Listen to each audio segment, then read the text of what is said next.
Ah, Traveler, Paimon. It's been a while. As it happens, there is a letter here for you. One moment. Here. A letter? From who? Dear Diary, I'm Kale.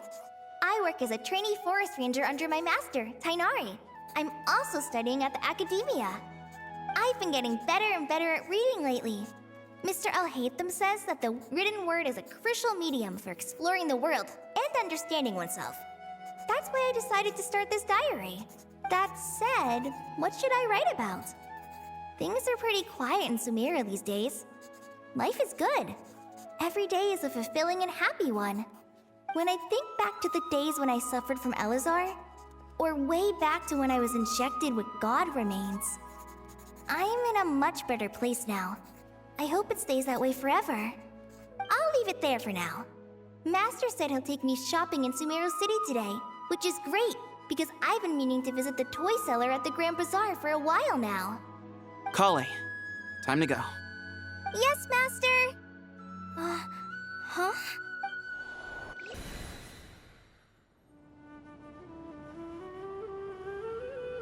What's wrong, Kale?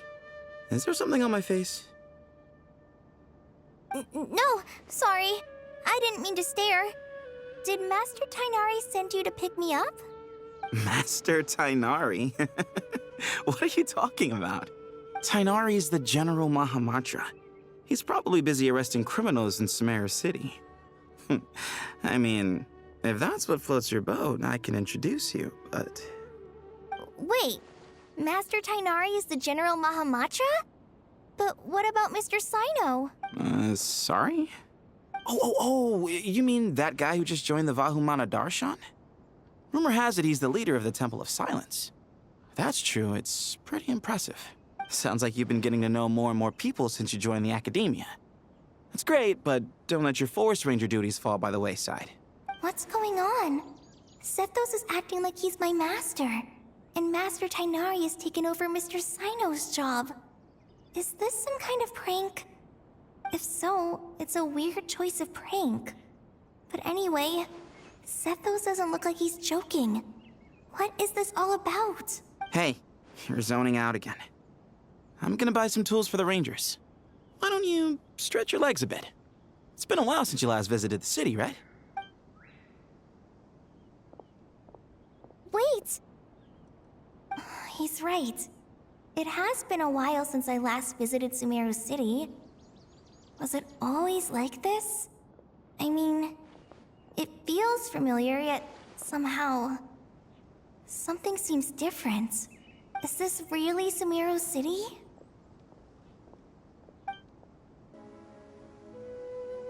Lord Kaveh Bey, did you get a chance to review this month's accounts? Any feedback? You mean the version you sent over a few days ago? Yeah, I took a look when I received it. I was thinking that maybe our profit margin is a little excessive. I visited some of our commercial partners last month. Their earnings are very slim. Are you suggesting that we give up some of our profits for them? Well, since we have more than we need, yes. Making money for its own sake is pointless. Don't worry, I've already planned for it, and the numbers look fine. We can adjust the rates starting from next month. Also, about that designer you hired, I've had to revise his proposal 3 times now, but he just doesn't seem to... Let's cut our losses. Pay him his fee and send him on his way. I'd like you to get Layla on this instead.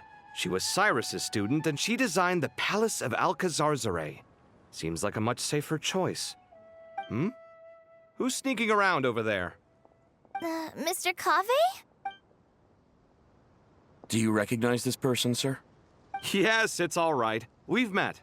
This is Kale, Sethos' trainee. He brought...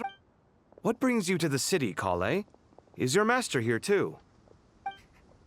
No, this is all wrong!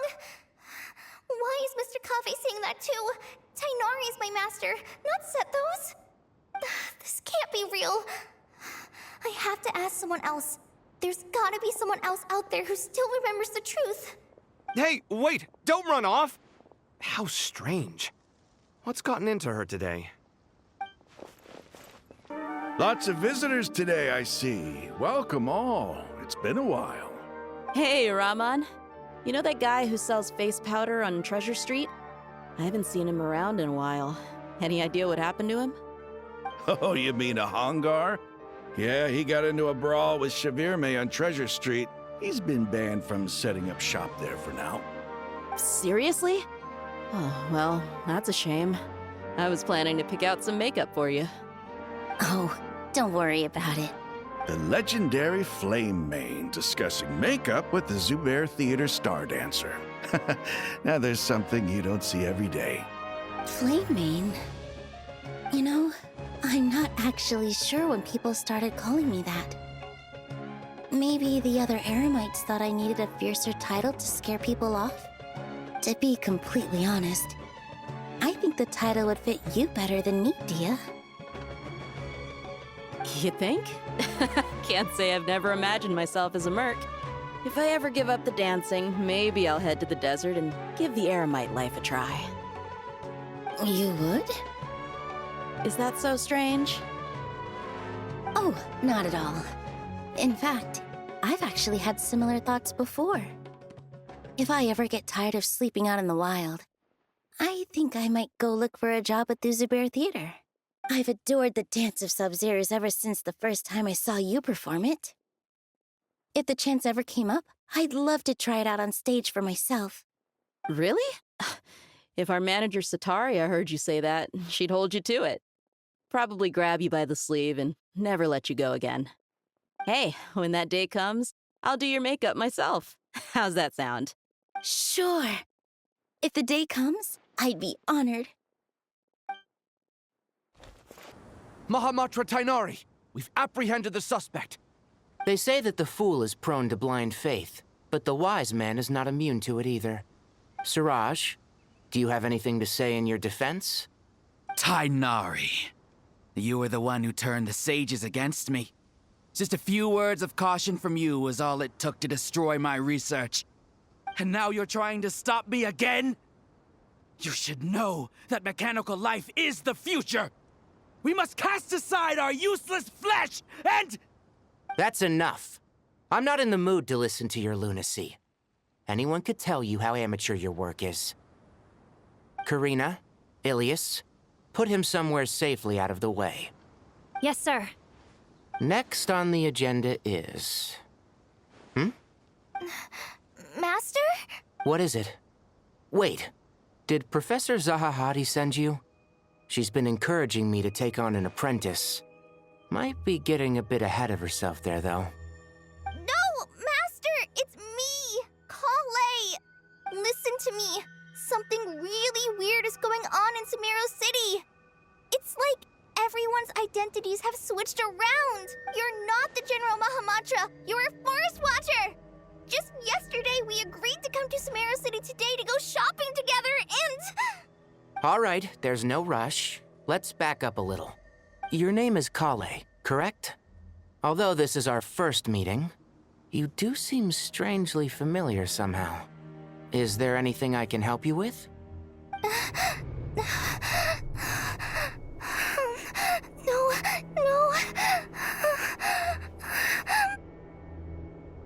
Master! What is it?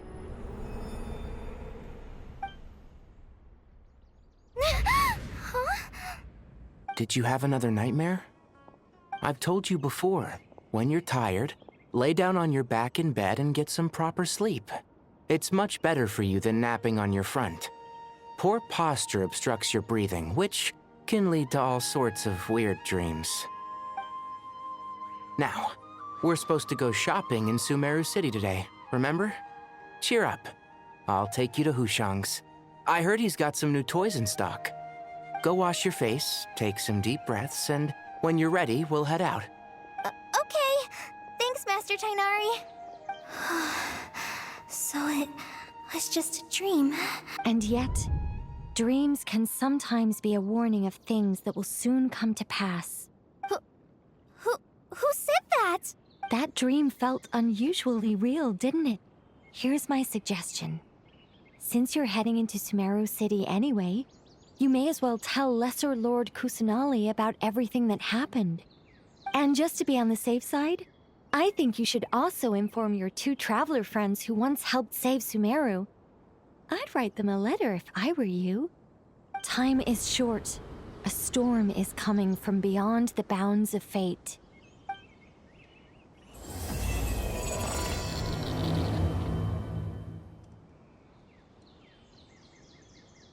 What a strange situation.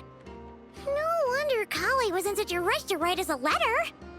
Imagine waking up one day to find that everything around you has changed. You might not even recognize Paimon anymore. Whew, that's a scary thought.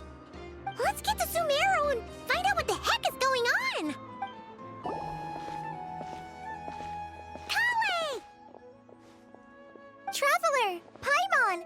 Thank goodness. I'm so glad you made it. Of course. We won't let anything happen to you, Kale. So, what's going on in Sumeru City? Looks like lots of people are moving or something. Yeah, I was just gonna say. After I wrote my letter, Master and I went to Sumeru City and told the Dendro Archon everything that I experienced, from start to finish. She was silent at first. It seemed like she was deep in thought. Then the next day, we got told that she was ordering everyone to leave Sumeru City immediately and move to Caravan Rebot. The entire population of the city has to move? Not just Sumeru City. The evacuation also includes Lokapala Jungle, Avidia Forest, Ashavan Realm, and Ardravi Valley. Basically, everyone living in the rainforest must temporarily relocate to Caravan Rebot. Holy smokes! That's crazy! Yes, it's quite an operation. Even if people only bring the bare essentials, the scale is simply enormous. They've requisitioned almost all the Sumpter Beasts in Sumeru for the task, including the entirety of Dory's Sumpter Beast Park.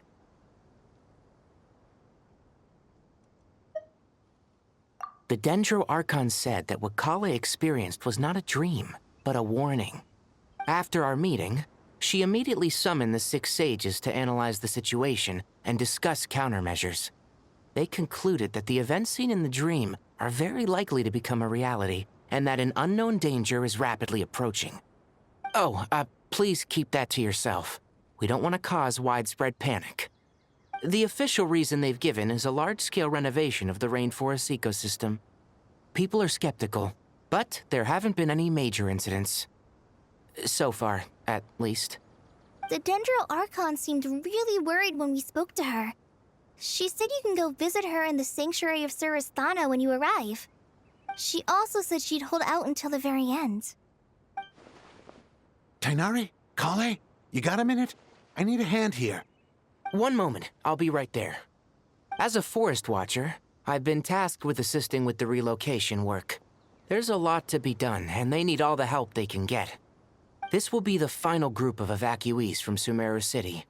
While they're away from home, they'll be heavily reliant on outside help. Thank you for coming in our time of need. As you can see, another crisis is upon us. Excuse me, sorry to trouble you, but could you help an old man find his medicine? It's... Where's my mom? Where did she go? Don't worry, it'll be okay. Those items are worth a small fortune. Make sure you store them somewhere safe. You understand? I bet you thought you'd get away with this in the chaos, huh? Guess again. No petty thief gets past me.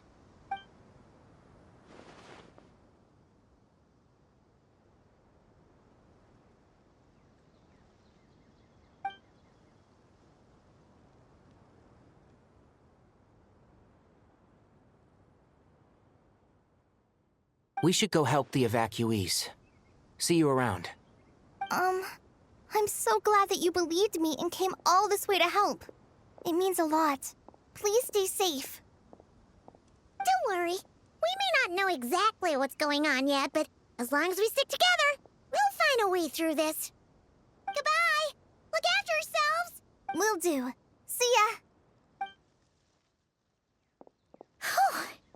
Paimon's not sure how she found the words to comfort Kale because, honestly, She's kind of nervous herself. Let's head to the Sanctuary of Surasana and see Nahida.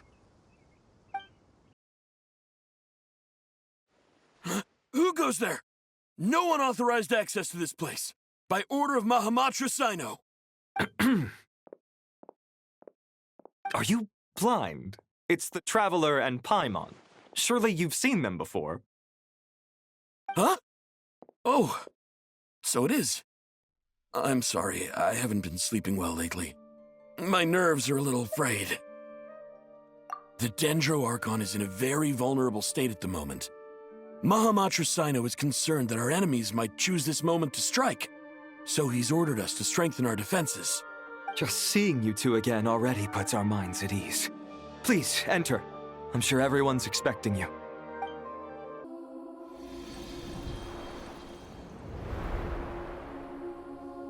Traveler, Paimon, you made it. Aha! Perfect timing. Reliable helpers like you are just what we need right now. Oh, it's good to see everyone again. Kale gave us a rough idea of what's going on, but we still have a lot of questions. What kind of danger is Sumeru City in exactly? And how come everyone has to move to Caravan Rebot? At this stage, we can't be certain. We're investigating, but no definitive answers yet. I take it that Kale told you about her strange dream? Yeah. Apparently, everyone in Sumeru City was acting super weird. Even you guys. It was like you'd all switched places. That's right. Kale and Tainari reported the situation to the Dendro Archon. She believes that it wasn't merely a dream. It's a reasonable inference. Only through Irminsul can people's memory and cognition be so significantly modified in such a short time. We don't know why Kale would dream of these things, nor who was trying to warn her. The Dendro Archon decided to connect to Irminsul to investigate more thoroughly. Irminsul is connected directly to the ley lines. The tree serves as a central hub where the ley lines converge, and its core function is to record and store the world's knowledge and memories. But something has gone awry, severely compromising the performance of this core function. Information is bottlenecking inside Irminsul, hampering the ley line's flow. If this continues, new information will languish unrecorded, with existing records thrown into disarray. In short, the souls of the dead will be stranded, while the living have their sense of reality warped. In the long run, Kale's dream could well become a reality. And that's just the beginning. There's no telling what other nightmares could end up coming true.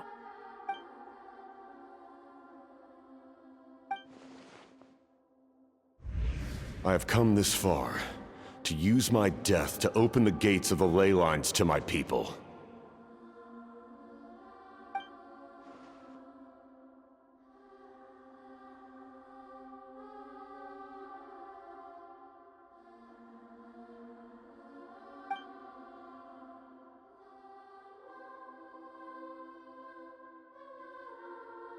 Faced with a growing backlog of information, the Dendro Archon decided to connect herself directly to Irminsul and take over the recording and processing function herself.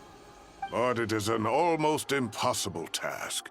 Individual brains aren't equipped to deal with the sheer volume of knowledge and memories involved. All that information flooding in at once would instantly fry any human mind. And for a god, even for a god, the suffering must be unimaginable. The Dendro Archon's power originates from Irminsul. Any issue with the tree itself takes a toll on her to begin with. On top of that, she's subjecting herself to the grueling task of processing all that data. It must be torture for her. And despite all of this, she is somehow finding the strength to investigate the Irminsul situation from within and send us her findings.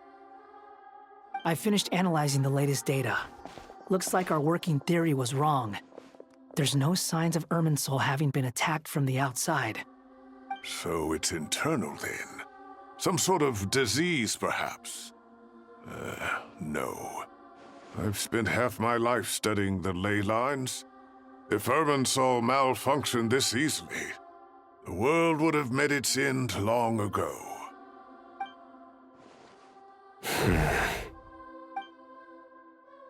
Sino? What is it? Not long ago, I got a tip from the Corps of 30 that a large number of unidentified merchant caravans had recently been spotted entering Sumeru through Beta Harbor. At first, I suspected that they might have something to do with all this, so I sent some people to investigate. But if Irminsul wasn't attacked from the outside... Don't you think there are more important things to worry about right now than guessing who's behind all this? It's been over 12 hours with no new intel. If even the Keeper of Irminsul is this badly affected, you can imagine how bad things are in there.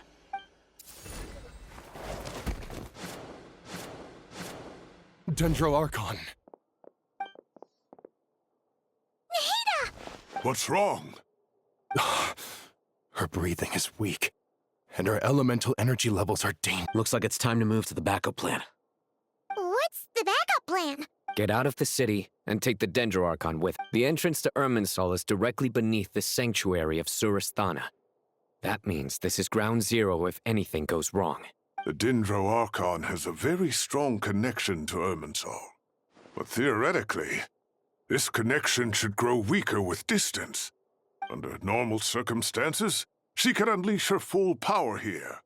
But with Irminsul out of control, our first priority is to get her away from here. The situation is critical.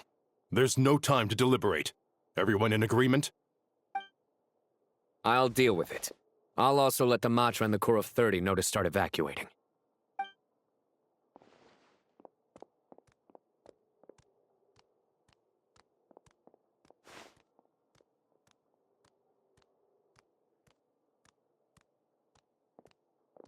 Let's go. No sense grieving when there's nothing more we can do. Agreed. We'll be back as soon as this is over.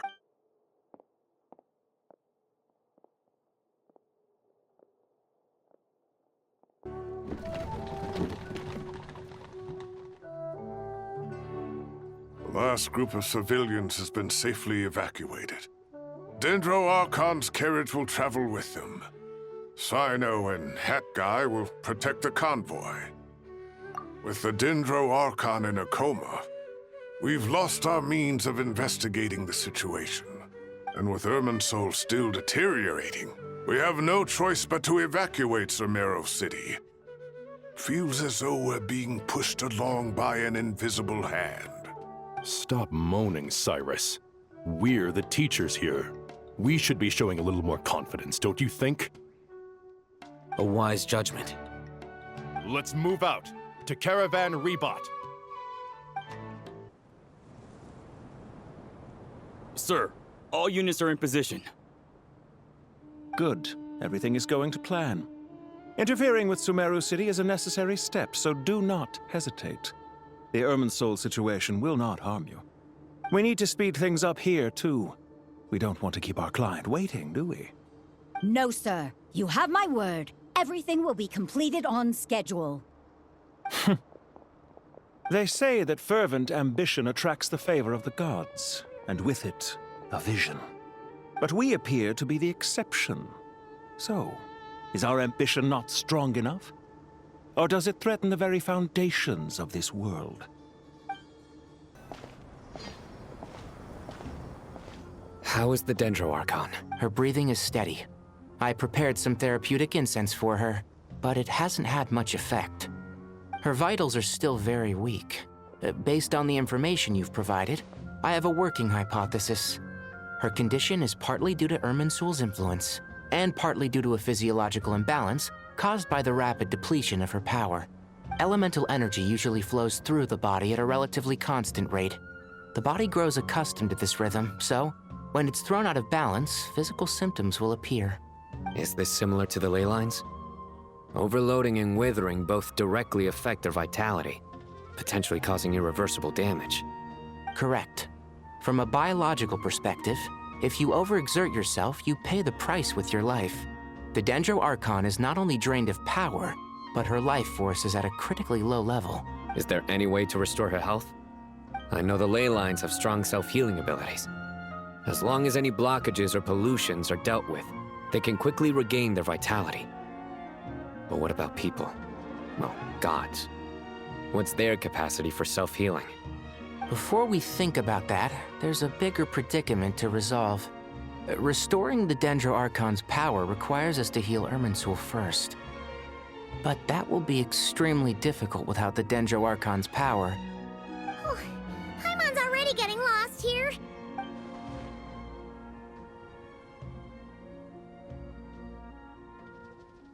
Master Tighnari and Sino look so serious. I've not heard Master speak in this tone for a long time. Tighnari.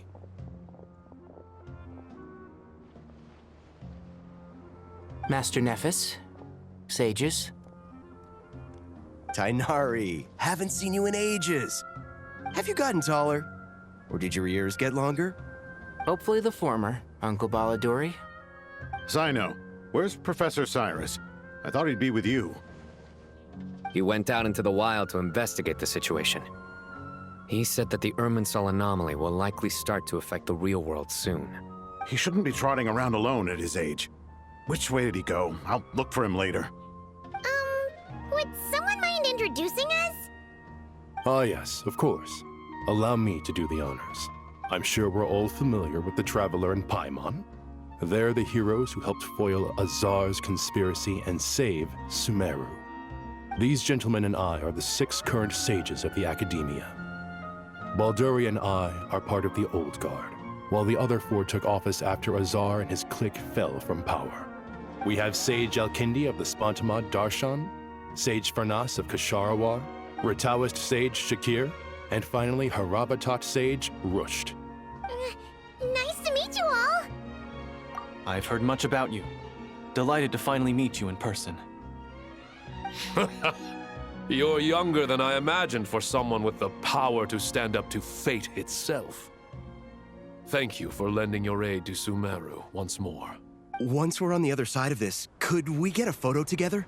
My daughter has a friend named Isak. He's always talking about you two. Of course! No true hero would deny a child their wish. Back to business. So with the Dendro Archon currently in a coma, the people have taken temporary refuge at Caravan Rebot, but they cannot stay here forever. We need to come up with a plan as soon as possible. Farnas, any thoughts? Well, firstly, having reviewed the data, I'm inclined to agree with your assessment. This doesn't look like an attack on Irminsul from the outside. Rather, it resembles a malfunctioning machine. Calculations going haywire and sparks flying. That being said, before we consider how to fix it, we need to understand precisely what has gone wrong. Furthermore, we somehow need to ascertain this without relying on the Dendro Archon's power. We have no direct access to Irminsul. However, we might be able to gather the information we need from the ley lines. Study the branches to learn about the trunk, in other words. Wait, is that what Cyrus is up to? No wonder he ran off to research in the wild. Cursed. I heard that while in the sanctuary of Surasthana, the Dendro Archon had to serve as the central information hub herself. This is a clear sign the situation within Irminsul might be far worse than we can imagine. Irminsul is vital, not just to the safety of Sumeru, but to all of Teyvat. We must be the ones to bear responsibility for this world. To be on the safe side, I think we need to consider some backup plans. Are you saying we should consider a scenario in which Irminsul is completely destroyed? I'm merely pointing out that the possibility exists. You have a valid point. But until worst comes to worst, I believe we should focus our efforts on resolving the Irminsul anomaly and helping it recover. Kale, I understand that you were the first to foresee this crisis. If it's all right, I'd like to talk with you about it in more detail. Of course, but even I don't know how I came to have that dream. If there are no signs of external damage, could it be a stress fracture? Metals tend to suffer from this issue with long-term use, and Irminsul has existed for centuries, after all. It's possible, but surely a stress fracture would be more likely to cause a complete shutdown rather than chaos. Sages, General Mahamatra. Sorry to interrupt, but something has come up. What happened? Some citizens didn't believe that Sumeru City was really in any danger. They slipped away and hid during the relocation, intending to return home. How many people are we talking? About a dozen. Sakura found them while on patrol, but they appeared to be suffering from psychosis. For whatever reason, they were trying to kill each other. By the time we arrived, there were only 2 survivors. One was unconscious from their injuries. The other tried to attack us, but was subdued. Where did this happen? Near Yasna Monument. That's not far from Caravan Rebot. Master. I know. The Irminsul anomaly is beginning to have effects in the world. I didn't expect it to spread to Yasna Monument so soon. It almost feels like we're being chased relentlessly, with no time to catch our breath. Sir Cyrus said the same thing. He sent me back to report in, while he continues investigating. I'll go join him. Count me in too. Don't let my age fool you, I can still fend for myself. Very well. Meanwhile, the rest of us will continue discussing our next steps. Get back soon. Take care of yourselves. It's getting dangerous out there.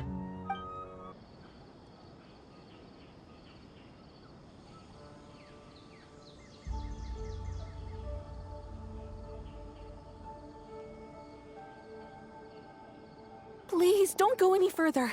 As you get closer to Sumeru City, there's no knowing what dangers you might encounter.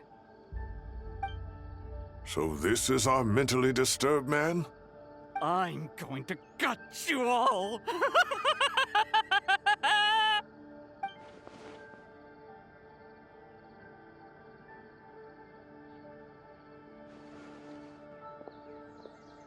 Cyrus, you didn't even bring a single guard? Do you think you're some sort of warrior? It's fine. Come here and look at this. Oh, it's... That's right. Flowers that bloom from openings in the ley lines, indicating some sort of anomaly. I don't believe I've ever seen a color like this before. Did you discover it nearby? Not just here. Way over there, too. They're everywhere. There's even more in that direction. How did you ascertain the situation further ahead? Didn't you just say that we can't go beyond this point? Yes. This area is relatively safe so far, but if you continue forward, delusions will start afflicting your mind. However, some vision-bearing mercenaries were able to maintain their sanity a little better. They're the ones who brought back news from further afield. Sino, do you remember the class I taught on dissecting ley line blossoms? I do, Professor. I received full marks in that course. Good. After all these years, it's time to put that knowledge into practice. There must be anomalous information hidden within these blossoms. Alkindi, I'll need your help as well. Been a while since we worked on a project together, hasn't it? Sure has. Well, what are we waiting for? Let's get to work. Anything we can do to help?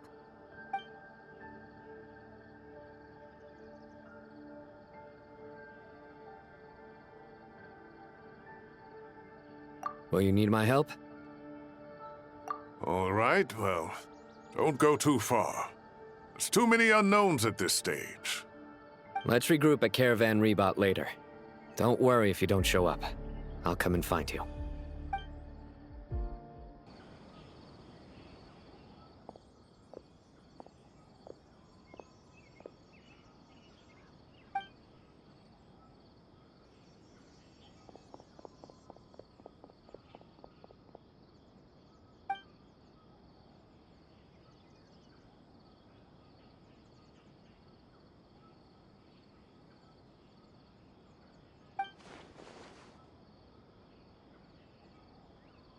That should be the heart of Oasis. All we need to do is light it with the fire seed, and it'll restore Apep with elemental power. The damage it suffered internally will also slowly begin to heal.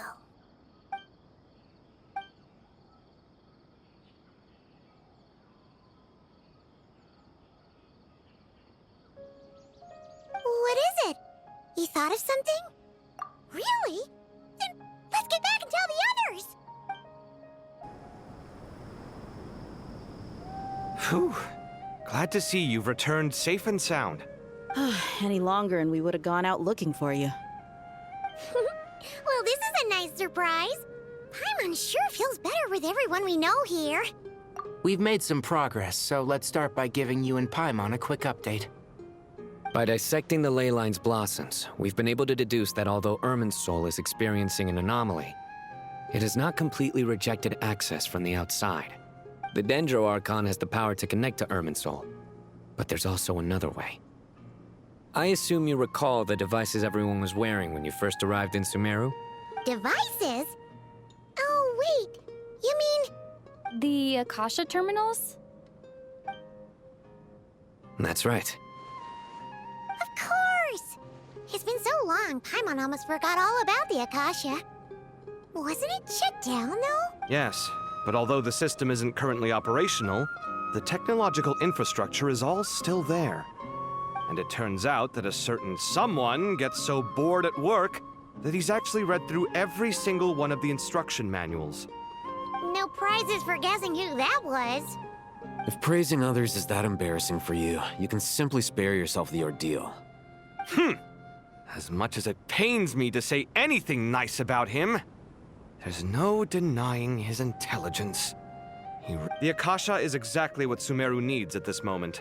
Between us, we should have all the knowledge and expertise we need to get it up and running again.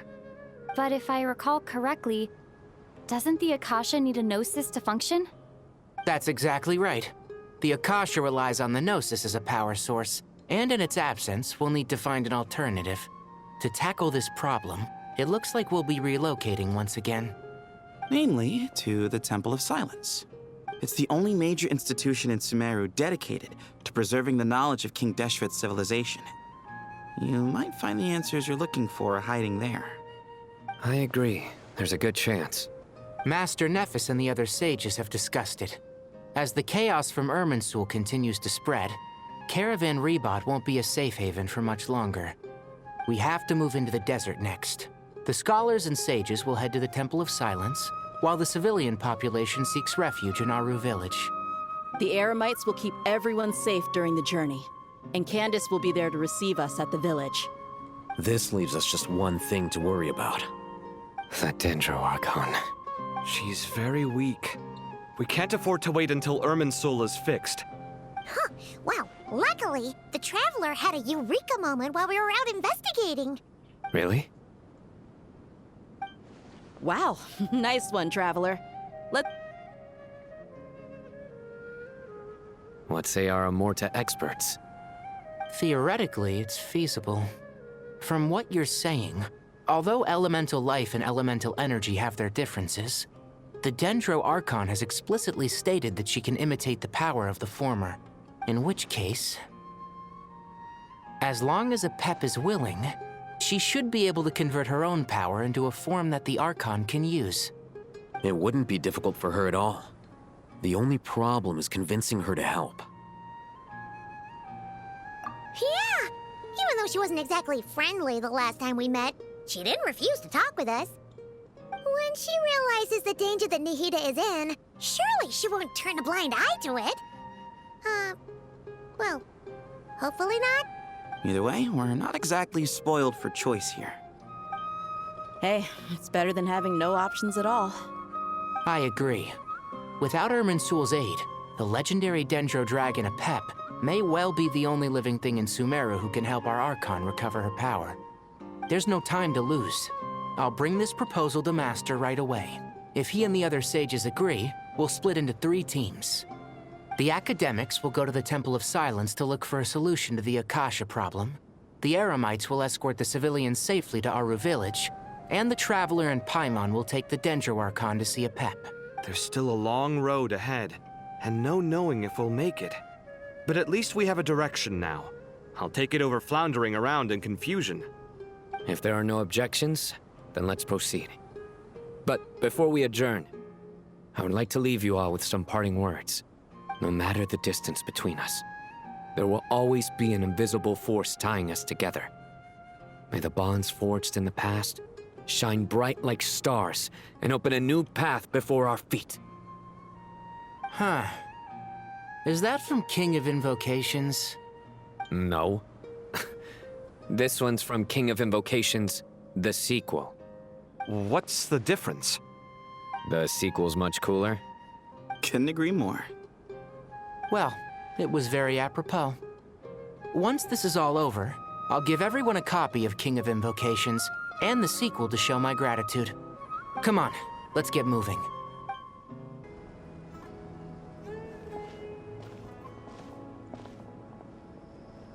Tighnari has brought me up to speed. I approve of your plan of action. But we can't proceed with everything right away. The people need to rest. For many of them, this will be their first time in the desert, so we'll need to find additional personnel to help escort them. You two, please go on ahead with the Dendro Archon. Let's rendezvous at the Temple of Silence later. No problem. We got this. Words can't express my gratitude.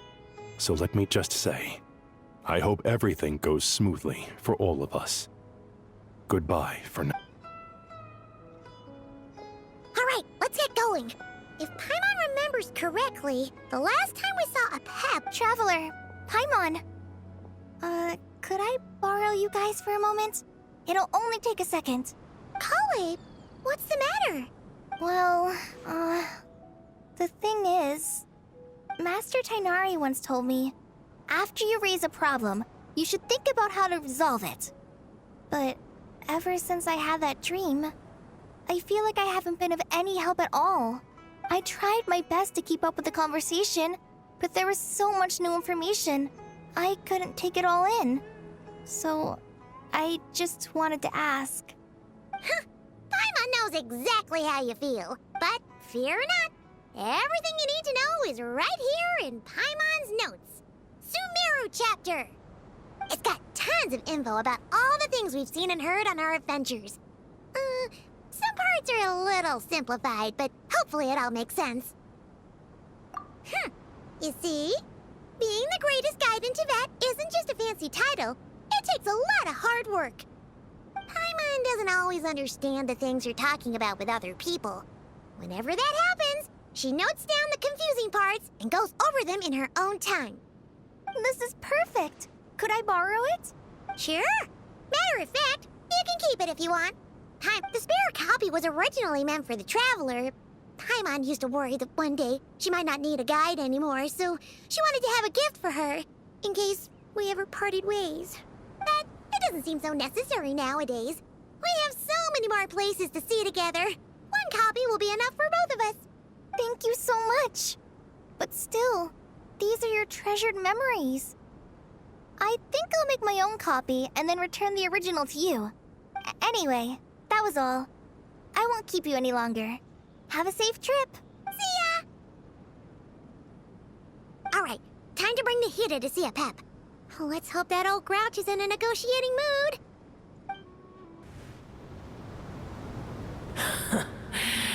I had a feeling your kind might come calling.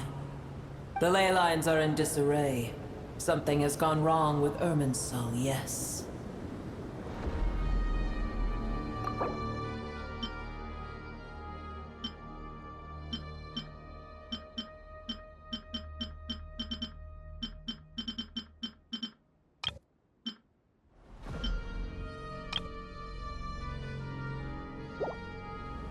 Even from a great distance away, I can sense that Sumeru is headed for destruction.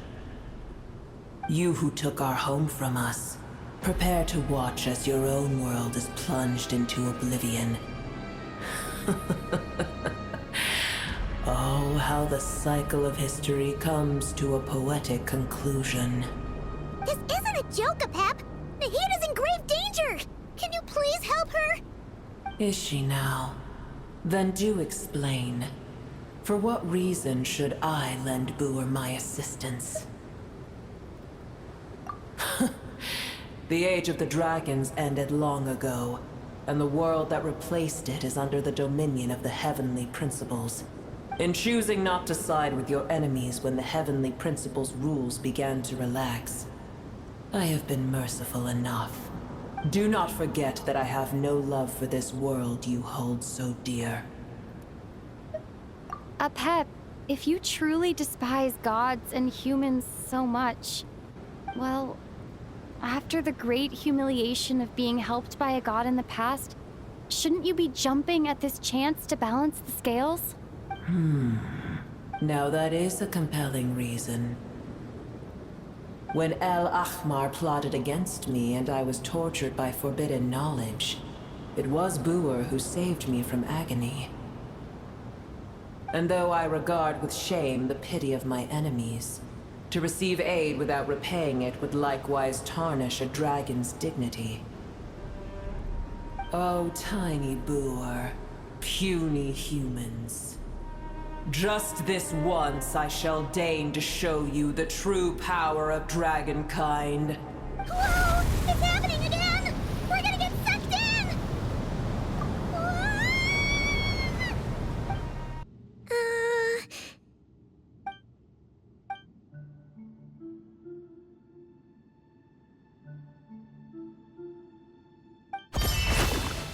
It is done.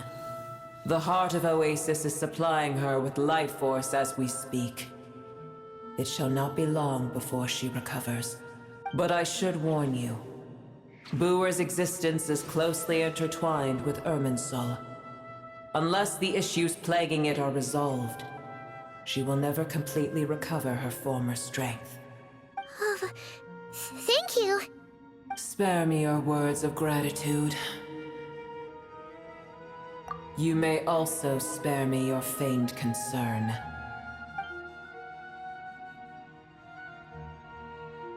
A dragon's sovereign's power is far greater than you can imagine. While I was indeed weakened when the heart of Oasis ran dry, providing tiny Buer with a morsel of my life force shall have little consequence for me. Oh, good to hear.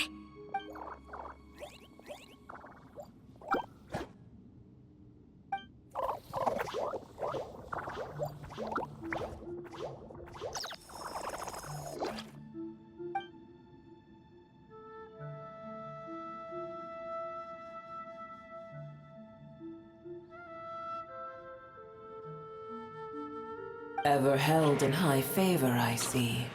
Oh, well, you know. The compliment was sincere. Simply accept it.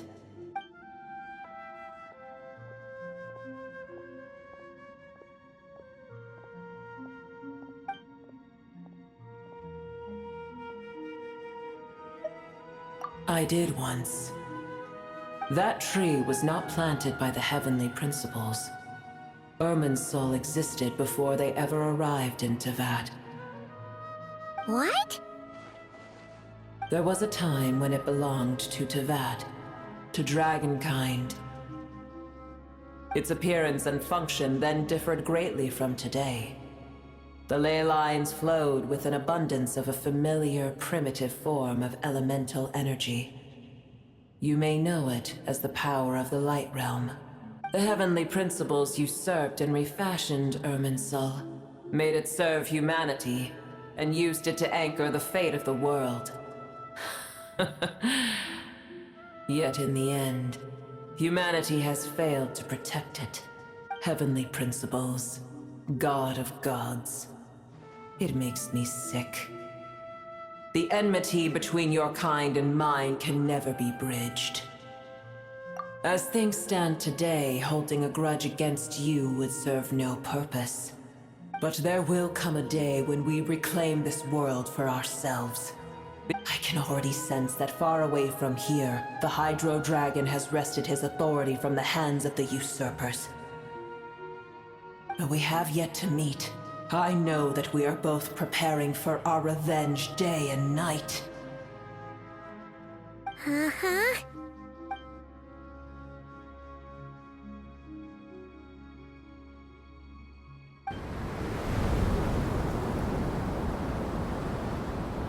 I hear a great disturbance out there.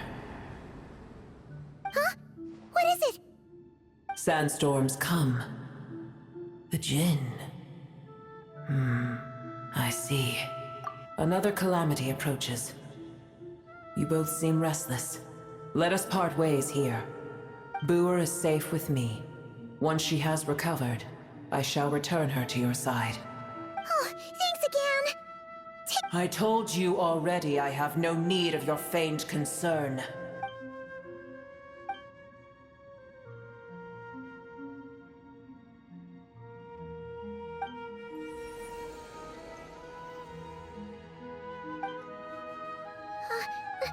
Nahida, you're awake! Cease your interrogation. Yes, she awoke for a brief moment, but she has now lost consciousness again. Take it. We shall talk more at another time.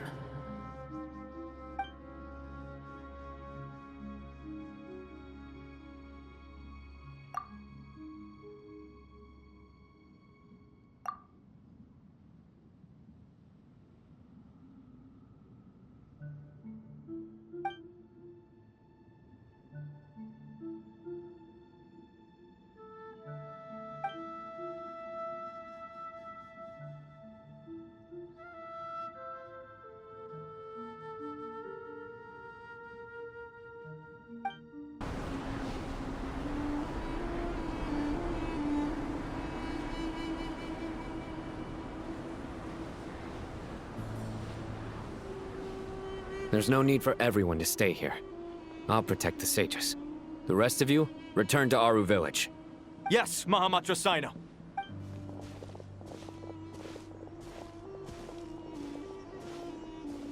Sino! What's going on? You're back. How's the Dendro Archon?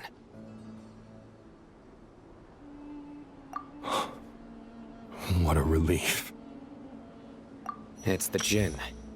Countless Djinn have stirred up violent sandstorms across the desert, blocking our path to the Temple of Silence. Tighnari and Kale have returned to Aru village to help. The Djinn are being highly aggressive, so both the village and the merchant caravans require protection. It's just one thing after another. Where did all of them come from anyway? In all my trips to the desert, I've never seen anything like this before. As I see it, the only possible candidate is Gurabad. Gurabad? Baladuri could explain in more detail if he were here. All I know is a rumor I've heard about from previous trips to the desert. Supposedly, a great number of dormant Djinn lie sealed beneath that city.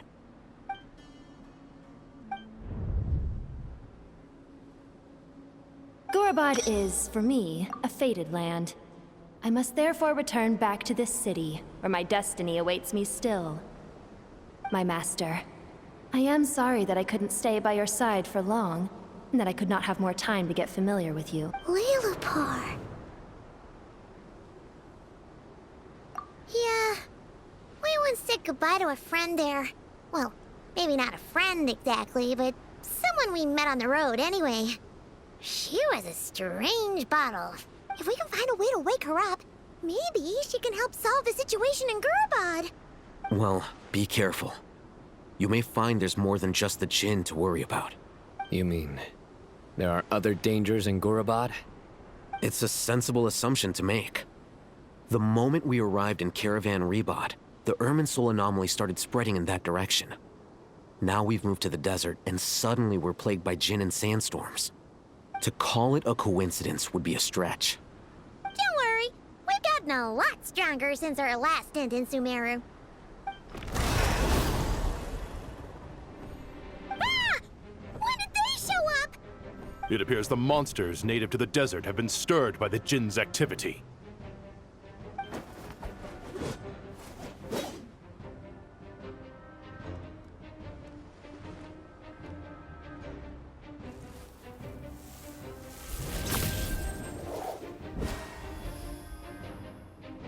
You should get going.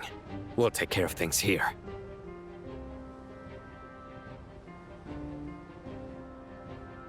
You too. Don't do anything too risky.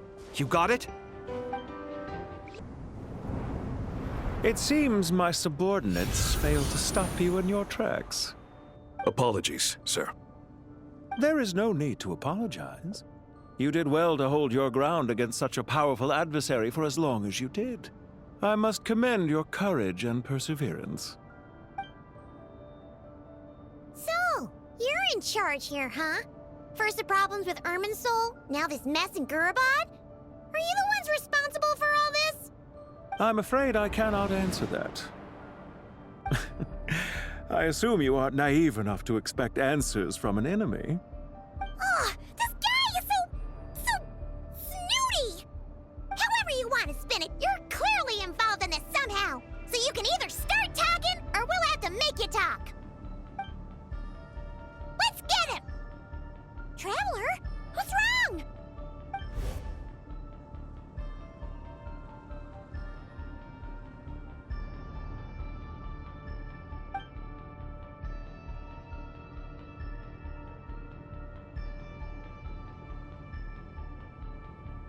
You're remarkably calm. Some would act more rashly upon finding the ringleader all alone. But you keep your cool. Even as your enemy, I must applaud you. Did you show yourself just to say that? Is this you trying to take back control of the conversation? Unfortunately, I really don't have anything to say to you. I am here merely to indulge my own curiosity. Your names are well known among the Fatui. Naturally, I wanted to observe you up close while I had the chance.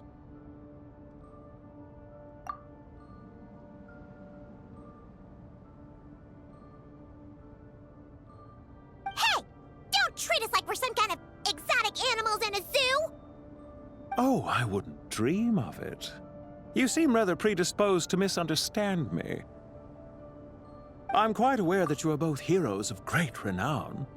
You have resolved crises in many nations and won countless allies along the way. I've been following your adventures with great admiration.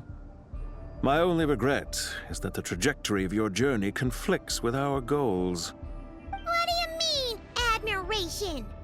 Sorry, but that sounds pretty weird coming from you. I don't see why. We may happen to occupy opposing sides, but there is no cause for deep-seated enmity between us. To respect one's enemy is to respect oneself. Well, now that you're observing us up close, what do you see? I've observed as keenly as I can. Yet, while I endeavor to understand, your true strength remains a mystery to me. Violence is not my area of expertise either, so, you see, I would much rather converse with you like this than determine a victor with the edge of a blade. Besides, I've heard that even 3 moons in the sky fail to eclipse your brilliance. I know better than to bite off more than I can chew. 3 moons? So, you have a connection with the Harbinger, the Doctor. Well deduced. Our commander, Dottore, died in Nodcry, but there are things that do not end with his departure. We must... Look at me. I almost divulged more than I should have. What are you after? Revenge for Dottore? Or are you plotting something else? I've said quite enough, I believe. There's no point in continuing this conversation, except to say, I've noticed that you seem to know your way around here quite well. I'll take that as a yes. Then I'm sure you'll have heard the story of this place. The mother of the Jinn, Liloupar, and the tragic tale of her vengeance that spanned 3 generations. It was right here that Liloupar once helped the wise to ascend to the throne. But from that moment on, every king who sat upon it was corrupted by power. These degenerate rulers lost control over their nation, and with it, the right to occupy that exalted seat. What are you trying to say? I once admired you for your adventures. That is the earnest truth. But it appears to me that your journey serves ultimately to uphold the rules of this world. Are these rules truly just? Does the heavenly principles rule with wisdom or folly? And how can we be sure that the 7 who wield authority over the world will not be corrupted? Do you seriously think you're gonna convince us of anything? Convince you? I'm sure my commander already tried that. Why would I waste my breath doing the same? If a few words from a stranger were enough to make someone completely change their stance, it would only prove that they never had a firm will to begin with. I am merely stating my position, so that we might understand each other better. One's enemy in the present may not necessarily be an enemy for life. As for what game I'm playing here, I'm simply buying some time. But now I must bid you farewell. It was a wise decision not to attack me immediately. Since you did not fall for my ambush, I will now have to ask those in hiding to reveal themselves. Leave this to us, sir. Very well. I trust you to do what is necessary. Stall her while I execute the next step of the plan. Sumeru City, Irminsul. Hey! Stop right there! Don't you dare leave without explaining yourself! All units, stop them! Protect the commander! Found him! Over here! You're very persistent. Hey, you! Stop running and explain yourself! What are you trying to...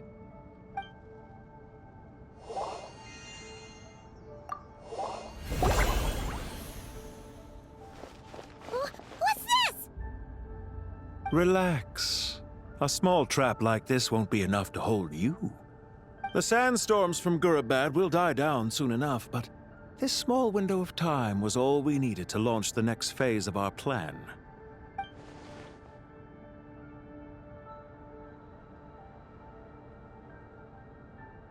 Don't be discouraged. I knew that someone would come here eventually, so I planned ahead. Where to chat with you, which door to exit from, even which mechanism to wait by for you. I thought through every detail. You, meanwhile, know nothing of who I am. So far, you've only heard my voice, and for all you know, it may not even be real. But not to worry. This is only our first meeting. It shan't be our last. Just answer me one last question. Why do you continue to follow Dottore? He has conducted countless cruel experiments, even on his subordinates. Follow isn't quite the right word. Let's just say even those you see as villains have their friends, even if they aren't the most sincere of friendships. When any set of rules is established, there will be those who benefit and those who lose out.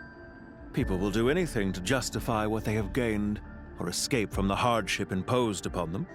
Neither he nor I are tolerated by the rules of this world. We were both searching for a new order. Our ideas of the final form that should take may have differed, but our journeys took a shared path. Goodbye, Traveler and Paimon. I wish you a timely escape, albeit not too soon. I will need a little more time to prepare, after all. Hey! Come back! Wait, this dark wall. We've seen these on our adventures before. It swallows people up! I'm sorry. She shouldn't have jumped a gun! Okay. He may have fooled us this time, but we'll get it back! Sino and his team are guarding the north. We'll take this side. There's so many Jinn. We can't let them get into Aru village. Don't fret. I am well prepared for this situation. Huh. So you have a solution? Perhaps you're unaware that I have a trusty genie partner of my own, Plumpy. If I send her to negotiate with the others, this whole thing will be resolved before you can say Mora. Off you go, Plumpy!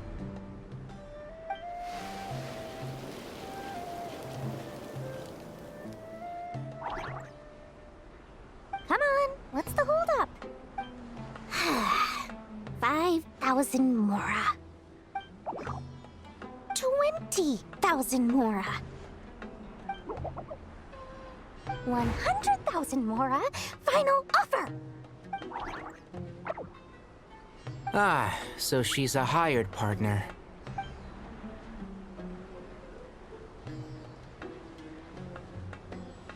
Hired partners are reliable too. Plumpy here is a highly skilled negotiator. You'll see. Just a few words from her and...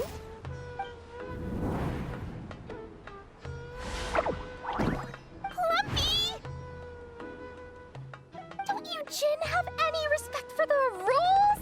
This was supposed to be a negotiation! How dare you treat my messenger like this? You wanna play rough? You can play at that game!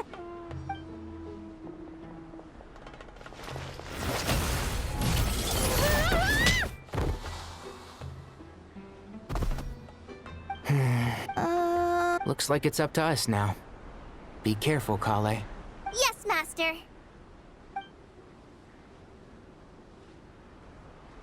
There's too many of them!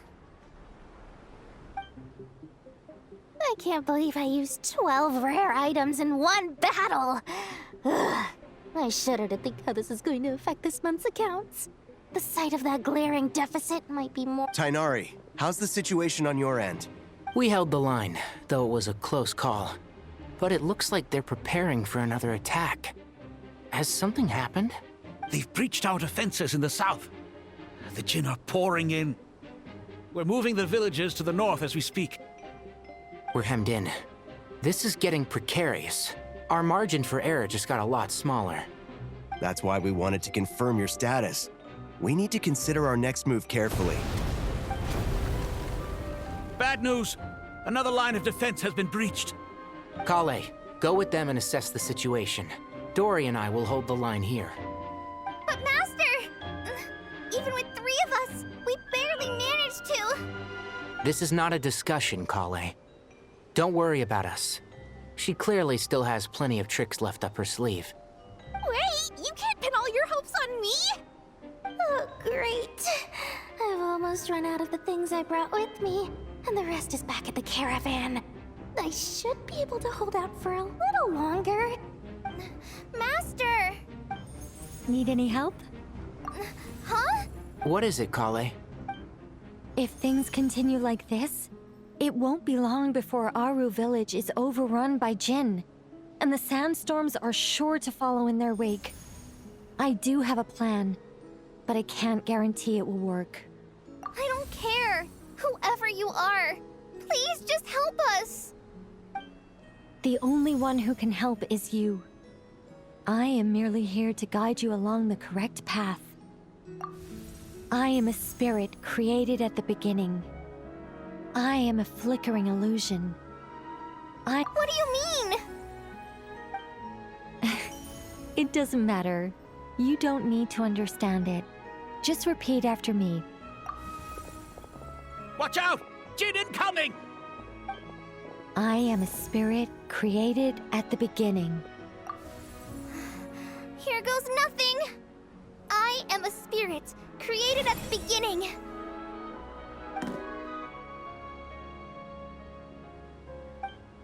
I am a flickering illusion. I am a flickering illusion. What's wrong, Plumpy? I've never seen you so agitated before.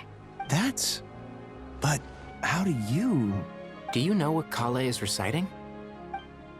I am the shimmering light that flows from the eyes of the Creator.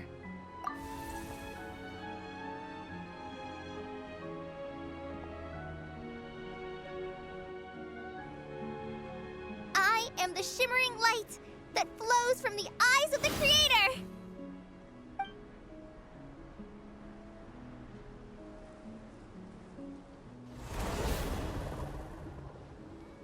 It's a song composed by the goddess of flowers. But very few records of it remain, even in historical texts. All we have is a few fragments. Is Kale an avid historian? Not to my knowledge. The Jinn have actually quieted down. Although... no, it's more than that. It looks like they're showing... Clearly the songs left by the goddess of flowers have a soothing effect on them. At the very least, they're much calmer now. Really? I am a spirit created at the beginning! Stay away! I'll stop! I'll stop! It seems like the song only works when Kale recites it. But why? Kale. Yeah! Any luck?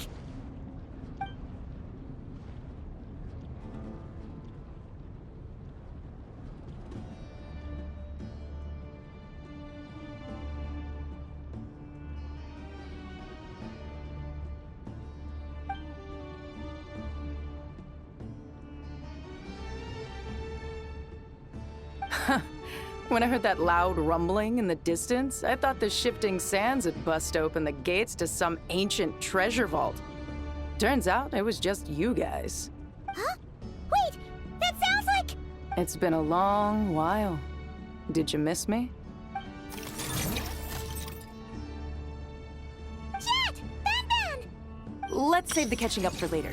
First, I gotta get you guys out of there. This should be the right mechanism. Ben, can you handle it? There we go. Come on, let's leave this place.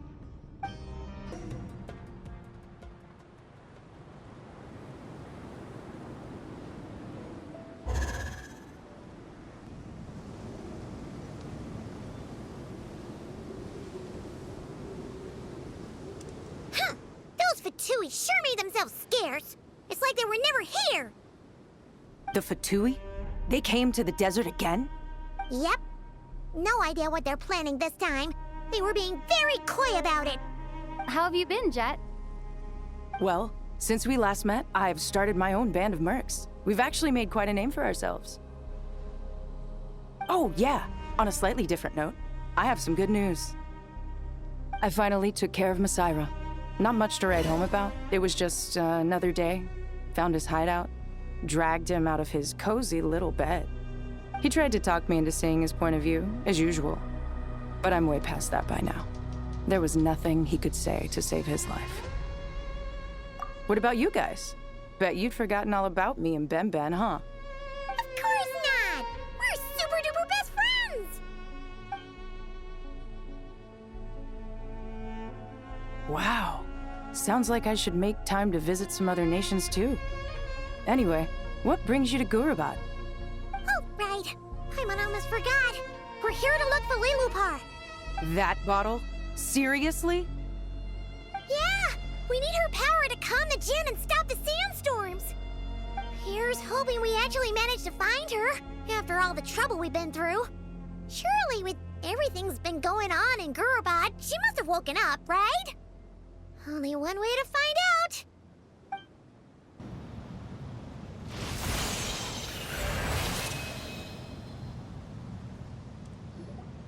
Liloupar! What a long dream that was. It's been a while, my master. Oh, and you're here too, little wildcat. The four of us back together again. Imagine that. After we last parted ways, I merged with the land beneath Gurabad to suppress the dark calamity stirring in the depths. It rekindled the flame of vengeance within the djinn, depriving Gurabad of any hope of peace. I fought against it for a long, long time. Until one day, I sensed a change in a foreign land to the west. Suddenly, the pitch-black abyss fell silent.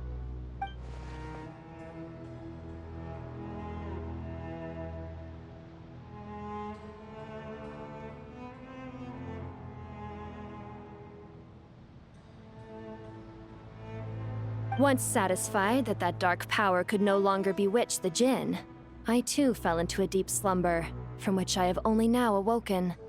Why have you returned to Gurabad, my master?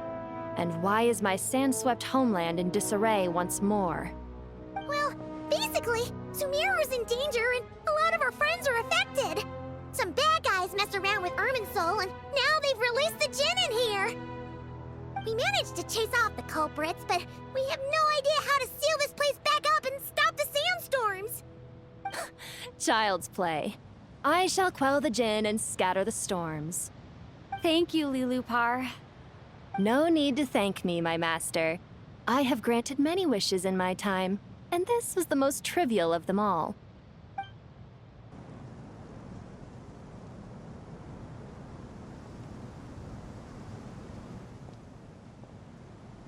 The sandstorm's gone. The sun shines bright again. When I said that we'd meet again under a lovelier sun, this was exactly how I imagined it. Yay! Although, honestly, Paimon would love to hang out with you more, even if the weather sucked. Well, there shouldn't be any more djinn breaking out, right? Are we okay to head back? Sounds good. You can introduce us to your other friends. Another adventure begins. Lovely.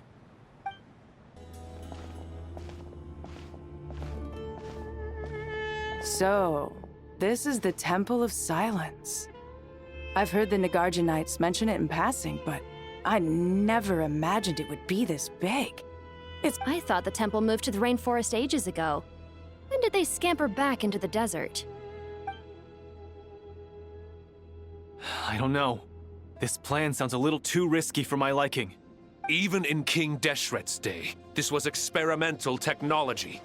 We have no idea what could happen if we activate it. Well, unless you know of another viable alternative for the Akasha terminal, I'm afraid this is our only option. The plan is sound, and the risks are manageable. However, if we are to proceed, we must act quickly. The scale of this project is enormous.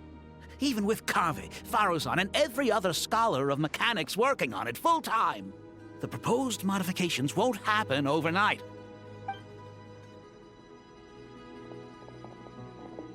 You're back. Everything all right? And who are they? Friends of yours? Pretty much everyone in the Temple of Silence is. This guy's Kaveh, and the one next to him is Alhaitham. Hello, I'm Jet, and this is Liloupar. Oh, a famous name from the history books. Pleased to meet you. A friend of a friend is a friend of mine, as they say. Who's they? Huh? Do people not say that? Not in the desert. Friends you can trust, but friends of friends? Gotta keep an eye on them. Still, I do trust the Traveler's judgment. I'm sure you're good people. The sandstorms have calmed down. I take it the Gurabad problem is resolved? What did you find?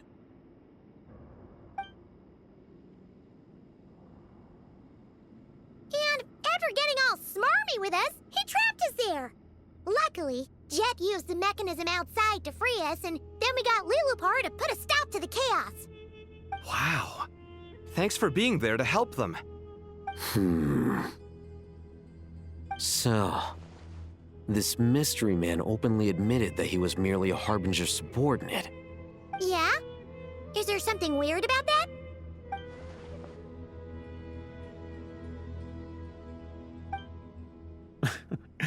I assume you aren't naive enough to expect answers from an enemy. Well deduced. Our commander, Dottore, died in Nordkrai.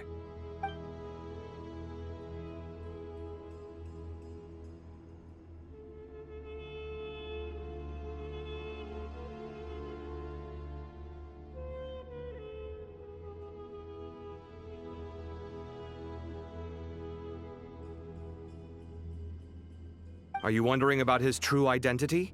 Or do you think there's a big conspiracy behind all this? I wouldn't go as far as to call it a conspiracy. Just the simple fact that having someone to shift the blame on tends to prove useful should trouble come knocking later. The most important thing for now is to solve the immediate problem.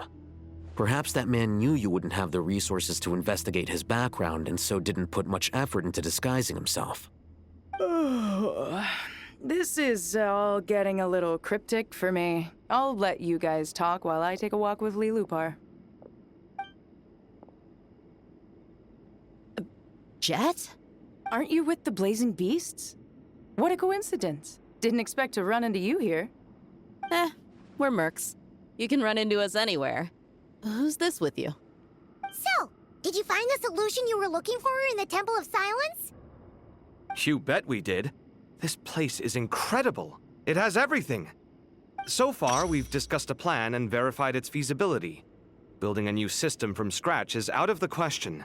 So our only option is to modify the Akasha using certain resources we hope to find in the mausoleum of King Deshret. According to certain sources in the Temple of Silence, there is a core device in King Deshret's mausoleum known as Aru. Little is known about this device in academic circles, which suggests it was hidden quite effectively. If these sources prove correct, the energy contained within Aru may be sufficient to power our Akasha renovation plan. However, this raises difficult questions regarding technological integration. The sages are still debating it. Yeah, but I'm sure they'll reach a compromise once they've argued it out. The people of the rainforest are always cautious when it comes to desert technology. But times of crisis like this leave us with little choice. Wait, Paimon has a question. Is this the same Aru we've heard of before? It's sealed off, right? Some sort of prison where the Goat King, Ibis King, and Crocodile King are locked up. Well remembered. Yes, that's exactly right. According to our records, Aru was the most brilliant creation King Deshret ever conceived of. Built by divine and mortal artisans working together. It was a miraculous accomplishment, and it lies hidden deep within the king's mausoleum to this day. That being said, what Aru actually does and why it was built, those are deep secrets we are not privy to. Until recently, I wouldn't have been optimistic that the place even exists. The only reason I'm inclined to believe it now is because we heard it from the Ibis King Thoth himself at his temple. The tale of how the 3 retainers of Al-Akhmar were imprisoned in Aru. Paimon totally gets that. When Paimon first heard about it, she thought it sounded pretty unbelievable too. Do you guys still remember that? The Ibis King told us they were trapped in Aru and that they had to answer 3 questions to get out.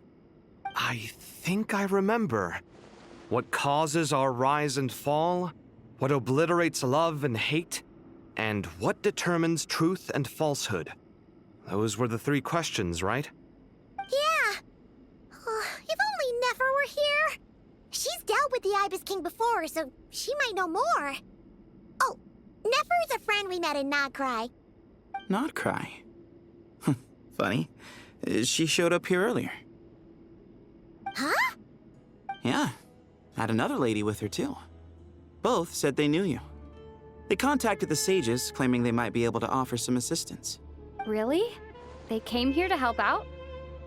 Yes, really. It was just before you got back. One of them said she's made Nodcry her home. If she's the person you were talking about, that... Looks like betting on Aru was the right choice. See? They're right over there. Nicole! Nefer! Why, hello! We're here to help.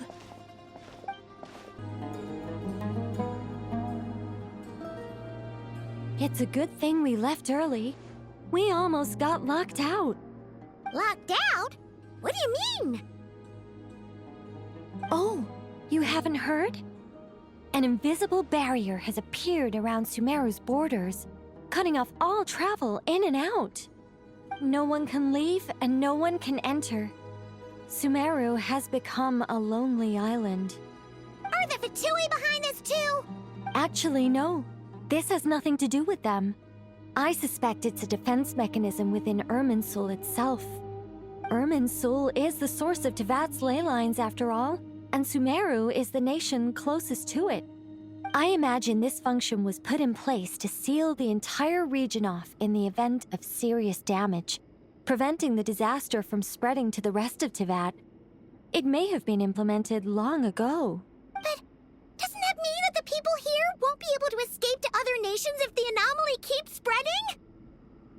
Currently, that does appear to be the case, which is precisely why I am here. This is a critical moment for the world, and Sumeru is the eye of the storm. Paimon's surprised you managed to convince her to come back to Sumeru. Indeed. Even for someone of my wisdom and eloquence, this tested my skills to the limit. And why should it concern me that Sumeru's in trouble? Surely you don't think I still have feelings for that place? Judging by your tone, I suppose you don't. Sounds like you don't know much about my past. And here I thought you knew everything. All I know is that the Ibis King is the source of your power. He was quite a prominent moon envoy once upon a time, so I do know a thing or two about him. As for your past, I have ways to learn the full story if I wish to. But everyone has secrets they'd rather keep to themselves.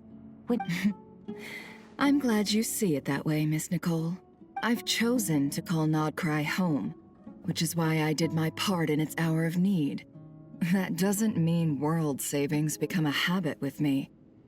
I have no particular desire to play hero in Sumeru, thank you. I understand. Human emotions do not appear and disappear without cause.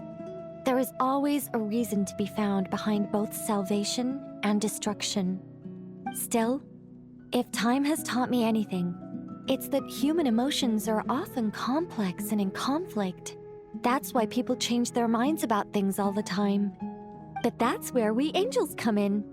Our duty, ultimately, is to guide people towards their deepest, truest desires and help bring them to fruition. So I wish to hear about your past, because I do not believe you are motivated by hatred alone. And if we still arrive at different conclusions in the end, that's okay. I refuse. Wait, what? But I set the atmosphere and everything. Isn't this supposed to be the moment when we finally open up to one another? Is it? Maybe I'm not so good at reading the atmosphere. You're right, Nicole. There's more to me than just hatred. Had it consumed me, I'd be left stuck in the past forever, never living in the present. But I don't think that your guidance can change my mind. The all-consuming sands, the bloodshed, both deserved and undeserved. Those old emotions cling to me like a shadow. Do you wish to shake them off? No. I hope to remember them forever. Those emotions and memories shaped me into the person I am today. In that case, would you like to hear my perspective, at least? Sure.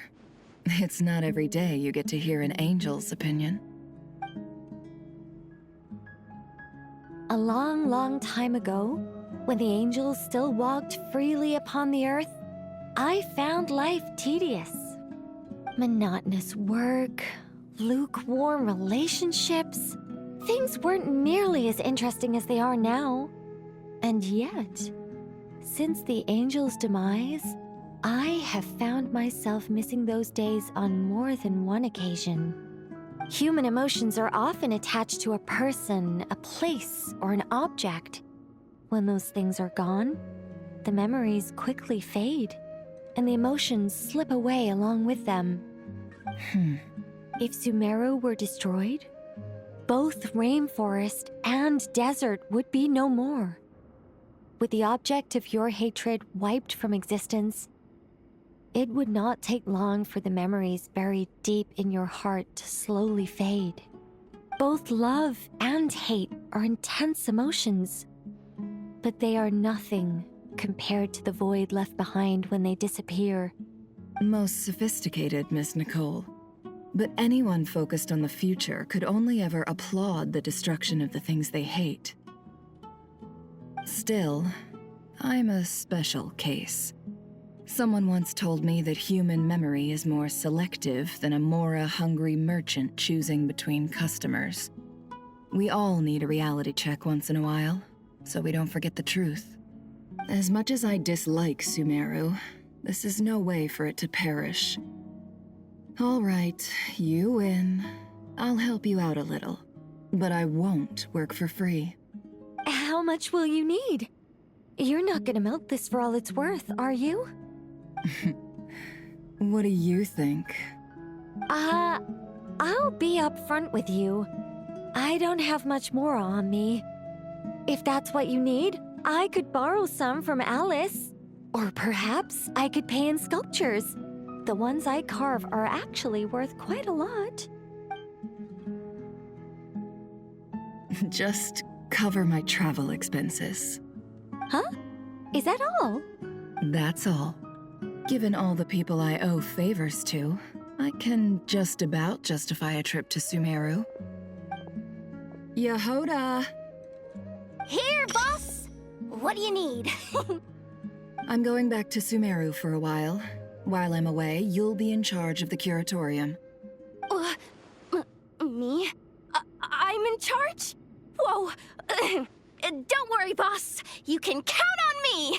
And that was how the ingenious Angel Nicole brought you the perfect person for the job in your hour of need. Hip hip hooray! That was far more detailed than necessary. Not lacking in embellishment either. I never thought I'd return. Especially not the desert. But life doesn't always go as planned, I suppose. What's Candace up to? I don't think I've seen her yet. She is still taking care of things in our village. Should be joining us before too long.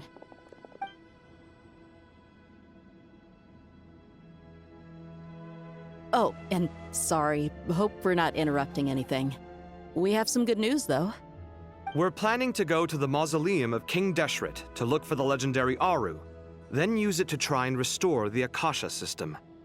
According to records in the Temple of Silence, the mausoleum houses something called Aru's Chute, which can be used to establish connection with Aru. We still have some time before we leave, so there's no rush. By the way, who are these two new faces? Just call me Nefer. I'm based in Nodcry. Did I hear you mention Aru? Correct. Well, I happen to have a connection with one of the 3 retainers imprisoned inside, the Ibis King.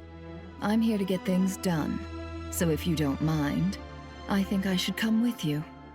That sounds perfect.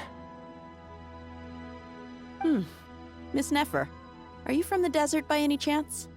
Why do you ask? I don't know. There's a familiar air about you. Plus, you mentioned Candace. Sorry, I don't mean to pry. It was just a random thought.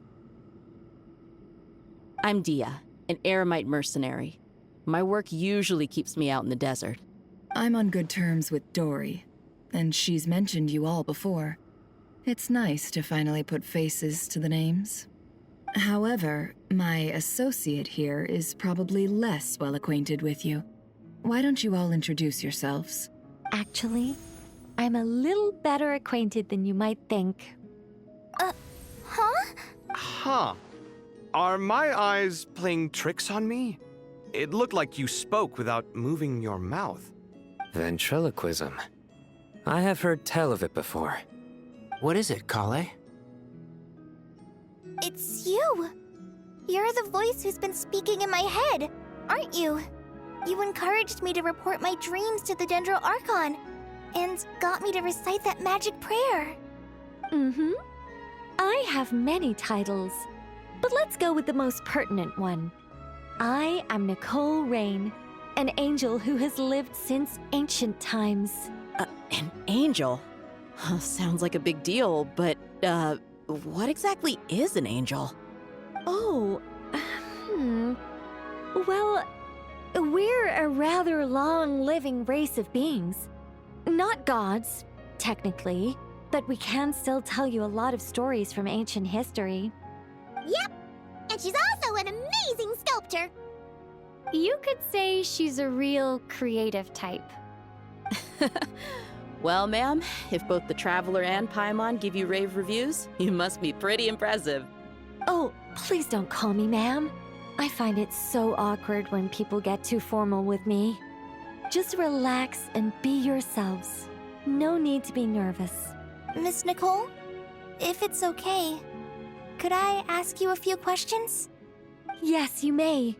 I can see your heart is filled with confusion, and you are desperate for answers. I also know which questions you want to ask me. Why did you dream of Sumeru City in disarray? Why did those verses soothe the djinn only when recited by you? I can guide you to the truth, but it involves a personal secret of yours. I'd prefer to speak with you alone, if possible. I thought we were going to speak alone. This is a lot more people than I was expecting. What's wrong with it? Even the doctors at Dar al-Shifa allow patients to be accompanied by family members. Well, if Kale doesn't mind her secret being revealed, I have no problem with it. Thanks for being so considerate, Miss Nicole. I don't know what secret you mean, but whatever it is, there's no need for me to hide it from my closest friends. Closest friends? It's so nice to hear that. All right. In that case, I'll get right to it. Kale, are you aware that there are god remains inside your body? I am. When I was young, I got sick with Elazar. Nothing could cure it. The Fatui convinced my mom and dad that they could help, and I was sent to an unfamiliar place. There were a lot of other kids just like me there. This creepy guy injected us with some strange medicine, which I heard contained god remains. I can still remember the pain like it was yesterday. But thanks to the friends who've stuck by me all this time, I've gradually been able to overcome those memories. Anyway, so you're saying that what happened to me has something to do with the god remains they injected me with? Yes. Those were the remains of Nabu Malikata, the god— What? Huh. Fascinating. You don't seem surprised like the rest of us. Why? The possibility crossed my mind when Kale recited the Goddess of Flowers song and calmed the djinn. You made Paimon jump! What are you doing here, Liloupar? I was merely passing through when I heard the name of the Goddess of Flowers. Be assured that I share your surprise. You, with the hat. Are you certain? I sense no trace of the Lord of Flowers within her. Well, it is a very small fragment. Unless special methods are used to manifest its power, even her closest acquaintances would find it near impossible to detect. After the goddess passed away, her remains were scattered across the desert. King Deshret gathered all the pieces he could find and buried them in the eternal oasis. But some fragments remained unaccounted for. Eventually, the Fatui must have found a way to track some of them down. Presumably for use in some experiment. It's not an uncommon occurrence. You're more shaken than I thought. In one sense, you've been extraordinarily lucky. So many people who yearn for this kind of power never attain it, yet you have coexisted with her all this time without even realizing it. I don't know what to say. I'm glad that I could help everyone with this power, really. But knowing that a fragment of the Goddess of Flowers is inside my body is— it's a strange feeling. Well, people value their autonomy very highly. Even a well-intentioned intruder can shake one's sense of self. I understand how you feel, Kale.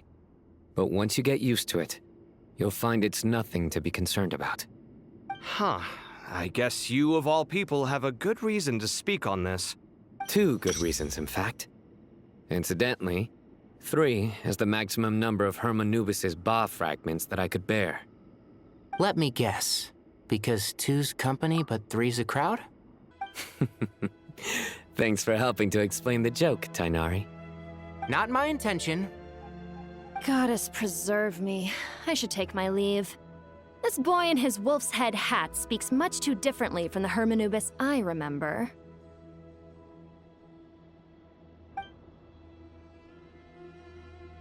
Kale, all I'm trying to say is, no matter how many Hermanubis fragments there are within me, you wouldn't think of me as Hermanubis. In the same way, you are simply you. Yeah, I know what you mean. So about that dream I had, was it a warning from the Goddess of Flowers? Yes. Just like me, she was an angel created by the primordial humans, born with the instinct to guide living beings. Though her body and soul have perished, her essence retains its natural instincts. Even her smallest remaining fragments would do their utmost to send you that warning. The Mother of Dreams? Lord of Flowers and Oases? She must have had a premonition. That is why she gave that dream to you. We won't let our efforts go to waste. But I still don't understand. Why me? Yes. Why indeed? You weren't the only one injected with god remains, but only in you have her fragments persisted. I suspect it may be because of the firm will you showed in the face of suffering. She was likely assimilated by that will. Of course, this doesn't mean you have to shoulder any extra responsibility. As this young man said, you are who you are, and that will not change. All right. Any further questions from the family members of the patient? If not, we should head to the mausoleum of King Deshret. Let's move out. Time to put our plan into action. We all hope it'll work. But will we really be able to open Aru? And even if all 7 pillars of King Deshret agree to let us proceed, the scale of the work to follow is daunting to say the least. Haven't you handled other big projects before? I mean, the biggest project I've worked on to date is probably the Palace of Alcazarzaray, I guess? But this is orders of magnitude beyond that. It's a total nightmare. Look on the bright side. At least this time you're actually here when Sumeru needs you most. You won't have to come asking me for details after the fact. Mock me all you want. But now that I'm here, things will be resolved far more quickly and smoothly than last time. Kave's self-doubt disappeared in an instant. Well, this confidence is most gladdening. Now, go and pack your things. We'll head to the mausoleum as soon as you're ready. Oh, Miss Nicole. I heard you're a very talented sculptor. Is it? Oh, I don't know. I wouldn't want to blow my own trumpet. Honestly, even though Kasharawar is best known for its focus on mechanics, plenty of Kasharawar scholars are quite serious about sculpting as a hobby.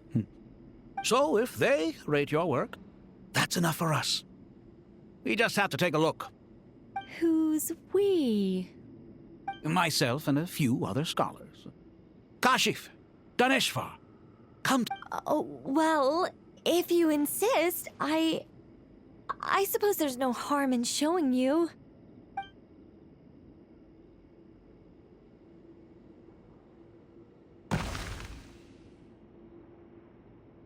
Whoa!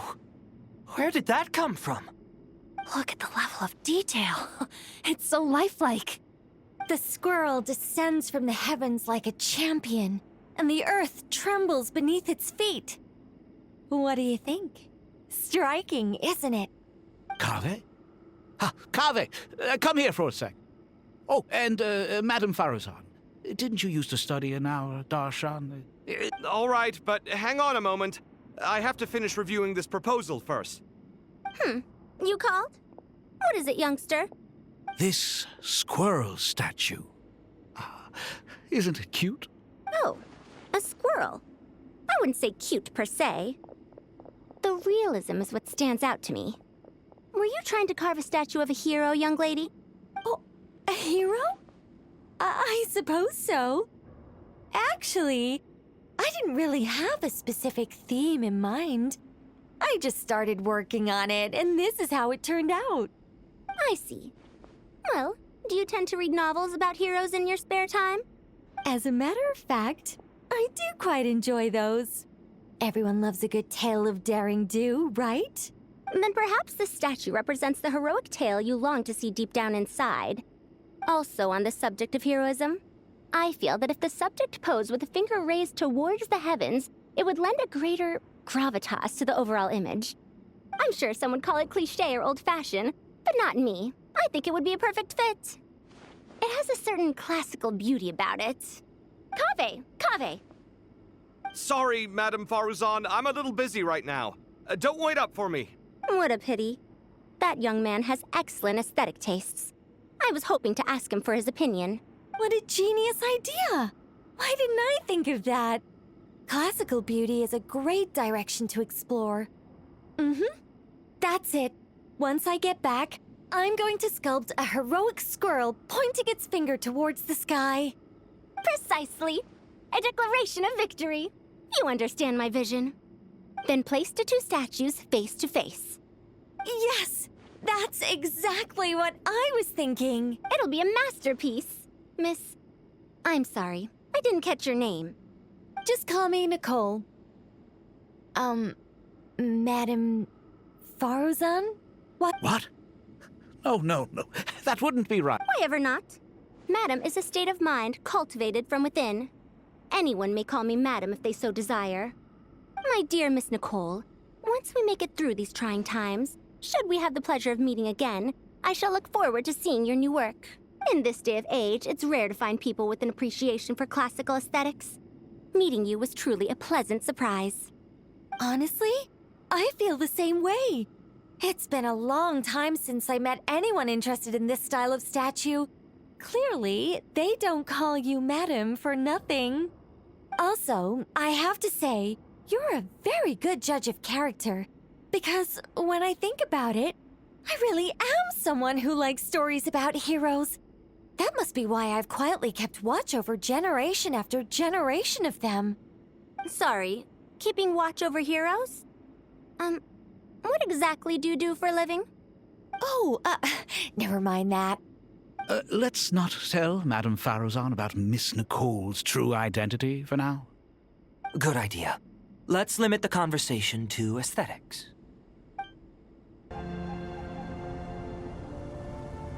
Why, we've not seen so many visitors ever, really. What is this place now, a tourist attraction? Closer inspection reveals many familiar faces. To what do we dusty old fellows owe the honor? You surmise correctly. We are here to carry out a rather enormous project. Ho, enormous, you say? How large, then? Larger than the gaping void in our lives? Why, you've even put a smile on Goatee and Crocco's faces. All this activity is making for quite the special day. I know that laugh. Liloupar? What on earth are you doing here? Oh, this is hilarious. Turns out good things really do come to those who wait. When did you three get locked up in here? And still you act all high and mighty, putting on a show for the younglings. Truly hysterical. Why, you... Yes, I know. No need to shout. You're right, Liloupar. Goatee, Crocco, and I all have the same problem. But didn't King Deshret seal you away? How did you break free, and how did you get in here? Who knows? Perhaps you can ask my master one day, should you ever get the chance. Behold, the executioners of old. Some have turned into fragments residing in human bodies, and others are imprisoned eternally, leaving not a single shard behind. It's almost tragic, watching lowly prisoners like you act all self-important. Curiosity gnaws at you, doesn't it? Your interest in the outside world threatens to burst you at the seams. I'm starting to take a liking to this magic bottle lady. Time is of the essence. Let's get down to business. We come to you, O three ancient lords, to request your assistance on behalf of the Academia. If we can help you regain your freedom, then please consider lending us your aid. As for precisely what we need your help with, it's a long story. So, to demonstrate our sincerity, we are prepared to first resolve the problems that plague the three of you. All right, stop arguing, Crocco. And Goatee, don't you start. What's the harm in letting her speak? It's not worth getting so angry about. Forget about her. The three questions are the crucial thing here. But do you really have a way to answer them? You once answered the final question, Nefer, but the seal did not open. Unless, with the passage of time, you have found a new answer? You could say so. When you first asked me what determines truth and falsehood, my answer was a liar's soul. Liars are the best at seeing through the falsehoods of the world. But if you want them to tell you the truth, you have to reach their soul. I think that makes sense. I found it quite compelling myself, and I told Nefer so. Unfortunately, it brought us no closer to liberation. Well, that's simply because it was my answer, not the one King Deshret was looking for. Can you guess which answer Al-Ahmar wanted then? Time. And that's not only the answer to the final question. It's the answer to all three of them. All things wax and wane with the passage of time. Love and hate eventually fade into nothing. Current affairs are always fraught with conflict and controversy. Only time can distinguish between right and wrong. You once described King Deshret as a proud man. I'd say that the prouder someone is, the more inclined they are to believe that only time is qualified to be their judge. Time. Well. Indeed. Perhaps in building Aru, our king was in fact attempting to reverse time, to bring love and hate, right and wrong, the rise and fall of all things back to their point of origin.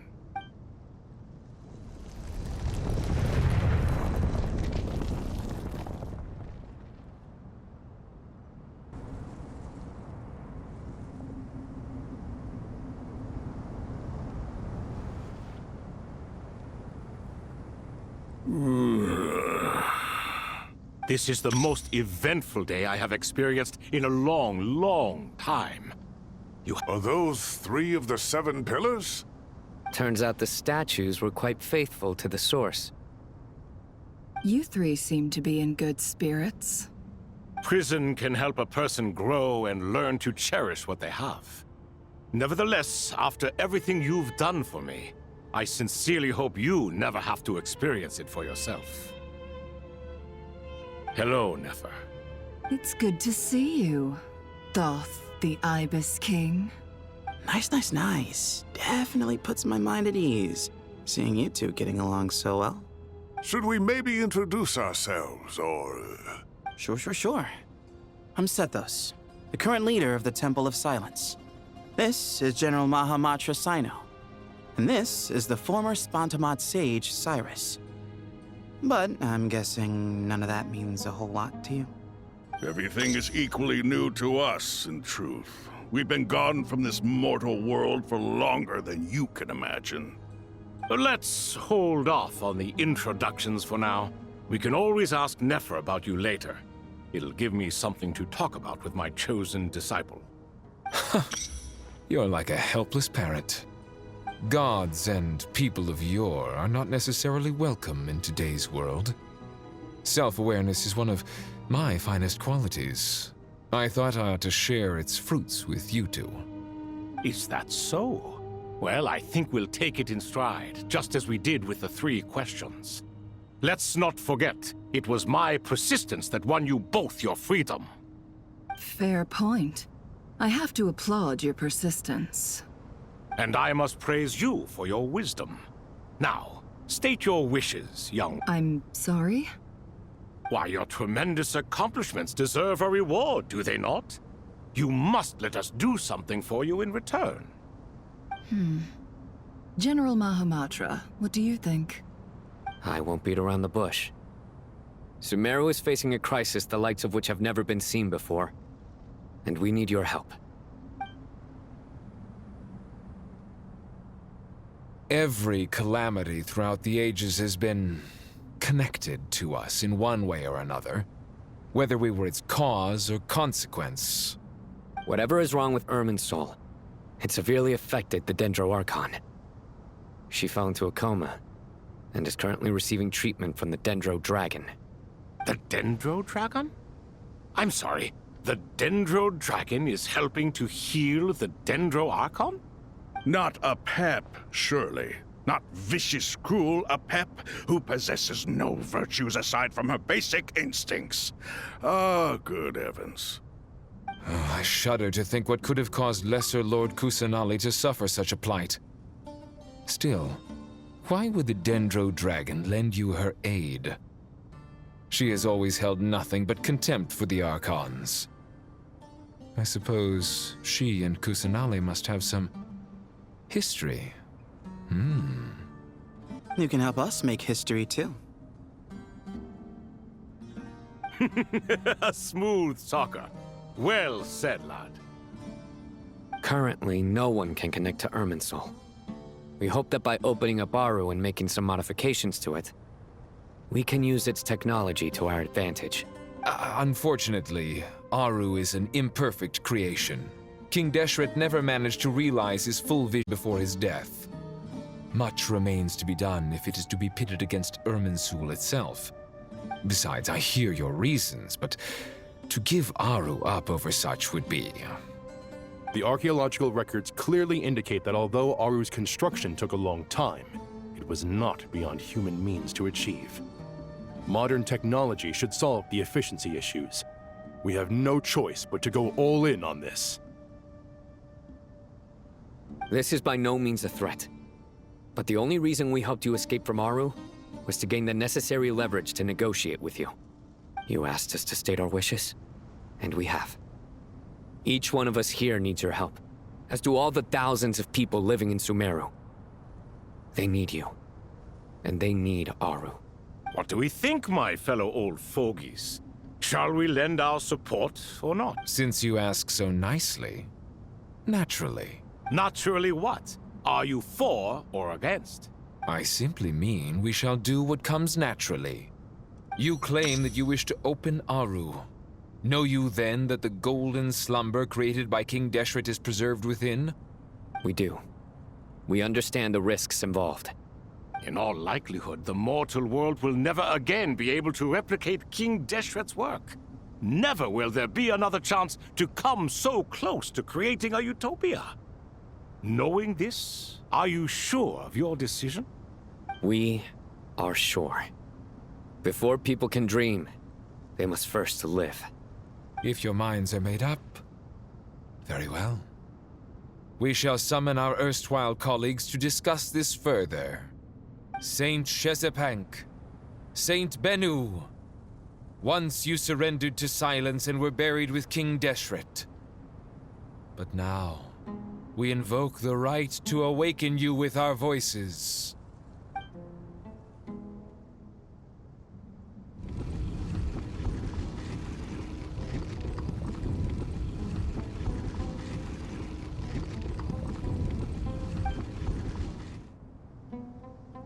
Saint Bennu, responding to your call. 3 kings detected. Initiating autonomous will. Saint Shezepank, responding to your call. 3 kings detected. Initiating autonomous will. Ah, Lord Herreshoff. What a long time it has been. I trust you are keeping well. Then your trust in my well-being has long outlived your physical body. You have always opened with that same phrase, in life, death, and now even beyond. Al-Akhmar is long gone. What is the reason for this meeting? You're awake? Good. We are voting on whether to give the people of present-day Sumeru access to Aru and permit them to perform technological renovations. Aru is the pride of Al-Akhmar. Opening Aru requires the unanimous consent of the 7 pillars. I hope you have a convincing reason to present to us. Sumeru is currently in the midst of a major calamity. Let us not forget that while Al-Akhmar was a stern ruler, he was also a teacher of wisdom. A god without his people shall cease to exist, and King Deshret's greatest wish was to provide protection for his people. Let us then honor our God King's wishes as we consider our decision. I do not mean to mock these proceedings, but what is the point of a unanimous vote when we know that the last of the 7 pillars, the Dendro Dragon Apep, will never communicate with us? This will no doubt surprise your mechanical mind, and I have no intention of trying to persuade you it is true. But Apep is, in fact, healing the Dendro Archon as we speak. Huh? Can someone attest to this? Do we have any proof? I ask the 3 kings. Can any of you vouch for the truth of this claim? Naturally, the Ibis King, Thoth. What? It was Thoth's disciples who revealed the truth to us. We need not debate its veracity. Simply let Thoth bear accountability. That way the rest of us may have a clear conscience. Herreshoff, you diabolical fiend! I awakened our former colleagues for you, supported your opinion, and backed your decision. What sort of fiend would do that? I miss the days when Hermanubis was still around. At times like this, he would offer to take accountability. What are you trying to say?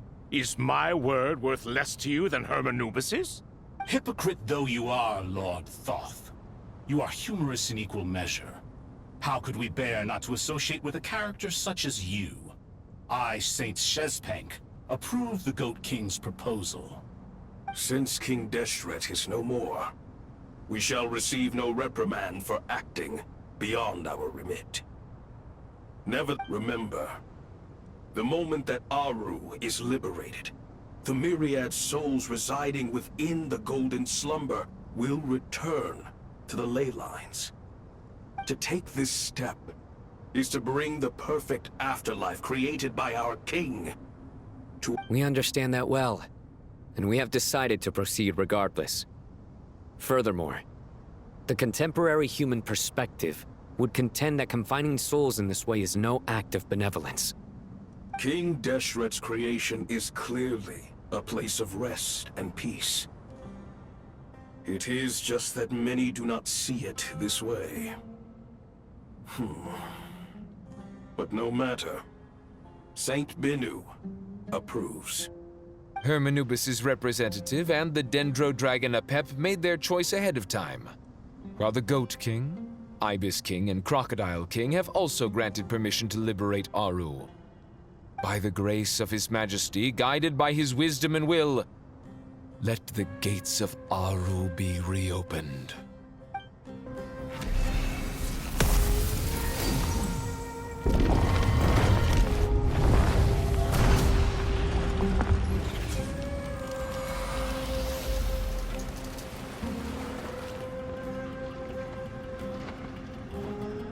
Hey!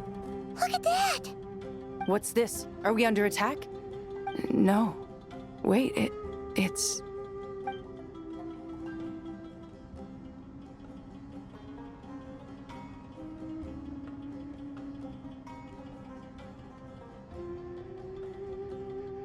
Here you are. Through the sands of time. I see you. Father. Father, is it really you? It's Jet's father, Jibril! That's right! He entered the Golden Slumber, didn't he? I smell blood and sand on you. You've grown. Strong as a wild beast, and without shedding a tear. You have to leave, don't you? Please, just answer me this. What should I do for you? This meeting is a blessing from the gods. My soul, once imprisoned along with that of Samael, is finally free. I am truly grateful for the chance to see you again. That the dead should meet the living is itself a miracle. One brief, precious moment is enough. Enough to set my heart at ease. Do not weep for me, Jet. I know you will accomplish many great things in your life. You will go further and climb higher than I ever did. All I ask is that you take good care of yourself.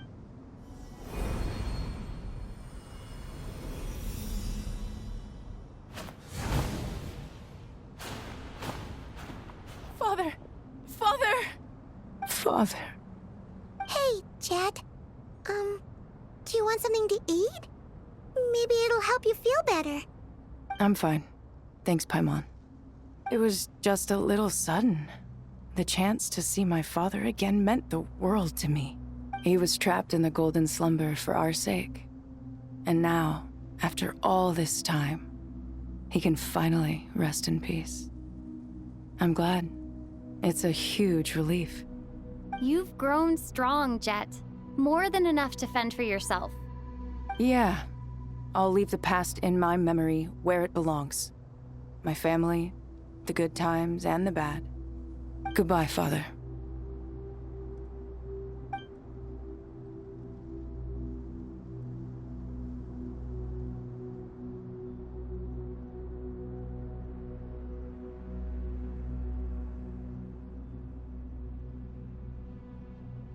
Ah, me, what a touching reunion that was. It seems we did a good deed today. We three retainers, once imprisoned for our iniquity, are surely the least qualified to judge whether this deed is good or bad. Either way, Aru is open. Now you have your opportunity, and with it, whatever trouble may ensue. Although Aru was created by a god, human craftsmanship was nevertheless required to build the gate that connects it to this world. Perhaps the relationship between gods and humanity follows a similar principle. As for your proposed renovations, we cannot determine which functions to keep or discard. Proceed as you see fit, but please entrust the task to your most accomplished scholars, or Bennu will be most displeased. It matters not. The Ibis King shall be accountable if any problems arise. Ibis, you chose to take on disciples, and so it follows that you must accept the risks of associating with humans. If I'd known you'd be like this, I would have locked all of you away in Aru, never to leave again for all eternity. All of us? What does this have to do with me? Vilify me no further. Scholars, since you have liberated Aru, allow me to present you with a gift. Using Aru's power, we shall install a defense mechanism at our king's mausoleum. You must be guarded even against Irminsul itself. This shall afford you some convenience. Unseen and unheard. From this moment forth, none may by sight or hearing perceive anything said or done within the mausoleum. Amazing. And all this is achieved just with the power of Aru? With technology from the heavens, the possibilities are endless. Just because King Deshret did not use it for this purpose does not mean that it cannot be done. So, marvel away. This is the reward you have earned. All right. Well, that resolves the issue of confidentiality.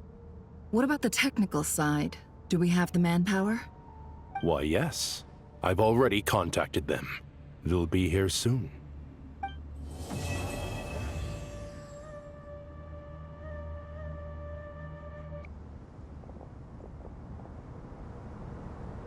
You must be the ones tasked by the Academia with renovating Aru? That's right. Good afternoon. I'm Kaveh, and these two are Termezi and Naisaburi. Hey, I'll hate them! Come and introduce yourself! We've met before. This is Thoth, the Ibis King, and everyone knows these two. Afternoon, gentlemen. I've only ever seen these two in murals! Ah, the paintings in the temple. They show us chatting, playing cards, playing chess. Precisely the activities we most enjoy, funnily enough. No, only you enjoy playing chess. We were just humoring you. I wouldn't go that far. Back to the matter at hand. A preliminary assessment by the Academia indicates that this project requires expertise in various disciplines, including the deciphering of ancient texts, mechanical engineering, the restoration of ancient ruins, and elemental theory. The most capable minds in their respective fields are here before you. If there are no objections, we'd like to begin our work. The artisans who built Aru for Al-Ahmar gave their very lives to create this splendid work. Follow their example by giving your utmost devotion to this project. I didn't know that. We'll do our best, of course, but we certainly won't be sacrificing our lives. Such brazen words. Humans these days are a far cry from their ancestors. No, that's not what he meant. Please don't mind him. He shares your sentiments, just not your, penchant for hyperbole. Assuming that's what you were going for? I just think it's important to manage expectations. Forgive my lack of courtesy, but we simply can't sacrifice our lives to the gods on completion of the project like people in the legends of old. Here's a first draft of the project proposal for your perusal. Please let us know if you have any requests. Normally, I'd have made it look a lot more visually appealing, but we were really pressed for time on this occasion. I hope you'll forgive me if it's a little rough around the edges. Naturally, naturally. If my fellow ministers deem this meager display of respect sufficient, I suppose I can consider agreeing to their proposal. Why are you so preoccupied with the ostentatious displays of respect to Al-Ahmar?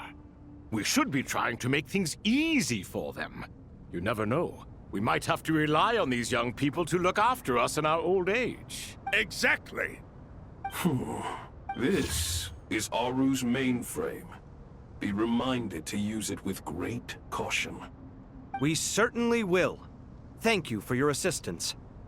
You may attempt to lay out punishment should you so desire, though I'm afraid it would be futile. You and I both know that certain components of Aru can only be operated. King Deshret always believed in humanity. Still, the reason that Aru's modules are designed that way is not so much because he trusted them, but more because he was wary of you. Is that true? No wonder human artisans helped to build Aru then. He actually required human assistance to create his greatest work. Naturally. Have you noticed that the Goat King keeps giving superficial responses? It's like he's just going through the motions and leaving the real debate to his colleagues. He understands the art of perfunctory speech. That's what earned him his position as the Minister of Ministers. It seems the rumors about King Deshret being a poor judge of character are baseless after all. Excuse me for being blunt, but it sounds suspiciously like you're putting yourself on a pedestal and mocking me. You're mistaken. And while there's nothing strictly wrong with making every conversation about yourself, it's not exactly a positive tendency either. You? Whatever. I knew it'd be like this working with you. All right, let me past. I need to look at this console. It's your job to activate it after all. Let's begin. Everyone, please proceed with the external checks and preparations as per the procedures outlined in the engineering plan.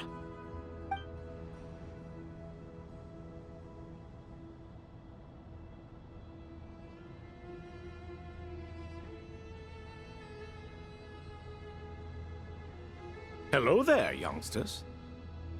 Whoa, the Ibis King came to life. What do you mean, came to life? I've been alive the whole time.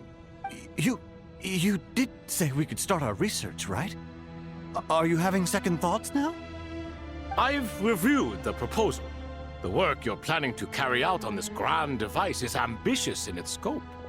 You have ample confidence in your abilities, I take it? I wouldn't say I'm feeling hugely confident, but given how bad things are, I'd rather at least try something than sit around waiting to die. You are the top scholars of your day. I trust you are aware that there are countless links between Aru and the Akasha? Aru and the Akasha? But... I thought the Akasha was the Academia's greatest technological accomplishment, created years ago by the Dendro Archon to help her people access knowledge. And you too? Do you not know either? You've read the instruction manual, right? You tell them. An instruction manual? The Akasha has an instruction manual? The Dendro Archon is a kind and thoughtful god indeed. It used to sit on a shelf in the corner at the House of Dana. Not the most popular read. If the manual is to be believed, Aru was in fact the original inspiration for the Akasha system. What? But there are so few records about Aru anywhere. And practically none of the scientific expeditions into the desert had anything to do with it. Ah, but this is something you could not possibly have known. You may have heard many stories about the desert, but what is the most important aspect of history? Consider this a quiz. Anyone from Vahumana present? I'm from Vahumana. It's, well, veracity. Precisely. And a large part of veracity is the chronological order in which events occur. I may as well tell you. In the beginning, Nabu Malikata, the goddess of flowers, descended upon Sumeru. the glory of the heaven was within her. She brought life, oases, and knowledge to this land. Then she created the jinn, enlightened them, and ordered them to serve her. 2 other gods also walked upon this land where wisdom flowed in abundance, and the 3 met beneath the great green trees. It was the first and greatest alliance. We should speak with reverence of this covenant between the 3, which transcended both time and life. For they promised that in Sumeru, wisdom would be shared with all. All the great changes in Sumeru's history began with the goddess of flowers. For King Deshret's sake, she pried into the secrets of Celestia, and for this was burned to ashes by the flames of wrath. So grieved was King Deshret by her passing that he lost all interest in state affairs and devoted himself instead to the knowledge that she had brought back. It was after learning of the technology from that floating island in the sky that he first conceived of Aru. And so, the Akasha was inspired by Aru, while the basis for Aru itself came from Celestia's technology. Well, if the 2 share a common technological origin, then connecting one system to the other is an entirely feasible idea. Unbelievable. Have you no reverence at all for celestial technology? No, I do, but there's no time for that. The schedule is too tight. Blame it on the deadline. Perhaps you could try coming up with our cutoff dates. You know what it's like having to turn around 5 different drafts in one day? I wouldn't wish it on my worst enemy. Yeah, also, Sir Ibis, King, you don't plan on getting directly involved at all, do you? Yes, well, you strike us more as having come to give a popular science lecture. Or, wait, does this count as more of a first-hand witness statement? Neither. Anyway, this sounds like far too much work for me. Still, if Aru is so powerful, why didn't King Deshret use it for more ambitious ends? Because it was never fully completed. King Deshret had grand plans, but he perished before they could come to fruition. In the beginning, his wish was to create something that could rival the very world itself. The Lord of Flowers sacrificed everything for that ambition. What he desired, she bestowed, and thus was knowledge brought into the world. Her courage and sacrifice had to be honored with the most splendid of monuments, or King Deshret would surely have deemed it a grave injustice. And that monument, built from knowledge and technology, etched with a sacrificial and courageous love, even in its unfinished form, it deserves to be treasured. At that time, King Deshret said the following to the Lord of Dendro. Since we share an eternal covenant, I shall never be your enemy. Hence, the fruit of wisdom from the heavens is not to be devoured. Remember, it is not that I lack the power to become the enemy of wisdom. Yet you and she have taught me much and shown me kindness. For this, I cherish you both. In the end, Aru was only used to store a portion of the souls. It was but a primitive form of the masterwork the king had envisaged. His final hope for Aru was to return to the past, when she yet lived. So the point you're making is, King Deshret was both powerful and ambitious, and he only ceased his imperious ways out of affection for the Goddess of Flowers and the Dendro Archon. You could see this as an act of mercy, but you could also see it as the sentiments that lay between these 3 gods placing constraints on him. This was, after all, the foundation of the alliance between them. This explains why Aru was both a prison and a monument, and why the answer to the 3 questions was time. You have to be careful who you get involved with, or you invite all manner of misfortune. This is as true for gods as it is for humans.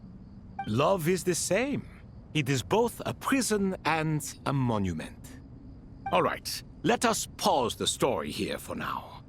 Seeing as you've been so diligent, I'll offer a little help. Who's in charge again? Is it you two? Ah, yes, me and him. Now then, close your eyes. Wisdom hides in the space between the tangible and the intangible. It is to convey the incommunicable through the simplest of mediums. By the power of King Deshret, I shall grant you a glimpse into the unseen secrets that lie at the threshold of existence.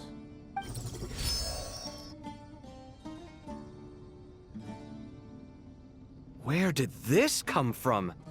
Is it a new mechanism? It looks more like some form of externalized information.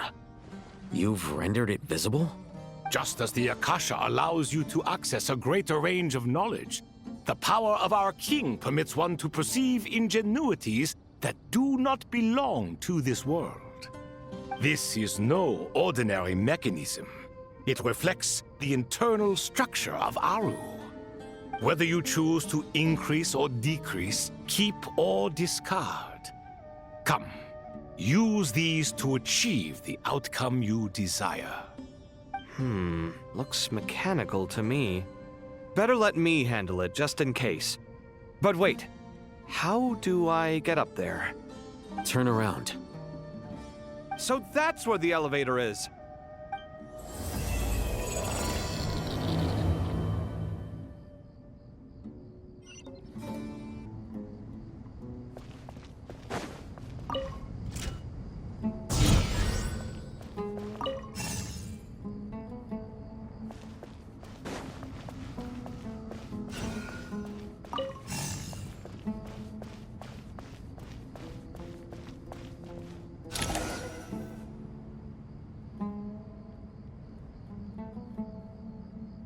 Obelisks were used to record important information in the ancient desert civilization. Hey, Al-Haytham, there's some writing here I'll need you to decipher. I've sent it to your screen. Do you see it? Got it. It's a little blurry, but I should manage. Take a look and tell me what it says. Oh, and I'll send any other similar text directly to you from now on. Let's start with this one. It's a variant of an older script. Herein lie verses written for the Yellow Sands. Looks like cultural information from the age of King Deshret. If so, I suggest you delete it. Words thrown together merely for fun. I had no idea Aru kept a record of this. Well, as long as you're certain that this is strictly private information, that's fine. It is unimportant. All right, well, I guess I'll start now.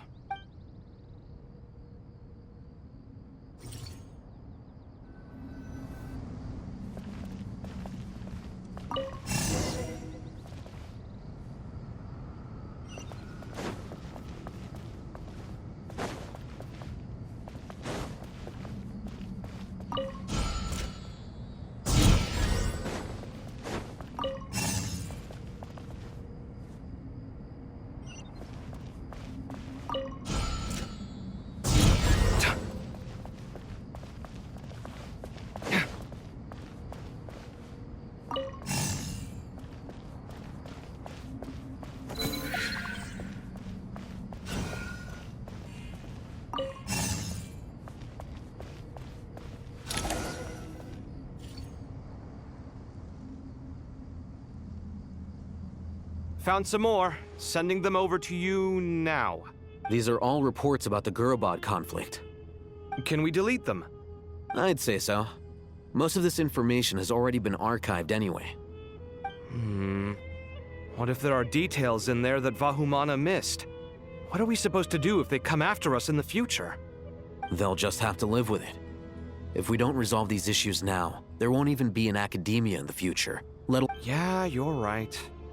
Okay, done. There's some other similar monuments nearby. I'll check them out.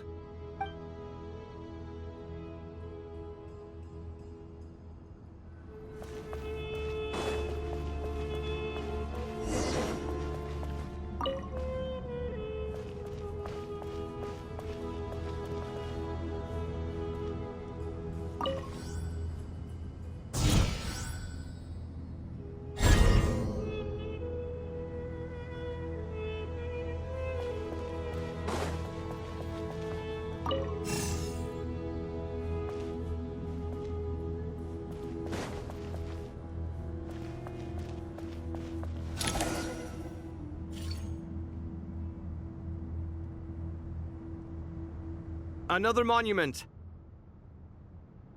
Hold on.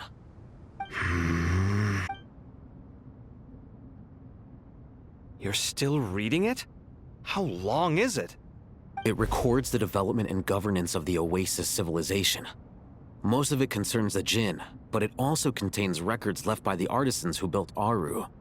Is it important? Some of it.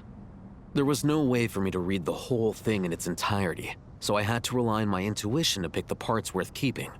What about the artisans' records? What do they— They're speculations, mostly. For instance, they were wondering how to protect themselves if King Deshret decided to silence them after the construction of Aru was complete. Sounds like pure mythology to me. Surely that kind of thing didn't really happen. The records do emphasize that this was merely their conjecture based on various myths. Still, the artisans did leave details of their plans to survive, including blueprints for their escape route. Even that got recorded? Okay, well, I'll make a copy of this first before I delete it. Is that truly necessary? You won't be needing those. No, the blueprints are important. I want to keep them as a memento.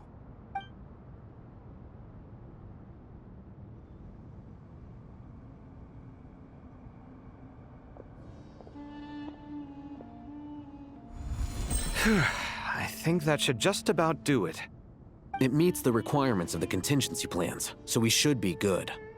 I gotta say, it's the strangest feeling, this cross between reality and the intangible. It's like drifting between life and death, or in and out of a dream, using my own hands to manipulate illusions that are forever out of reach. Chasing dreams in the most literal sense. Definitely a novel experience. What happens if my spirit just floats away? That won't happen. Anyway, I wouldn't celebrate just yet if I were you.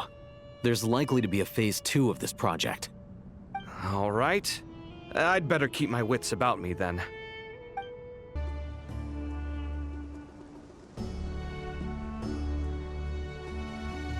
Traveler from afar, do you worry for the fate of Sumeru as well? Whoa! It's Sobek the Crocodile King! Greetings, Crocodile King. Please be at ease. I'm just here to chat with you about Lesser Lord Kusanali. Sounds like you really care about her. Yes, although to be exact, it is a mixture of both concern and curiosity that I— Speaking of Nahida, Paimon was wondering how she's doing. Wait a moment. What is it? I tried calling out to Apep, but there was no response. This can only mean that she is focusing all her energy on taking care of Lesser Lord Kusanali. All the gods who served King Deshret seemed super surprised to hear that Apep agreed to help Nahida. Guessing she made a bad impression on you or something. Are you aware of the history between her and our king? Then you are learned indeed. I'm glad to know that Sumeru has the support of someone like you. At the end of his life, King Deshret tricked the Dendro Dragon into swallowing him whole, leaving her to bear the torment of his sins. The Dendro Dragon despised King Deshret, yet he outwitted her. Rather than bringing disaster to the land, he chose to deceive her and thereby ensure his annihilation. An act that surely displays his love for humanity. The Dendro Dragon stands for the glory of a bygone era. She hated Al-Ahmar and what he represented. All the gods, all the power they wielded. And so, her willingness to help the Dendro Archon through this crisis comes as a great surprise indeed.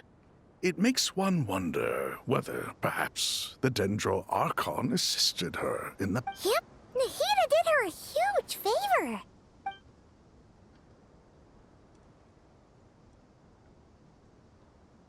So Lesser Lord Kusanali put an end to the Dendro Dragon's many long years of torment. As much as she loathes the Seven, Apep knows kindness when she sees it. No wonder she was willing to make an exception. Yeah, that's the sense we got from dealing with her too.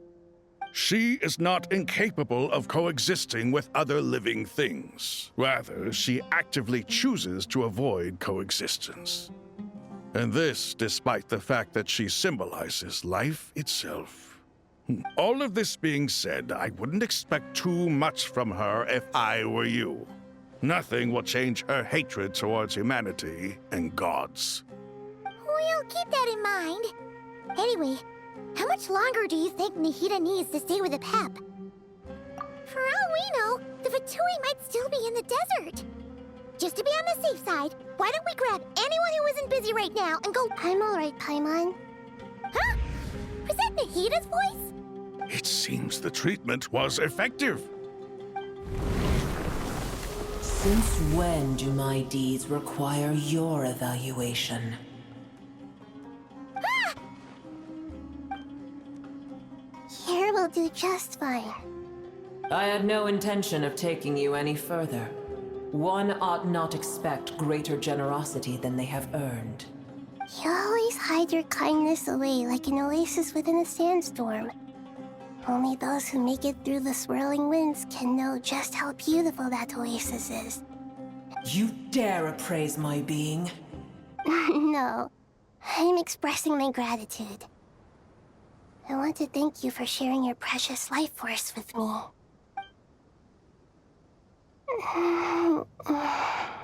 Awake already. You are more resilient than I thought. Apep. I feel much better. Thank you. Gods and their gratitude mean little to me. I would rather you give me your assurance that the situation with Irminsul and Sumeru's ley lines will be competently managed. If I suffer any ill effects from the ley lines, you, as the god of this land, will be held responsible. And you would not enjoy being held to account by me.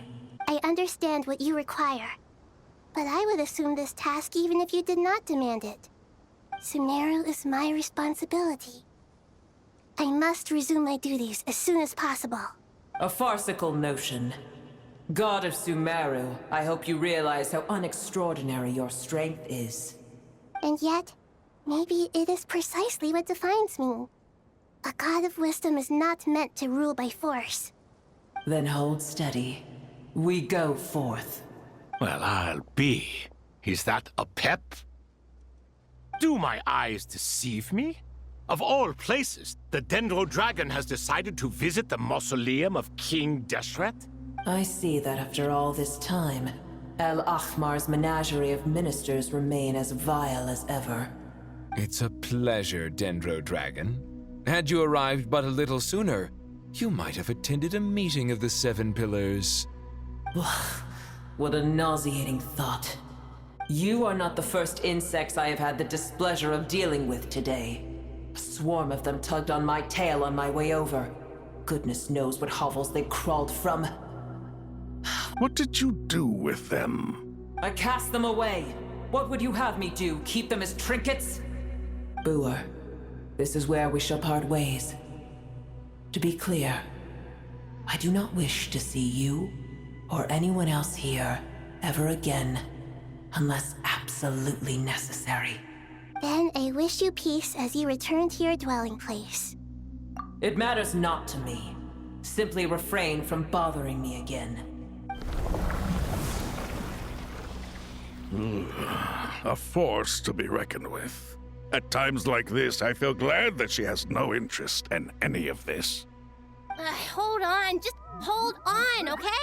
We're almost there. We made it. Huh?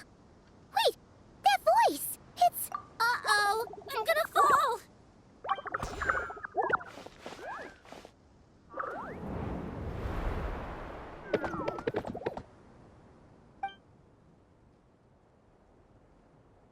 Well, that's a relief. A pair of safe hands indeed. The Dendro Archon's familiars. They are the last thing I expected to see here. Huh? Wait, what are the Aranara doing here? Don't you guys hate the desert? Obviously I was worried about the Dendro Archon. I've been supporting them with my Pari powers the whole way here. Oh, they seem pretty nervous. Is it because there are too many people around? Not just people. It's all these non-human beings, too. It's hard on them. I can't believe you made such a long and dangerous journey just for my sake. I appreciate your support so much. Thank you all. I'll have to ask everyone to wait while I help our new arrival settle in. Once I'm done, I'll gather everyone to discuss our next steps. Traveler, Paimon, shall we find a place for our friends to stay? Awesome! Let's go! Well, first I have some questions.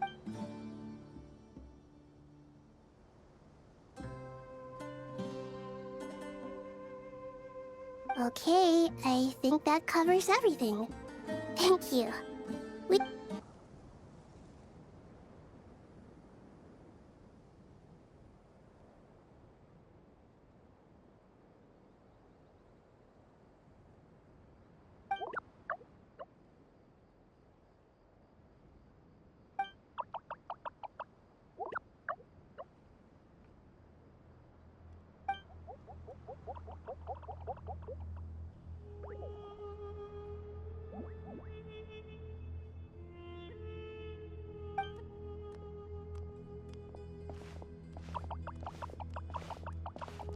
Hello, everyone. It's only us.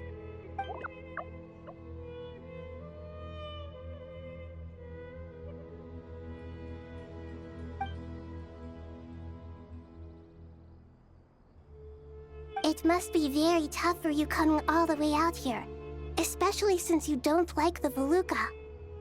Is everyone back in Vanarana doing well?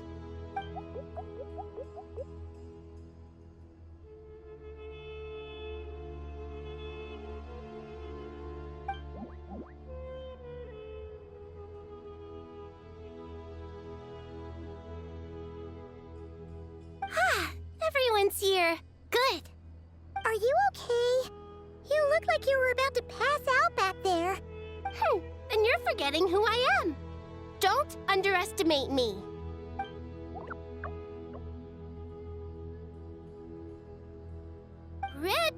Oh, excuse me! Are you comparing me to Paimon?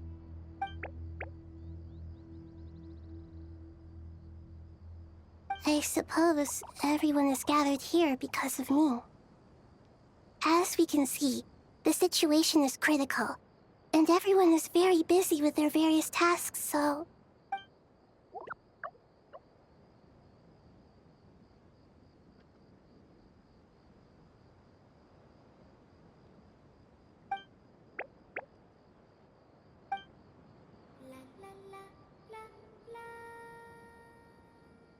I can't thank you enough. Right now, we're focused on restructuring Aru, processing excess information, and helping restore everyone's confidence. I'm sure you'll find it all very straightforward. I can help too. Just let me know where I'm needed.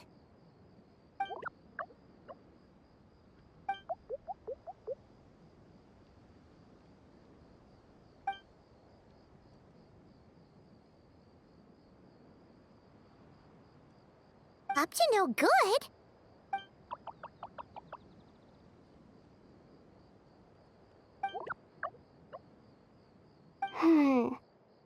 That definitely sounds suspicious.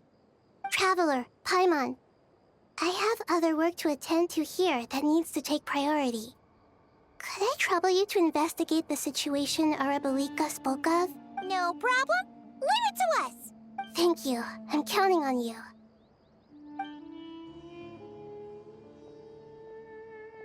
There's one other thing.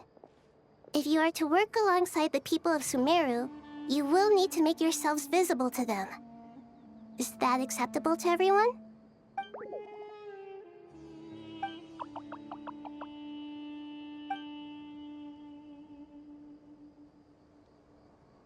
There's nothing to fear. No one here will hurt you. But if you do feel afraid, don't worry. Just call my name, and I'll be there. Very well. Now, I shall bestow a small blessing upon you all.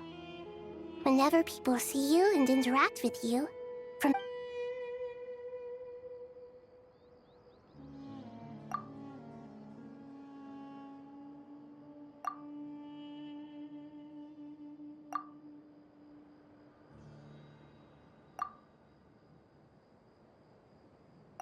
do not fear. We will face it together. This too shall pass.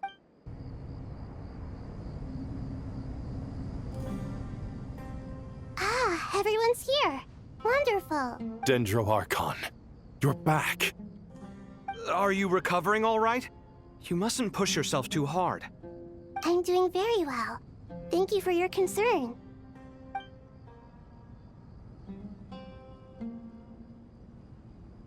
I see. Using the power of Aru to reboot the Akasha and gain access to Irminsul. It's a sound plan, although...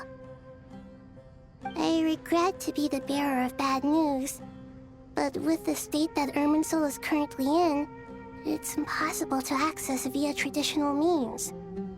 Even the Akasha won't change that. Alas, we had feared this may be the case. And what about non-traditional means? Non-traditional means? Are you saying... Desperate times call for new measures. Hey, we're here! Ah, it's you. Is there a situation?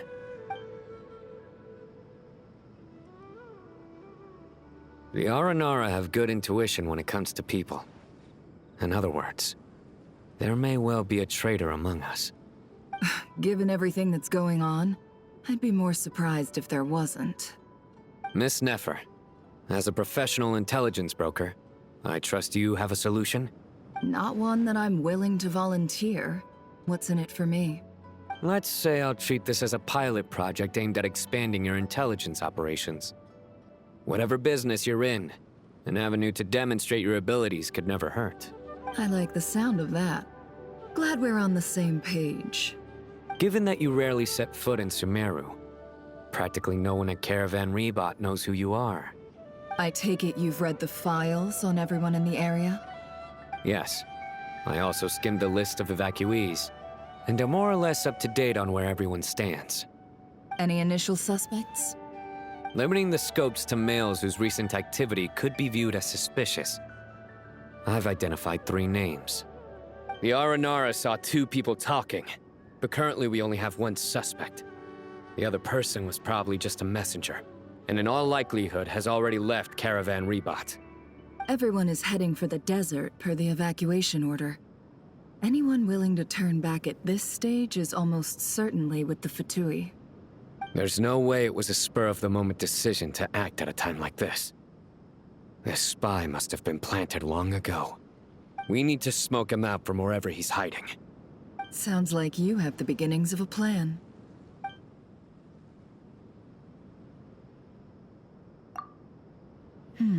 I see. Your suspicions are well-founded.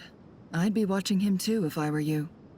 So far, we still lack solid evidence that he's been bribed. He hasn't made any recent purchases that would indicate he came into some cash. Then let's get closer to him to confirm before we make our move. I can handle it. I'm not based in Sumeru, so barely anyone at Caravan Rebot knows who I am. And you're certain you've never encountered this person in Nodcry? I'm certain. Besides, it's extremely rare for me to have had any direct contact with Sumeru mercenaries besides Jet.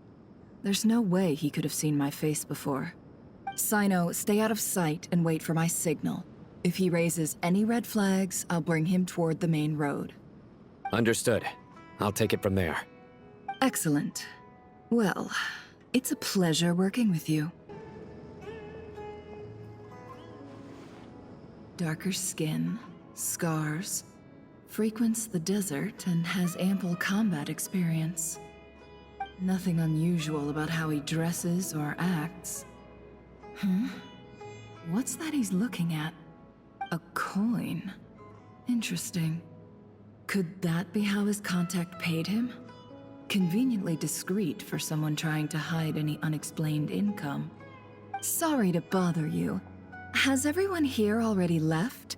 I don't suppose you happen to see a lady wearing a hat? Ma'am, what are you doing in Caravan Rebot all by yourself? The main group evacuated some time ago. Didn't you pass them on the road? My friend and I lost some of our cargo along the way. I didn't want to miss out on potential business, so I told her to go on ahead and meet the client while I retraced our steps. I didn't think it would be so late by the time I found it. And then there was a terrible sandstorm.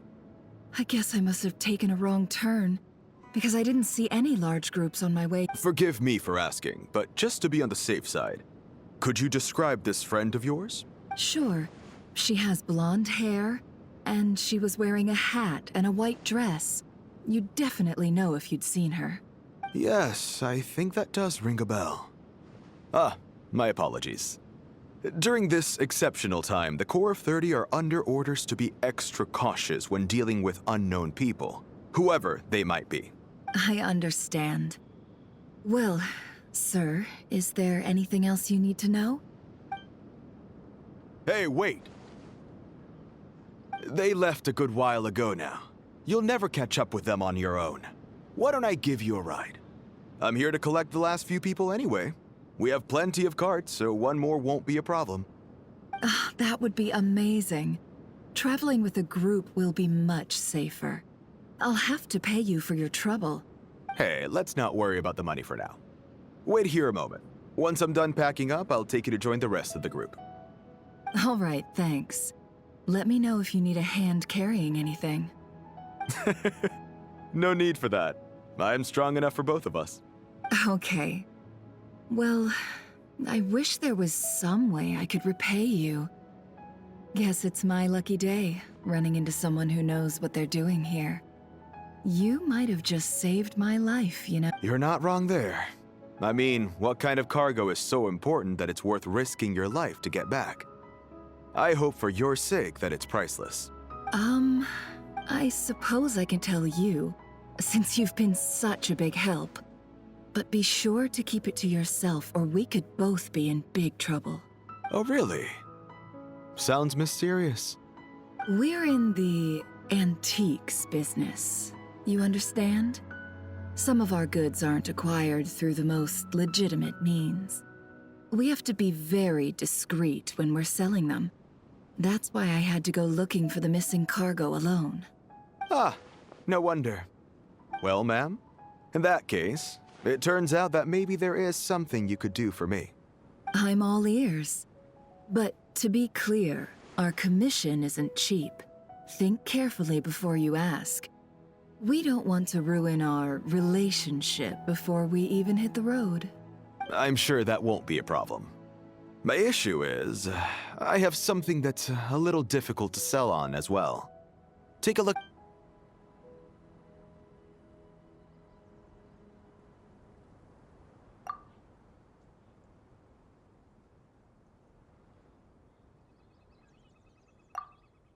Pure gold. That's quite something. How'd you come across it? Dig it out of some ancient tomb? If you look hard enough, there are many treasures to be found in the mausoleum of King Deshret. It has no distinct Snezhnayan markings. That'll be why he's going with that story. And he clearly doesn't want to arouse suspicion, so he's on the lookout for an opportunity to make a quiet trade. Surely you have an existing business partner. Won't they take it off your hands? I hope I won't be attracting the wrath of my competitors by helping you sell this. The shop I used to work with is having cash flow issues at the moment after losing some money. I'm under enough pressure as it is without having to deal with them. On the off chance anything went wrong, I'd never get my money back. I understand. Gold is the last thing that traders with cash flow problems want to see. Well, in that case, I think we can work something out.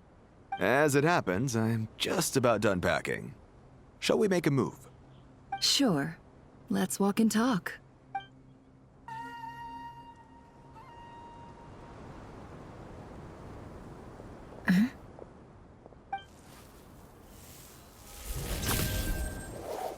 Hands where I can see them. General Mahamatra! No, wait! What are you doing? This is the coin? Good. Sadly, you won't have the chance to spend it. Nicely done. Looks like Sumeru's Matra are a well-oiled machine nowadays. Unmarked gold coins are quite difficult to trace. Thanks to you, we have secured the evidence. Here's what's gonna happen.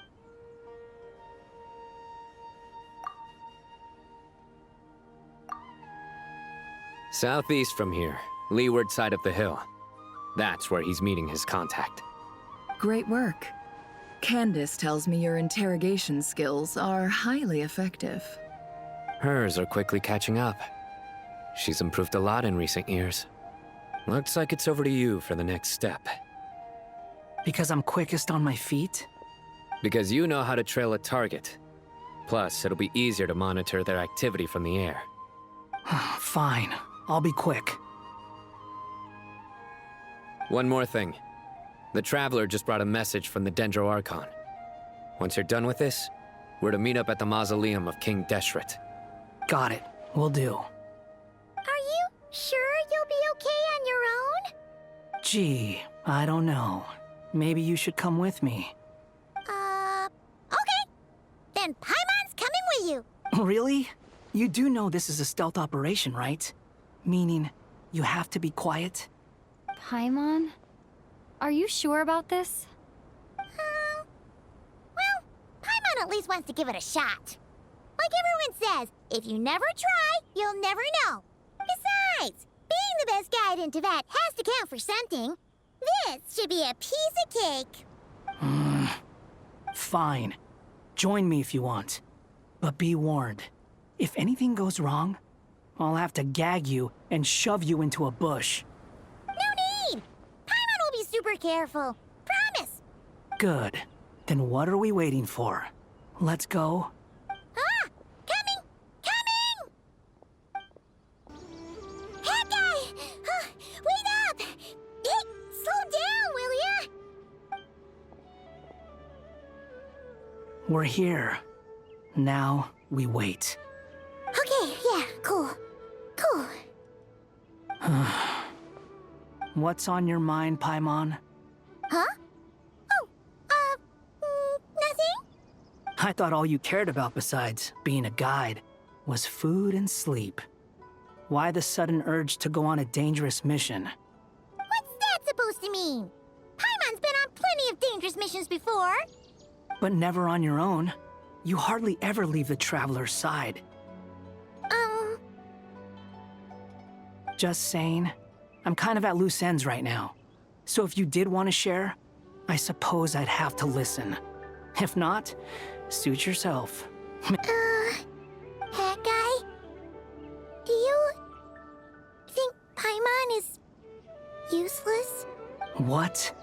Where's that coming from? When we were in Notcry, Paimon suddenly realized something. Even though Paimon's with the Traveler every single day, whenever we face real danger, she can't do anything to help. Paimon doesn't get like this very often. She just got really scared when the Traveler got kidnapped that time. What if she never came back? What would Paimon do then? And the more Paimon thought about it, the more useless she felt. But Paimon doesn't want to be a burden. Paimon wants to be a friend who's actually useful. Does that make any sense? You know, that feeling of just being complete. You asked the right person. Boy, do I know that feeling. Oh, hat guy. I'm not gonna try and encourage you. What I will say is this. When you start doubting yourself, you have two choices. Give up or change. You have to make the decision to move forward. Otherwise, no amount of consultation from other people is gonna help you. So ask yourself, what do you want? To get stronger? To learn more? Whatever it is, go do it.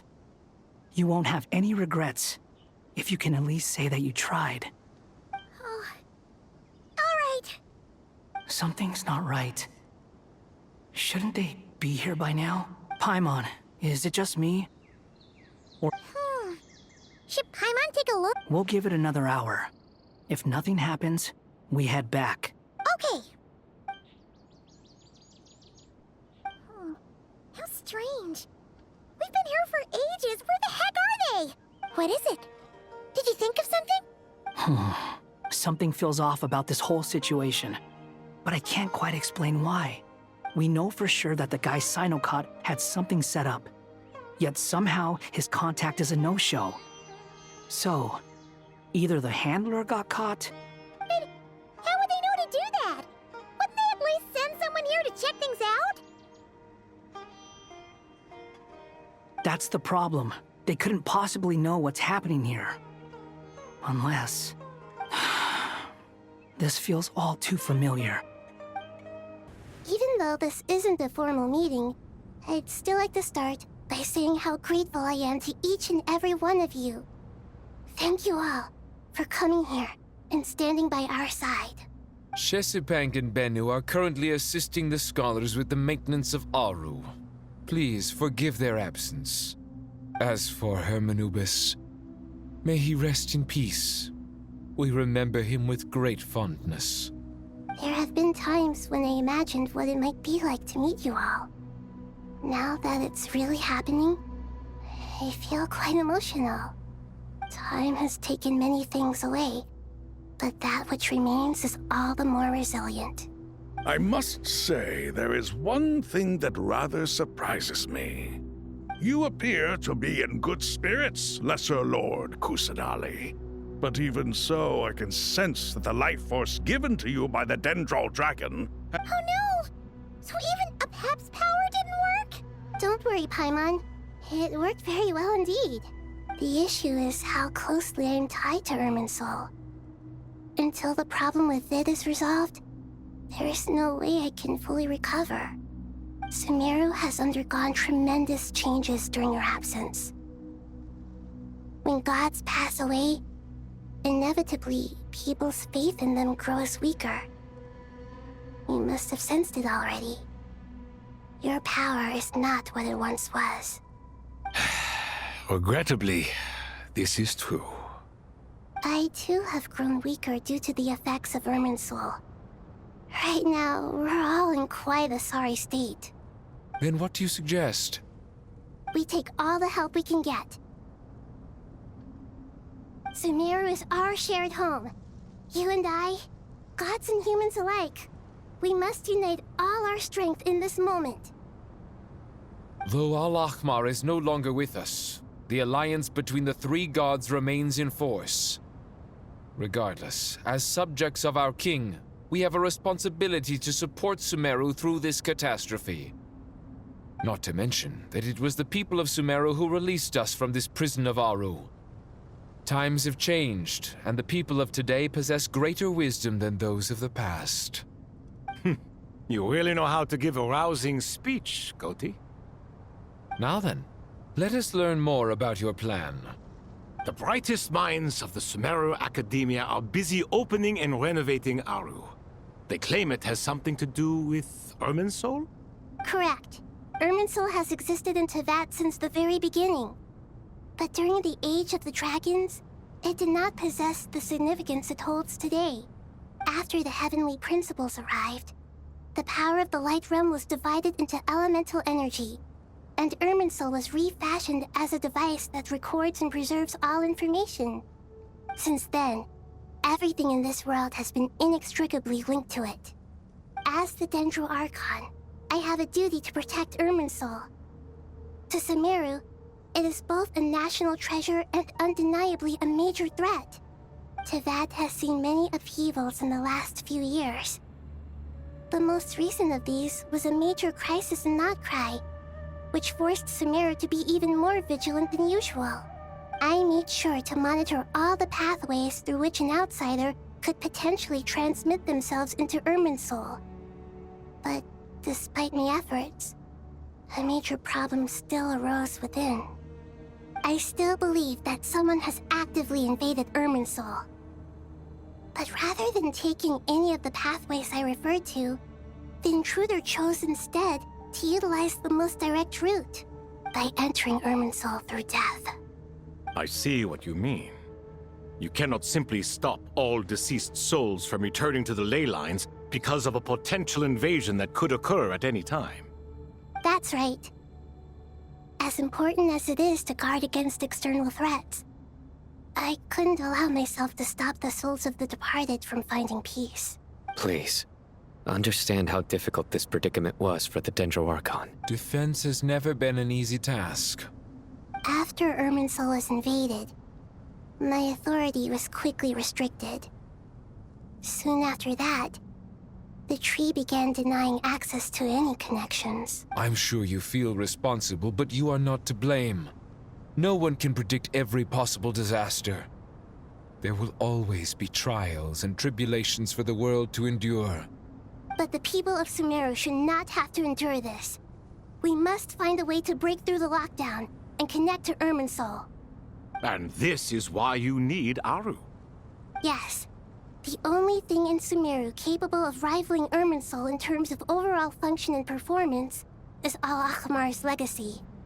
All I managed to do before falling into a coma was make some minor adjustments to Irminsul. Using Aru is a last resort, and a move that comes with enormous risks. The Scholar's initial plan was to borrow Aru's power to reboot the Akasha, then use the Akasha to connect to Irminsul and investigate. Unfortunately, Irminsul has suffered far greater damage than they first thought, rendering that plan futile. To rise to the challenge, we had to resort to more extreme and far costlier means. This has led to a number of new contingency plans. To reclaim Irminsul, our brightest scholars have made further modifications to Aru with multiple goals in mind. I thank you all for giving them your blessing in this endeavor. Human wisdom has clearly improved over the millennia. You have not only our support, but that of the Jinn, the Aranara, and the Pari. Together, we will do everything in our power to save Irminsul. By the way, when you spoke earlier of an intruder, it almost sounded as if you knew who you were dealing with and what they were capable of. Well, since you ask.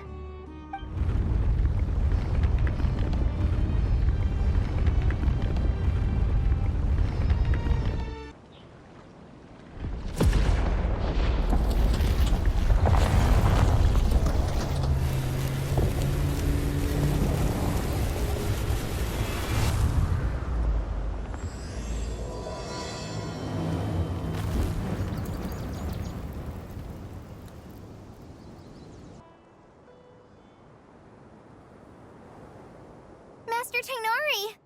What is that? Is this Irminsul? How did this happen?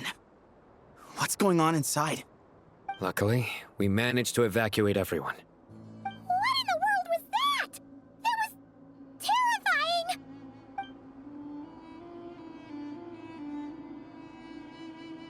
Oh my. I understand now, Dendro Archon. You make yourself quite clear indeed. Not once over the millennia has Irminsul been so terribly afflicted as this. Please continue, Dendro Archon. Irminsul's root system is what comprises the ley lines. In the past, it has always been hidden away, going unseen by the general populace. But now, an evil intruder is making it reveal itself. It has become a tree of unbridled greed. A clear sign that a deranged experiment has advanced to a new stage. Blasphemy. From where I stand, an experiment in the name of blasphemy sounds rather improper. But if we are to honor Dottore's will, this is what we must do. The birth of this tree proves to me beyond doubt that this incident is connected to him. But to explain the situation in full, there is someone I need to tell you about.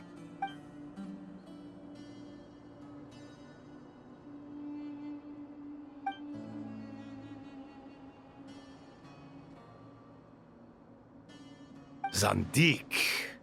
So it was him. I saw him in the desert once. A man of supreme arrogance. So this is where it has taken him. But didn't Dottore die and not cry? How is he still able to do all this? He must still have loyal followers amongst the Fatui. Even so, I'm still unclear as to how he has been able to wield such a profound influence over Irminsul. I can confirm that Fatui forces have arrived in Sumeru City.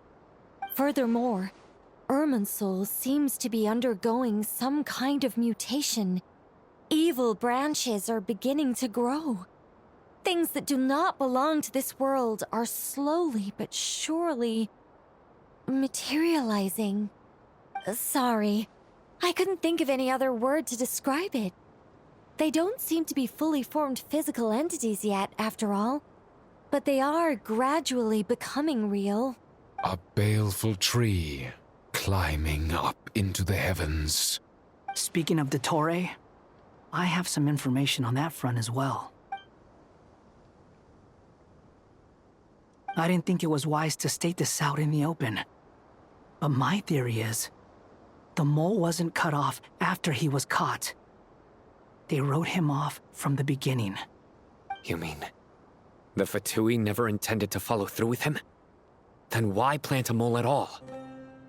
It's hardly a conventional strategy, and the rationale behind it is pretty twisted. But as it happens, I know someone who works exactly this way. And when it comes down to it, his goals are very simple. He just wants to confuse people, so they can't figure out what he's up to. He's been a collaborator of Dottore's from the outset. That fact alone confirms that Dottore is involved with this somehow.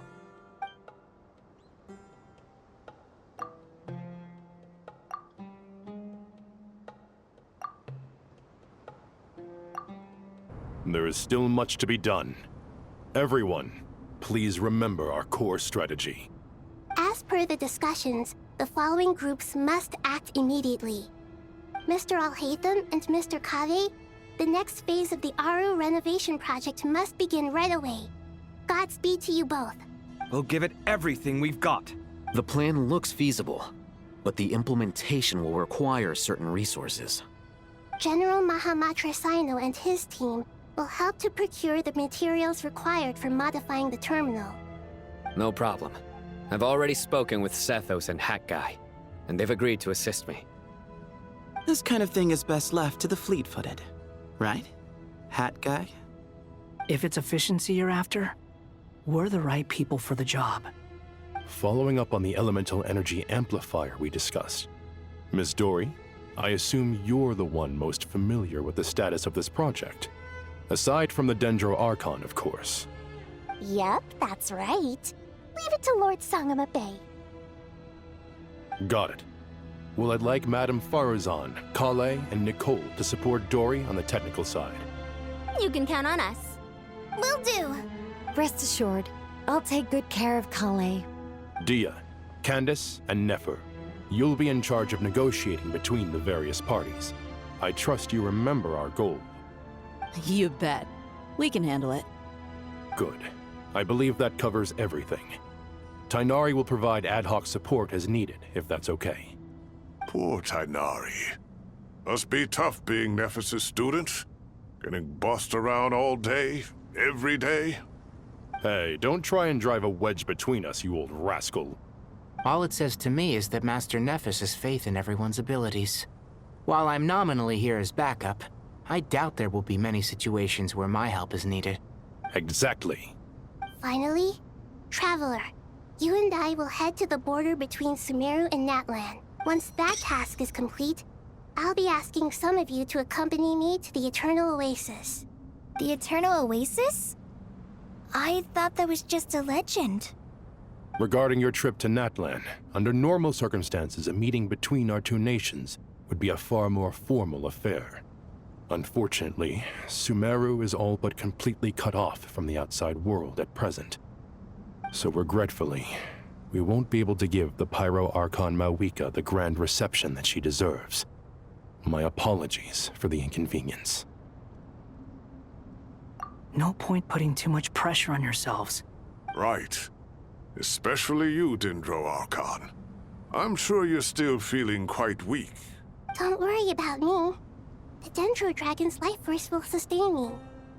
Plus, we'll be there every step of the way. Nahida will be just fine. Yes. I believe in myself. And I believe in every one of you. Well, time to get going. To what extent we can implement the final plan depends on how successfully the Akasha can be modified and configured. And to make sure the configuration works, Aru will also need some further optimization. Yeah, no surprises there. Once we roll this out, any Sumeru citizens who already have Akasha terminals can simply continue to use their existing devices. This still leaves us with a significant equipment shortage, though. Many groups of people were never issued Akasha terminals, including mercenaries, the desert folk, and we'll need a supply of rare materials for the renovation of Aru and the production of new terminals. Right now, the best place to source these locally is from the primal constructs within King Deshret's mausoleum. Time is not on our side here. It's gonna be a race against the clock. The Aru merge and renovation project will have to be carried out by you two. Everything's riding on this, so failure is not an option. Best of luck to you both. As discussed, General Mahamatra Sino and Mr. Hat Guy will source the required materials. Mr. Sethos is quite familiar with the layout of King Deshret's mausoleum. With him accompanying them, things should go quite smoothly. I have every confidence. In the meantime, we may as well take a breather. Makes sense. There's not much we can do until the materials arrive. Get information and stay close. What is this, boot camp? Knock it off. It's just Sino being Sino. You know what he's like. Everyone clear on our mission objective. Look at the excess primal constructs, dismantle them, and extract the required materials. And King Deshret's 7 pillars agreed to this? If they're just sitting there doing nothing, we might as well put them to use. Thoth's words, not mine. How many do we need again? Enough to make an Akasha terminal for everyone who doesn't own one. I remember you telling me how revolutionary these Akasha terminals were. You've used one before, right? The Academia declared the Akasha to be the most powerful and comprehensive wisdom dissemination system in history. That should give you an idea of how powerful it is. Certainly sounds impressive. Neither Hat Guy nor I have ever had an Akasha terminal. Well, if it all goes to plan, that's about to change. Oh, goody! Thank you so much for handling the delivery. What a long way it was. You've really outdone yourselves. I'm well aware what a bumpy, dangerous journey it must have been. Now, I would have loved to oversee the process myself, but of course, those of us who know the plan can't leave the mausoleum. Oh, trust me, I'm patting myself on the back for my assembly work here. Simply flawless work. But will you really be needing all of this? According to our plan, yes, this is the quantity required. I have no complaints about the quality either. I heard you covered a lot of the funding out of your own pocket.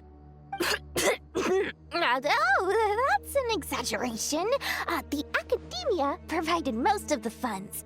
Of course, the real tragedy is how little profit I'm making on this. You know, it's a serious crisis when you can't even make money out of it. It's really quite a beautiful design. And I'm intrigued by how such a diminutive device is able to output the power of the Light Realm. Did you attend the lecture on Light Realm energy, Madame Farzan? I don't believe I saw you there. Of course I attended. I was just a little late, so I had to listen to the whole thing from outside the back door. Anyway, I have a perfectly good understanding of Light Realm, elemental and abyssal energy, as well as the relationship between the three. Good to know. Master told me in private that the conversion process between Light Realm energy and elemental energy involves highly classified knowledge that shouldn't be disseminated too widely. But even so, the scholars still shared said information. Well, you can't enforce a rule that everyone breaks. Is that the idea? At first, the Dendro Archon was reluctant to explain it in great depth for safety reasons. Later, she came to terms with it, and simply informed my master that we would all have to face the question of survival together.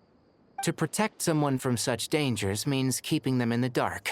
But for someone to know and embody the wisdom within, they must understand its very essence. It's an information hazard. We're exposed to danger just by knowing the facts. And just like bait, it lures us in by offering us the solution to our problems. But if you're not careful, you'll end up pursuing it down a dark path. A tricky problem. But today, this big problem has been broken down into many smaller, more trivial ones. What do you mean? Ah, I get it. For instance, you and I share secret knowledge, while she and I take on the risks of life, death, and fate. Something like that? Hey, what? That is not what I call a trivial problem. Well, as they often say in Vahumana, an event that is monumental to the individual is negligible in the grand scheme of history. Generally, the fate of the individual is an insignificant affair. Being from Amorta, where the subject of our research tends to be a lot more personal, I have to disagree. It's hard to dismiss the individual as insignificant. In other words, the big problem of survival has been broken down into many small, interconnected factors, and each one of us represents one of those factors. When the same secret is shared with a group of people, the same fate binds them together. Most people would find this unimaginable, but to us scholars, this is the path that has always beckoned to us. Sharing knowledge is a good way to fight against fate. I will always believe in that. All right, I think that's everything. Thanks a lot. But don't go anywhere just yet. I'll still be needing you to calibrate the equipment. Okay, the materials are ready. We can proceed with the next phase. Al-Haytham, how are you getting along? Most of the information in Aru is written in ancient desert scripts. Some of this is written in a tribal language, while other parts seem to be a variant of an Oasis script, based on the glyph forms. Oh. Not lost to history, I hope. Some are. All we can do is infer the meaning based on the rules of related languages. Although, this section actually fills in some of the missing historical record. I'm transcribing it so we can bring it back to the academia. After Aru started up, 2 more lines of text appeared here. Can you read them? Humans may not read what is written by the gods, except by not reading. Victory should not be easy to attain, for it symbolizes divine wisdom. Knowledge must not waver, for it has external borders. Is this a clue to solving a puzzle? Or is it being symbolic? You can't read it unless you don't read it.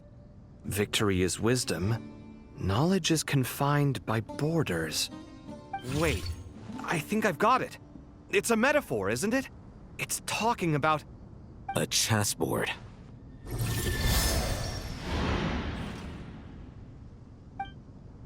You were right. The youth of today are skilled at solving riddles.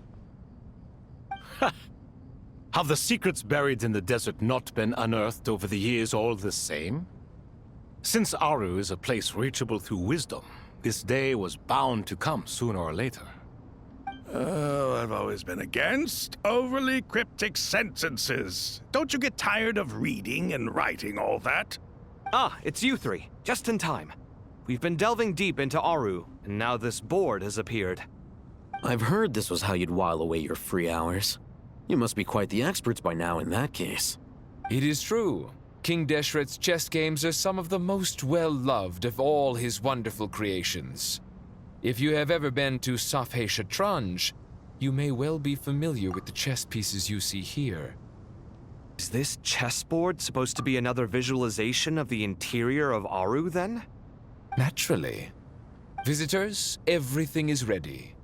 Only by completing the challenge on the board in accordance with the rules will you be permitted to overwrite Aru.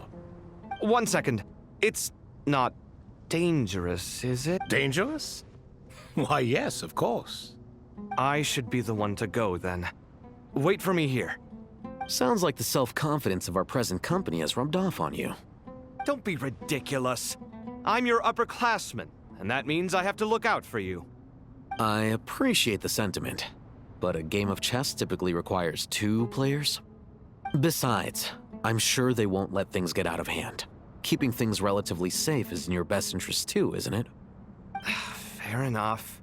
I mean, you guys are controlling the difficulty, so please don't go too hard on us, all right? Ah, but Bennu said he wanted to put some respect into these whippersnappers. All right. Thank you. Obviously, we'll still try to be careful.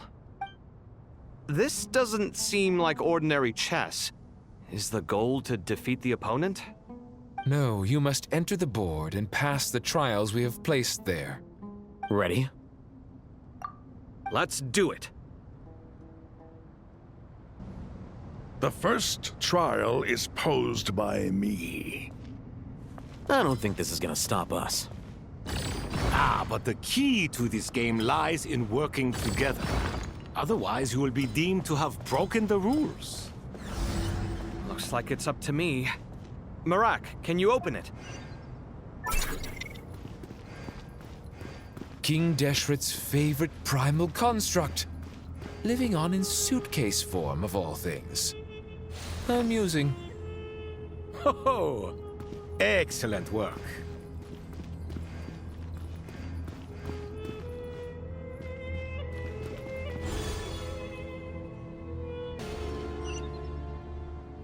Now is the time for my trial. Now, don't be nervous. I'll make it nice and easy for you. Really? Thanks in advance. We appreciate it.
Ibis King, don't you think this all rather inappropriate?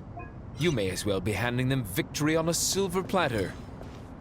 Do not expect me to follow your lead. Ha! Suit yourself.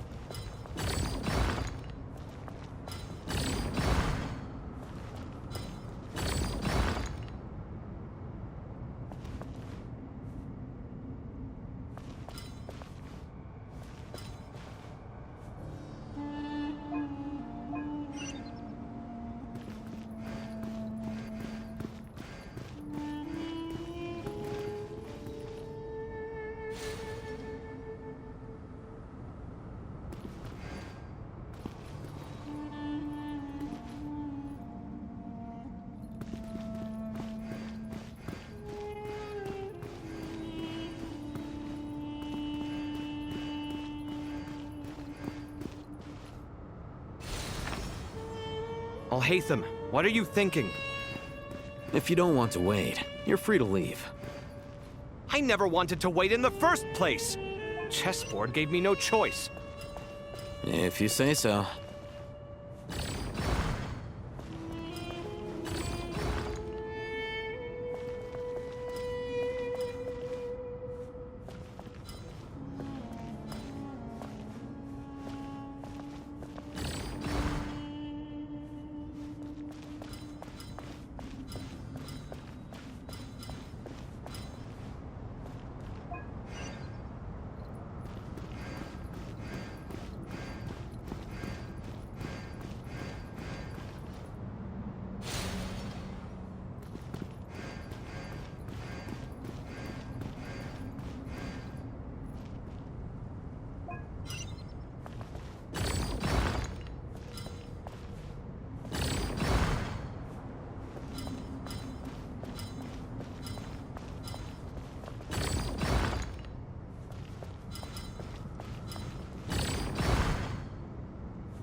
It's over. But seriously, that was incredible! Standing on the chessboard felt completely different from standing on solid ground. And also... Oh, sorry. I'll save my thoughts for later. Thanks to the three of you for helping us out with this. Is it just me, or were you giving us quite a lot of guidance along the way? We made but a humble contribution. You lived up to our expectations. Bravo! Our aid was not given for naught. In addition to the existing functions, I'd like to ask you for another favor. Since Aru's interference shield can cover the entirety of the mausoleum, it should be possible to extend its range even further. Perhaps you can find a way. So, building upon the existing functions to... Ah! I'm with you! Imagine for a moment. What would the ideal outcome look like if this function were compatible with the devices? I agree. This is the best solution possible. Please, everyone, we beg you to help us. Me, oh my! Well, since you ask so very nicely, I suppose... Goti? Croco? What do you say? Naturally. There you are. Miss Nicole truly is an angel. She shows great wisdom in guiding others, and she has already sent word to Natlan on our behalf. She said that while the other members of the Hexen Circle are busy with important work, she is quite free, and she is more than willing to accompany the people of Sumeru for the entire journey. Oh, yes, Nicole, all right. Always super patient and loves to help everyone out. She's the best. She is. So kind and enthusiastic. Well, time for us to get going. Let's head out. This should be one of the closest places to Natlan in all of Sumeru. There's the barrier Nicole and Nefer mentioned. It completely cuts this nation off from the others. But why? Why separate you from the rest of the world now, specifically? And if I'm not mistaken, Irminsul was polluted once before, wasn't it?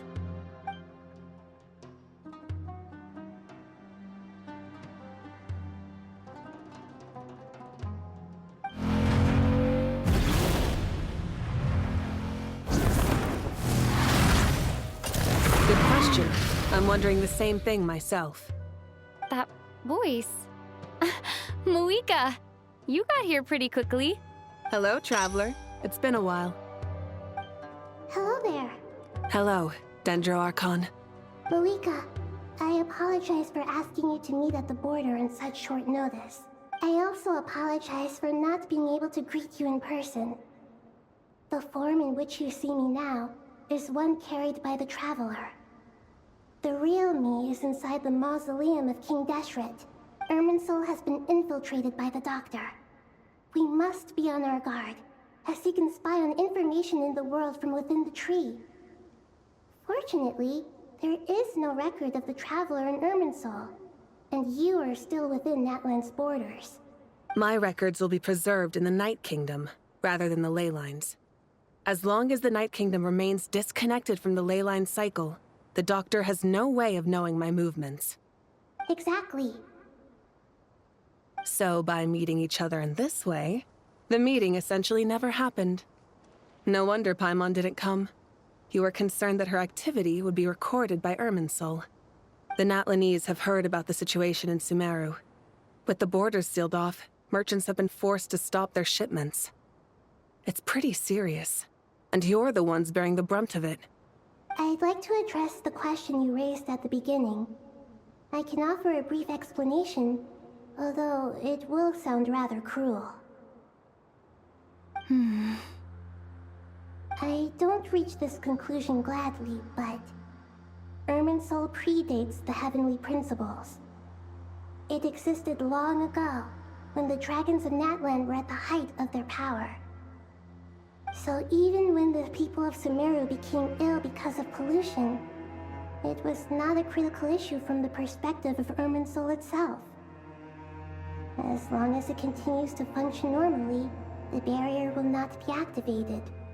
But this time, The Doctor's invasion has directly affected the tree. That is what caused the barrier to deploy. The Heavenly Principles established a rule that when Irminsul is plunged into grave danger, a portion of power will be reserved to isolate Sumeru. That way, even if Sumeru is destroyed, the outside world at least has some time to catch its breath. We'd certainly need it. The Heavenly Principles created almost everything that exists in Teyvat today. To them, preserving the existence of the world and its inhabitants takes priority over protecting Sumeru. Meaning, protecting Sumeru now falls to you. Yes. My own power may be limited, especially compared to yours. But that doesn't mean that we're just gonna sit around and wait for the end. If necessary, I will utilize any and every means at my disposal. Nicole of the Hexen Circle didn't say exactly what this meeting was about. But after hearing everything you've said so far... That's right. Nahida and I discussed it at length. We both know how presumptuous this is.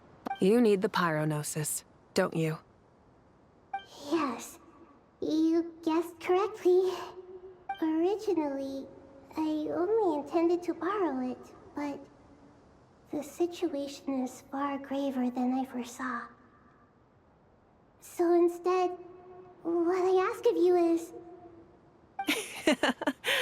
Why do you sound so nervous? There's no need to be shy. Surely a gnosis is pretty important to a god. I guess, but it's not as if losing it would suddenly render us powerless. But I'm sure you don't need me to tell you that. With all the nations you've traveled to, and all the gods you've met, as far as I'm concerned, a gnosis is basically an elemental energy enhancer. But I don't usually use it. You know me. I like to think I'm pretty strong without it. Yeah. Not about to dispute that. So you see, you don't need to sweat it. Here, take the Pyronosis. Uh-huh? Just like that? Uh-huh, just like that. To tell the truth, I've always toyed with the idea of giving it to someone who needs it more than I do. I know you accompanied Nahida here to try and increase the chance of success. It's a good thing you did, because your involvement is one of the main reasons you've managed to persuade me. Are you sure about this? Handing over your gnosis just because of me? I won't try to quantify it, but trust me. Handing over the gnosis to Tumaini is far from the craziest idea I could think of. Besides, even if you hadn't come here personally, I think I still would have agreed to. Irminsul doesn't just affect Sumeru. It impacts all of Teyvat. I know all too well how difficult it can be to protect the things you care about. So logically, morally, or however you want to cut it, helping you is the right thing to do. You don't need to tell me the specifics of your plan. Where the gnosis is involved, the tighter the secrecy, the higher your chances of success. Moika, my heartfelt thanks go to you and the people of Naplan. Don't mention it. But now for the hard part. How do I actually give it to you? I have an idea.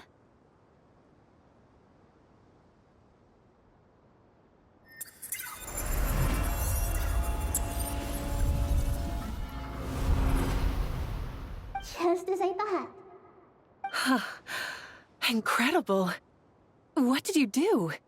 Just made a lucky guess. This seems to happen quite a lot.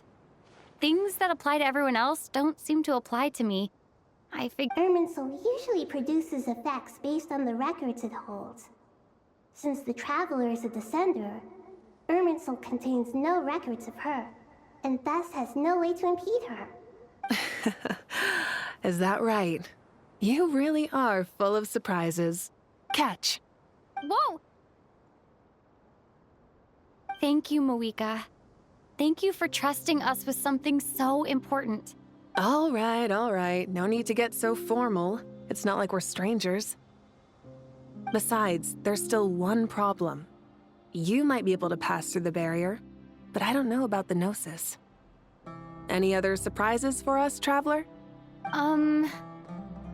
let me try something. I have the pyronosis in my hand. It feels strangely ordinary. Not particularly heavy. And yet, this tiny thing symbolizes the mighty authority of a... I need to think hard about my memories of Pyro. My memories of journeying through Natlan. All those important experiences I've had. The gnosis disappeared. Traveler, are you alright? I'm fine. The pyronosis disappeared into my body, just like phlogiston. Maybe it resonates with you because you've mastered the power of phlogiston. You might not be recorded in the ley lines, but you're still Artumini.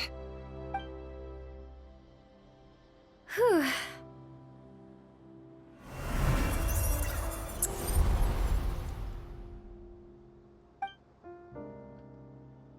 Please allow me to express my gratitude once again, Mui. Pleasure. Well, I've given you all the help I can. The rest is up to you. Good luck. We won't let you down. Yeah, we aren't about to lose. Traveler, Paimon, how are you feeling? Paimon's a teensy bit nervous, but only a teeny tiny bit. Seems like she's gotten way braver over the last few years, huh? Of course. After all the adventures you've had with the Traveler, I'm sure you've gained a lot of experience and grown as a person. I'm doing all right. What about you, Nahida? How are you holding up? With the negative effects of Irminsul, I'm a bit like a piece of fruit that's been burrowed into by hungry insects and left to rot. I'd be lying if I said it was nothing. But please don't worry. We all know what we're getting into, and we've prepared as well as we can. I believe in everyone. I believe in you. And I believe in myself. Stoking the fire inside oneself is certainly one way to live, but knowing when to rely on one's companions is also a form of great wisdom. I've been quietly learning little things from everyone, like plucking tufts of fur from a sumpter beast. Me too. With the constant traveling, I'm always learning and growing. That's the journey of life. I think there's someone else here who would share that sentiment. Don't worry about what I think. I was just passing by and happened to overhear your conversation. What are you talking about, Hat Guy? This is the top floor. No one passes by the top floor. Says who? You can fly just like I can. I would have thought it makes sense to you of all people. I don't know why, but I feel a little more relaxed now. It shows that you feel comfortable laying down your burdens in our presence. It means that Sumeru is a place you can trust, where you know we have your back. And we feel exactly the same way around you. That's what it means to be friends.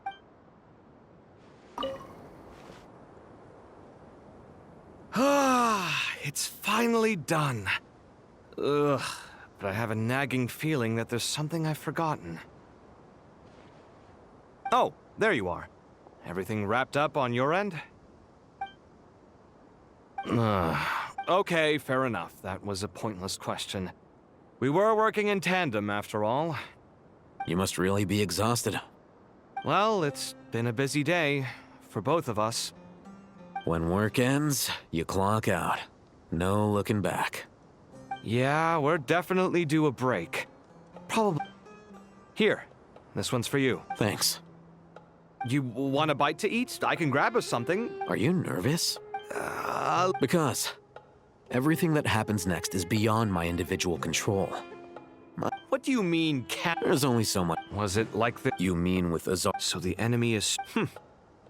If your memory is so vivid, you might also recall that it was... I came for a... What do I think?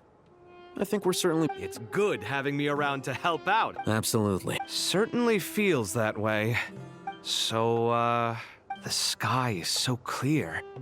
And there isn't a whiff of decay or destruction in the air. It's hard to imagine. Awful things happen. What you and I have done is increase our Lofty ideals may provide no defense. Oh, I hope everything. It will. It's really strange. You're my junior, yet you always seem to act more. I think it's mostly a matter of temperament. Ugh. Walked right into that one, didn't I? We'll make our move after sunrise tomorrow. Good. Is everything ready? As much as possible. That'll be enough. Don't let the pressure get to you.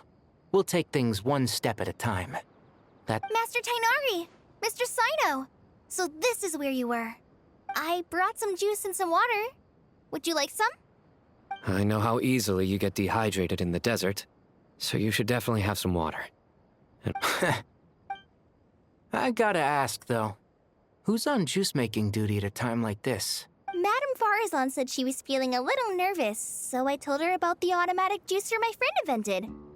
She took it right off me and started making carton after carton of juice. A juicer? Did Sucrose send that to you? Yeah, I hadn't had the chance to try it out before this incident occurred, but I couldn't bear to leave it behind in Gandharvaville. The juice is very sweet. I think so too. Kale, how are you? Physically, I'm okay, but it just still feels strange to me. Why would a great power like this come to someone like me? I know the feeling well. That same question ran through my mind every day as a kid. At least now, you have someone who can relate to you. All the more reason that you should apply for Spontamod. Tainari fiercely opposes the idea, though. Those two things are completely unrelated. What are we all chatting about, Would anyone like any juice? Oh, you have some already. I had some earlier, ma'am. Maybe give the extra to someone else? Very well, very well. I shall be off then. There's this enormous power, and then there's little old you. You feel like there's no connection between the two. Yeah. But after all this time, I can't believe this stuff still gets to me sometimes. Kale, just because we normally keep the conversation light doesn't mean we can't discuss deeper issues. I don't think it's childish at all. You were the victim of a terrible crime. It's normal to struggle with the fallout from it. You have absolutely nothing to be ashamed of. My professor once told me that no incident can be considered truly resolved until the victim says it's over. Your rage and your pain are completely justified. Thanks. Miss Nicole said that. The same god remains which were once used to inflict so much pain upon me have now become a weapon with which I can protect everyone. Every innocent person who's been hurt needs time to realize that it wasn't their fault. I was the same. But it's all about to be over. Tomorrow, it ends for good. I don't know if you've noticed, but you rarely stumble over your words anymore, and your outlook has become much more positive. It's a big change from how you used to be. And since this isn't over, you can settle the matter on your own terms. It's time you seized back control. Yeah. Sumeru is my home. And it's so important to me. I have to protect it. And once you're done, how about you come back and apply for Spontamod? Stop it with the sales pitch, would you? Hey, excuse me. There are still 3 unclaimed cups of juice here. Why don't you take one each? Ugh, my arms are getting sore from carrying them around everywhere. Madame Farazan, why are you... Thank you, Madame Farazan. Drink up and enjoy my handiwork. I think I'm going to make something else now instead. Please, try to relax, Madame Farazan. I know, I know. Something on your mind, Miss Nefer? Nothing in particular. It's just... right now, the future feels strange and unfamiliar. But the future has not yet arrived. How can you say how it feels? Some people know that there's an impending disaster. Others remain blissfully unaware. Each group is imagining an entirely different future while walking towards the same one. But when they get there, they'll still find they feel differently about it. People are shaped by their circumstances. Different circumstances create people with different perspectives. I've always found the perspective of the Vahumana Darshan to be a particularly incisive one. Even at the height of the crisis in Nodcry, people held diverging opinions. But things are different this time. Indeed. Regardless of faith, gender, wealth, skin color, or eye color, everyone in Sumeru knows what will happen tomorrow. The world has never been an especially fair place. Yet now, against all odds, a moment of unprecedented unity and equality is about to take place. It's fascinating. If only my father could have lived to see this era. Era. To me, that term represents a much greater span of time. It can be an unsettling word. I would even say I'm afraid of it. Do angels even feel fear? Yes, at least I do. I fear the gap that grows wider with each passing day, and the never-ending flow of time.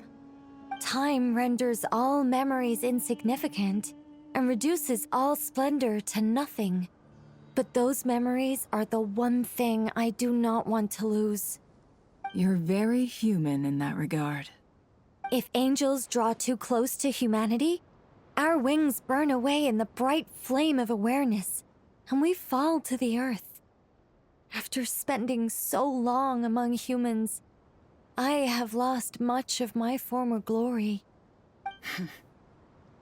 Maybe that's a good thing. You're more human than some humans are. I've been talking to Kale a lot in recent days. We seem to be in completely opposite situations. I suppose that makes us good case studies for comparison. Case studies for who? Myself, I suppose. After comparing the two of us, I suddenly discovered that I desired more than before. It was a gentle, pleasant sensation. Just as most people pursue glory and miracles, I too am pursuing miracles of my own. Guiding humans to make the miracles in their hearts a reality. That is my miracle. It doesn't sound so bad, does it?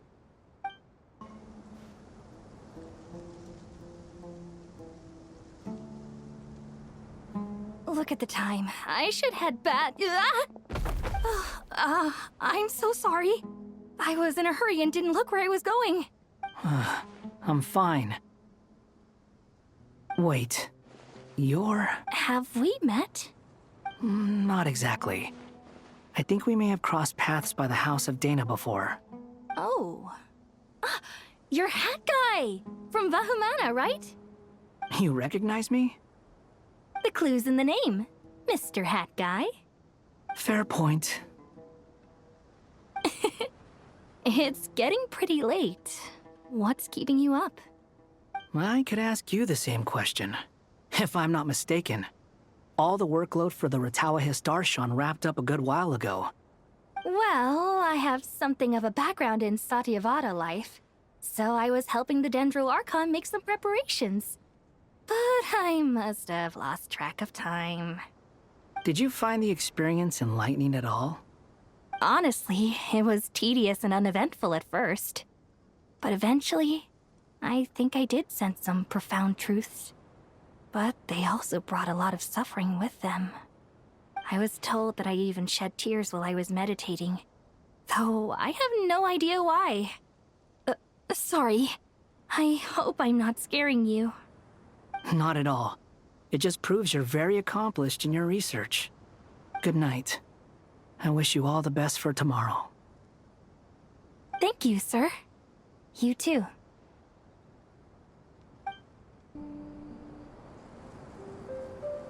Too bad we've got a fight tomorrow. I could really do with a stiff drink. Let us pray instead. Prayer. How nostalgic. Lord Sangama Bay. Came to get some fresh air too, did ya? That's right. Actually, I was hoping I might run into you, Dia.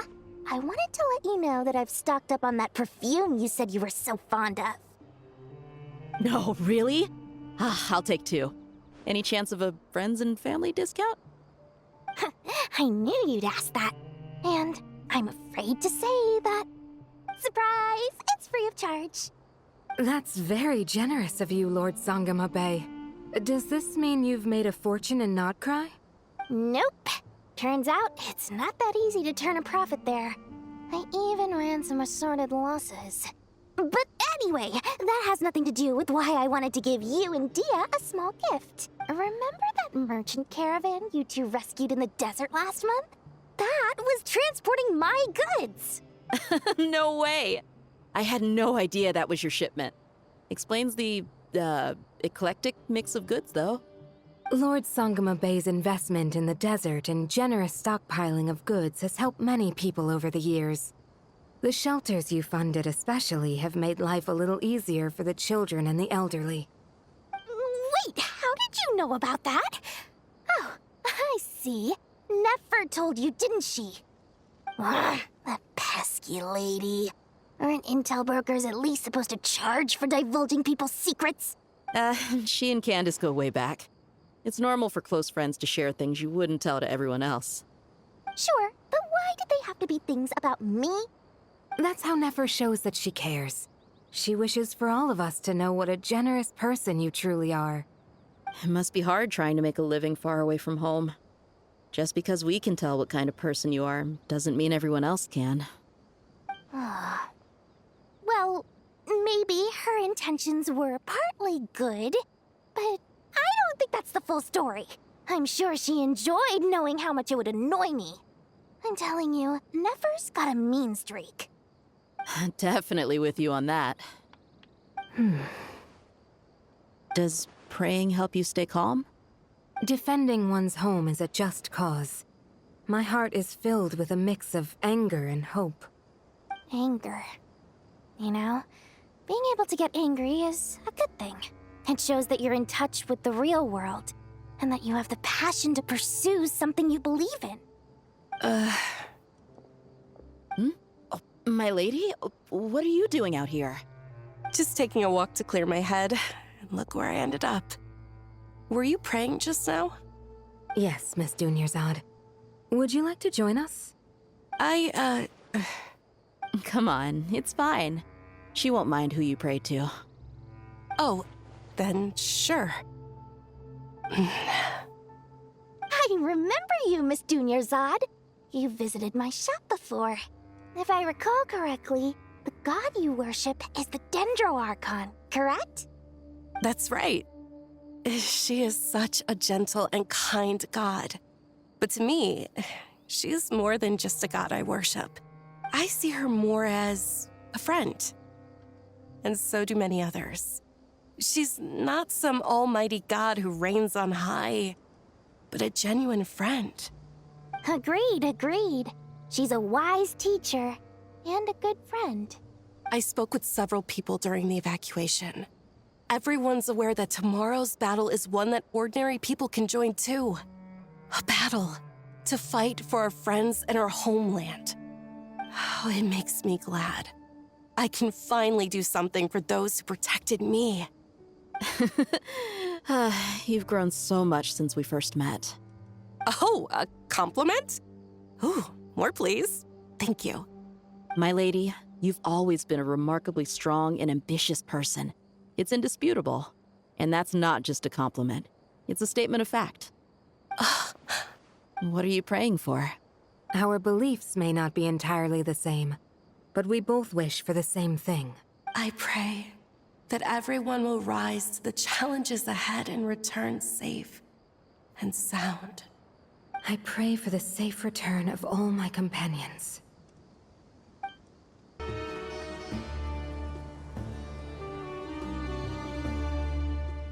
I have not felt this way in a long time.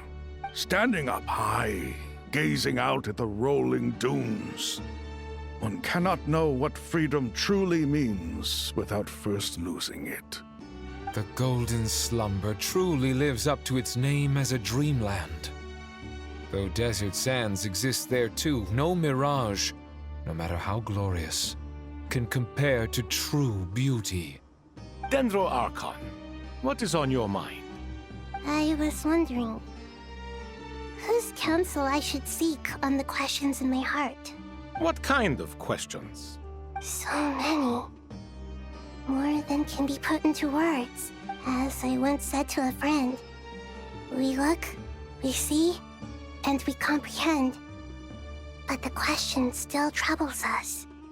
What are the many disasters that this world faces, but the sum of all irresolvable questions?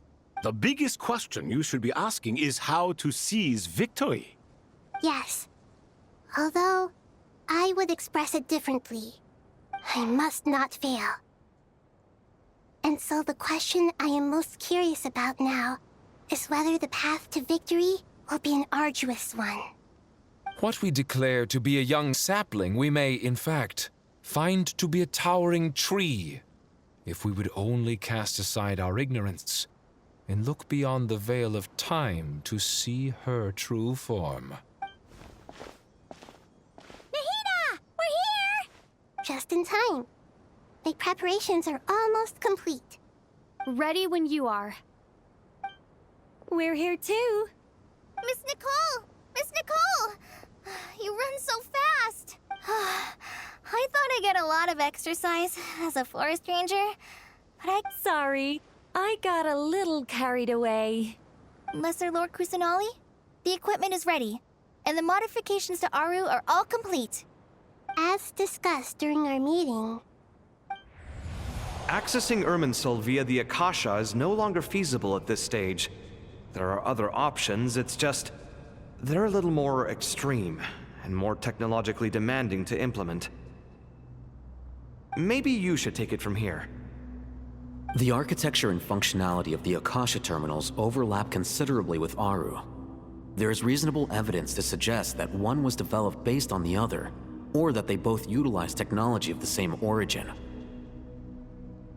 As long as the transplant and merge operation succeeds, Aru should theoretically work on a scale greater than the Akasha and approximately equal to Irminsul. It will become the largest active computing device in all of Teyvat. A system this powerful is capable of a lot of different things. In the past, the Akasha was primarily used for one-way information transmission, but I suspect it could also serve as a central bridging hub. In the pursuit of greater knowledge, some scholars have attempted to connect their consciousness to Irminsul through the use of terminals, incense, and meditation. Correct. In academic language, scholars who reach that stage are said to have entered Satyavada life. Hypatia has performed this practice many times in the past, and she was once under my care for a period of time. Right. And this at least proves that there is a zone within Irminsul that can be connected to. that's right. Providing wisdom to the people is one of the very reasons for Irminsul's existence. In that case, I'll skip to the conclusion then. We need to further modify Aru, merge it with the Akasha, manufacture terminals, and distribute them to every single person we can reach. Every person? Even the desert folk? Yes, everyone. I've already calculated the amount of raw materials we need. So you mean we're going to get new Akasha terminals? Yes, but this time the people of Sumeru won't be using them to acquire knowledge, just to connect to Irminsul. That's the key.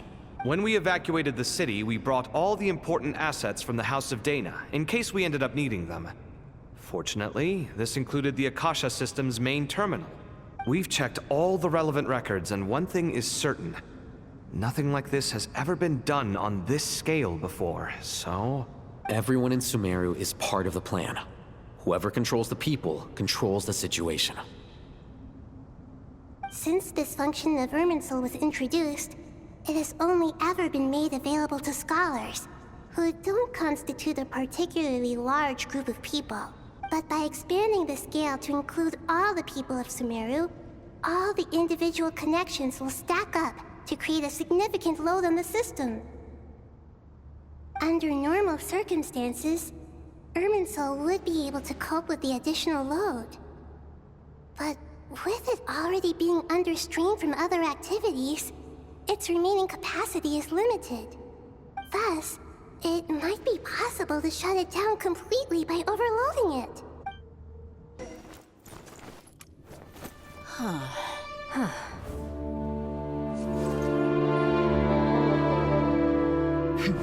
Counting down. 3, 2, 1. Are you ready? Ready!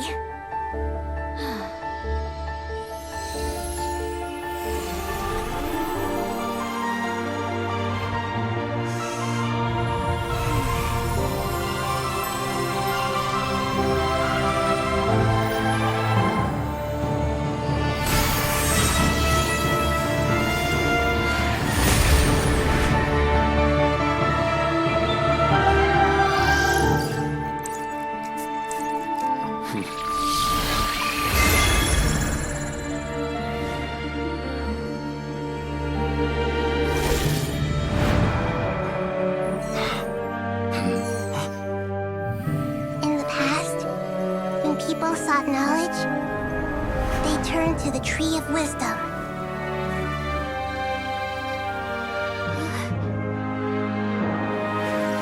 Today, we use it to save Sumeru and the whole world. These boughs that nurtured learning must not become tools for destroying the world.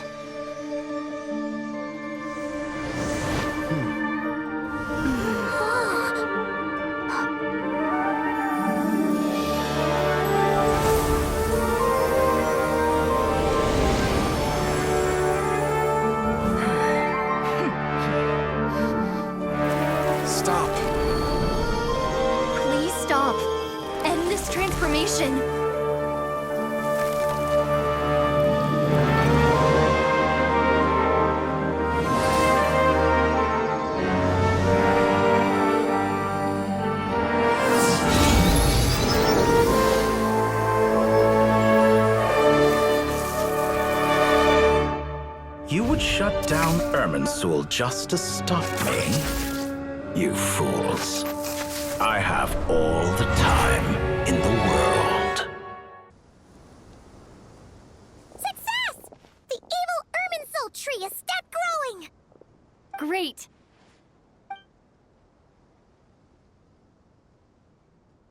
What a display of true courage! The courage to think and the courage to act! I never thought I would witness the shutdown of Irminsul with my own eyes. Perhaps this is human wisdom in action? Indeed, only humans could do such a thing. Gods are few and far between. What was once created for spreading knowledge is now used for another purpose. A rather ingenious plan. I am grateful to you three for your help. Only thanks to you were we able to extend Aru's interference capabilities to cover all terminals. Now, nobody who wears a terminal will have their activity accurately tracked by Irminsul. No matter how many eyes Dottore possesses, he will not be able to see us clearly. Now for the next step.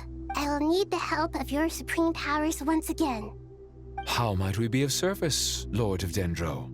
I need to reach the Eternal Oasis immediately. Right now? In that case, Ibis King, would you agree that this is a fine opportunity to dust off our old tricks? Never. I assume you have that chess set with you? You mean the one you gave to me as a gift? How could I? You misjudge me. I just wanted to show you another way you can use it. Connect to Safei Shatranj. Safei Shatranj? Thoth's chess set gains its power from the chessboard laid out in the desert by King Deshret and ourselves. All ceremonies conducted using the chess set must be activated via Safei Shatranj. In other words, the chess set is an extension of the chessboard. In the past, moving a chess piece was a sacred and momentous act. Transfer initiated. Entering live combat mode.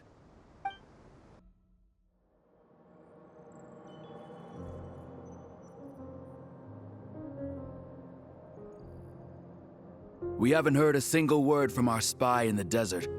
I'm afraid he might have been captured. Never mind. But we spent years turning him. And a lot of Mora. Nothing comes for free in this world, but the loss is not without its purpose. For a small price, we have wasted a precious amount of the limited time they have. Quite a bargain, if you ask me.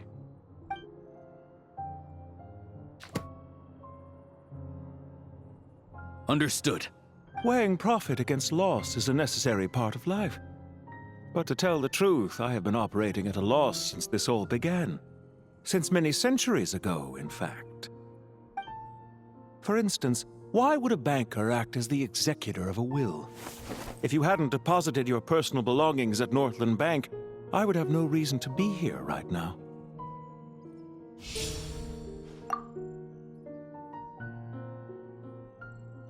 Dottore, I've placed your final data backup into the ley lines as per our contract. I trust we are now square for the safe deposit fees you paid. Is it not a little petty to split hairs like this, given our amicable relationship? I consider sound bookkeeping a matter of principle. Do not forget that you only live to see this day thanks to me. In fact, every day of your life since you met me, you've been living on borrowed time. Why, that's hardly a fair assessment. I will concede that my survival was perhaps at your whim, but I became a harbinger on my own merits. Managing money is not like other professions. Mine is not a role I could have acquired based on your recommendation alone, and certainly not one I could have lasted so long in without genuine ability. The information stored in the ley lines is quite comprehensive. Rest assured, I have not forgotten how strong your pride is. Well, I presume you have no sense of fragmentation while talking with me. How could anything possibly go wrong with such strict measures in place? The remainder of your soul was split in two, with one half sent to Nodcry and the other stored in the most secure vault of the Northland Bank. Though I must say, your disdain for the other segments is quite amusing. Zandik is you, and you are Zandik. Zandik created the segments, yet you, a segment yourself, reject him. That is, Zandik, created segments of various ages in his later years. To achieve this, he had to freeze time and part with a portion of his soul. But as constructive as it sounds, it erases my uniqueness. If each segment is equally me, then by the same token, none of them are truly me. A soul living forever in the past inevitably holds different views than he did in his later years. The same thing that completes me also restricts me. You too might ask yourself which stage of your life you want to be preserved at. The day your business failed? Or the day you were framed by a gang and sold off to a medical lab as a test subject? We needn't dredge up the past. This undesirable plan was eventually scrapped. Lesser Lord Kusanali was quite right. I needed an opportunity to eliminate myself.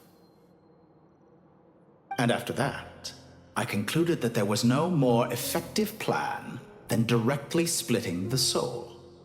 Once the soul is transferred out, you will find that creating a physical body is far simpler than creating a puppet. The other half of your soul suffered a crushing defeat in Nodcry, you know. And yet in the process, I obtained the information I always wanted, did I not? Because now we finally know where the best testing ground I once thought your ultimate goal was to ascend to godhood. But as it turns out, that was merely one of your experiments. Experiments take many forms. Most people are too eager for success, too fixated on the end goal. They forget that the experimental process itself is just as important. A suspiciously vacant seat, a new face. I trust you can put two and two together. The reason it doesn't exist is because someone tampered with the record. What can I say? After all your efforts, you really did uncover the world's secrets.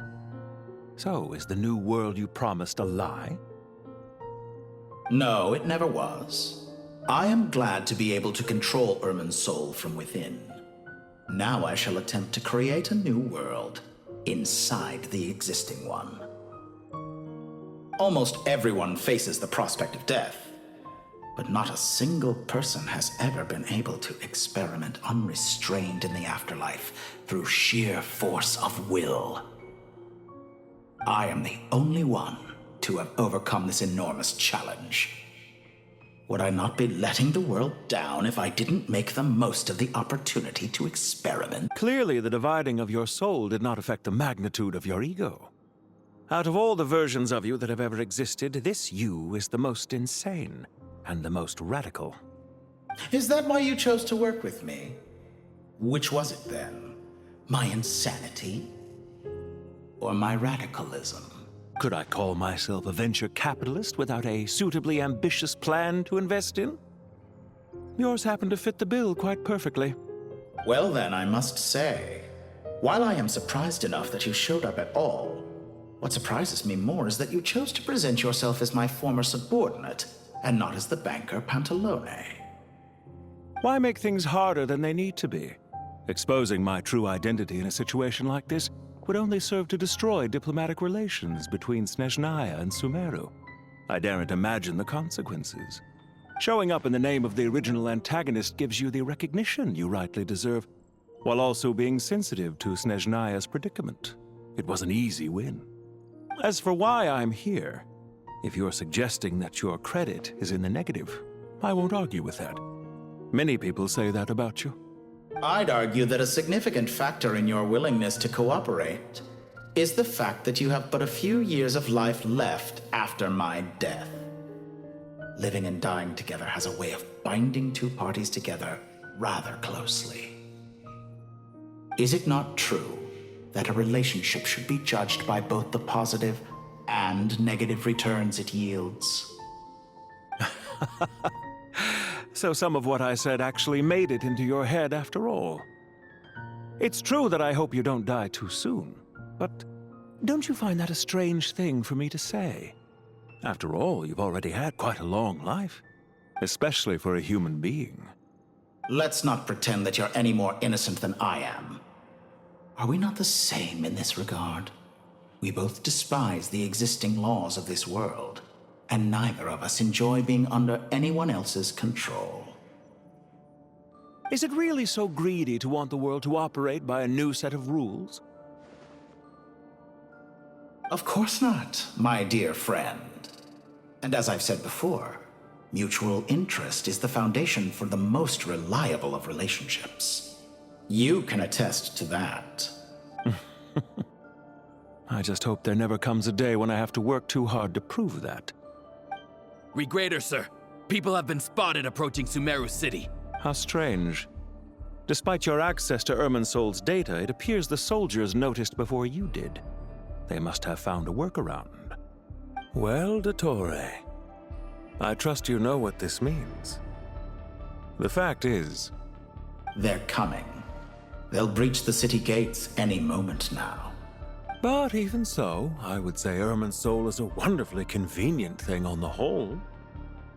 If you do manage to create a new world, perhaps you could plant one outside my office, too. I'll consider it. What do you need me to do? Stall them? The experiment will take time. Stall them for as long as possible. Very well. But you're really asking for the moon here. Have you heard this story? There was once a guilty man, kneeling in the center of a church while an angry mob outside waited to bring him to justice. He pleaded with the gods, begging them to grant him one final request, the chance to finish confessing his sins before he was sentenced. Many suns and moons passed, seasons changed, and still his confession continued, as if he intended to speak until the end of time. Are you suggesting I worship you as a god? Or were you hoping that I might confess my sins to you? That would make my life miserable indeed. For someone who despises them so, you never seem to have any objections to me creating or becoming one. At first, I thought you'd be furious. Concerned I would terminate our partnership, were you? Not at all. You had reasons why our partnership must continue. Don't you find people's attitudes toward gods amusing? A god descends from the heavens and people worship it unreservedly, blindly following whatever rules are given to them. And yet, when they see an ordinary person gain godlike levels of power by virtue of their own hard work, they treat him with nothing but suspicion, even if he is a compatriot. Is that supposed to be a compliment? No. I was just thinking. I pity the man who would call you a compatriot. There's no need to be so self-critical. I know it's a little late in the day to be asking this, but how have you been keeping? I'm flattered that you would take the time out of your busy schedule to consider my well-being, Doctor. The part of your soul that went to Nodcry caused quite a stir, sending our organization back to the drawing board on numerous fronts. It was quite a headache for everyone involved. Dear me, I must have caused you no end of trouble. You certainly did. I had the rare honor of being summoned before the Tsaritsa with Pulcinella to answer for myself. A terrifying ordeal. Don't worry, I pulled through. At most, it's a public relations nightmare. I made sure of that. Now I'm curious. How did you explain yourself? Oh, it was quite simple. I just pinned the blame on someone who wasn't there to defend himself. I could hardly be expected to defy the demands of someone as insistent as the Second Harbinger, now could I? How you slander me. You know full well that I am perfectly amenable to reason. There's no question that you are partly to blame for the ruin of my reputation over the years. Do you have anything lined up for when this is all over? Hard to say. Field work always takes quite a toll on me, as you know. Once I'm back at Snezhnaya, I'll start with a well-earned cigarette. Why are you so eager to ruin your lungs after I went to the trouble of replacing them for you? If you have an issue with it, feel free to try to stop me. What's on your mind? The limits of humanity. It's a pity. Despite running countless calculations, I find there is simply no way to reduce any further the amount of one's soul required to sustain an individual. It's rare to hear you admit to being unable to achieve something. I beg to differ. For instance, as I've told you before, the original me was prone to motion sickness and couldn't make long train rides. Ah, yes, of course. One of the reasons you often sent yourself out on errands. What are you thinking about now? A new experiment. In the event that my soul was depleted, say we extracted my data from someone else's memories, yours for instance, and then combined it with your intact soul as the base material, what would we create? Such a scenario would be impossible. Oh? As long as your current soul survives, there will be no need to create a new individual. Don't forget, you were the one who approved of the present situation wherein only one Dottore remains.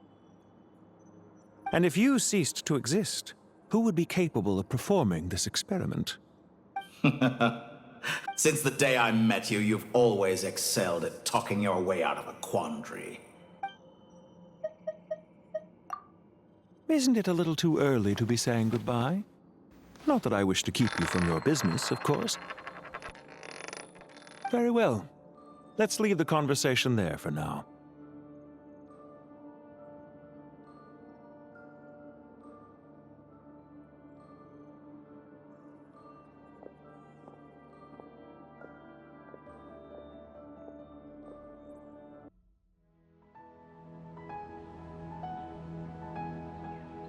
The power of King Deshret's 7 pillars is truly remarkable.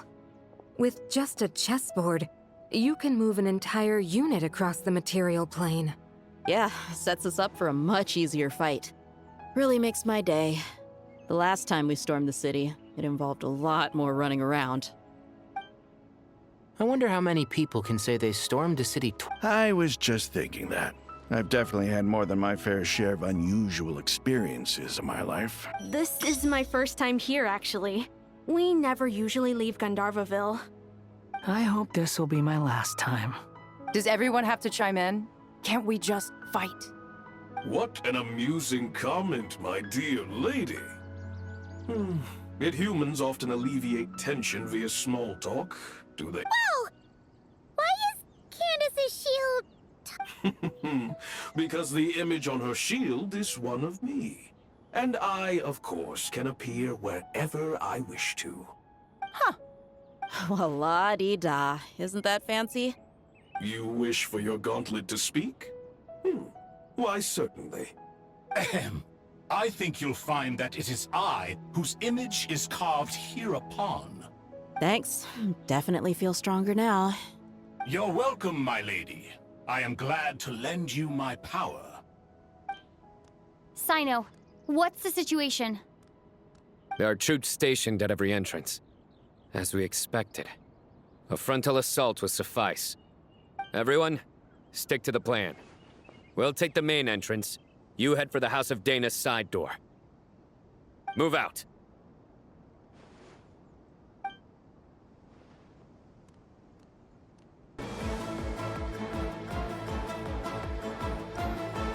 Waterway secured.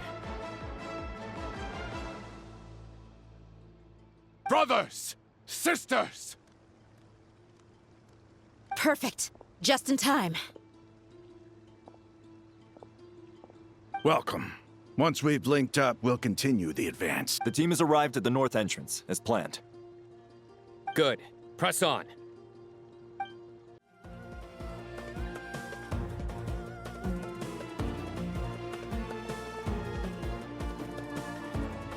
Look out! It's an ambush! Finally. We need to hurry. Take the middle road. Mahamatra Sino, area clear. Don't relax just yet. More Fatui approaching from the right.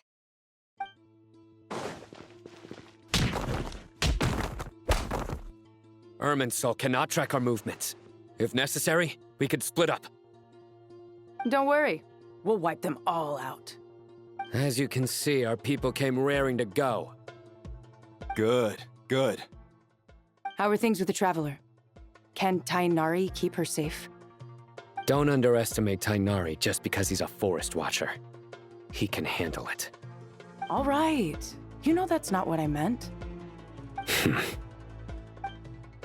Sino and the reinforcements have drawn the Fatui's fire away.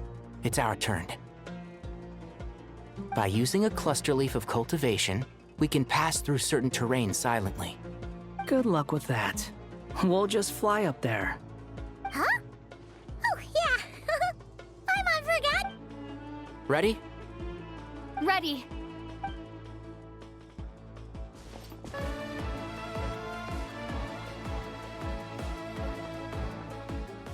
Fatui soldiers up ahead.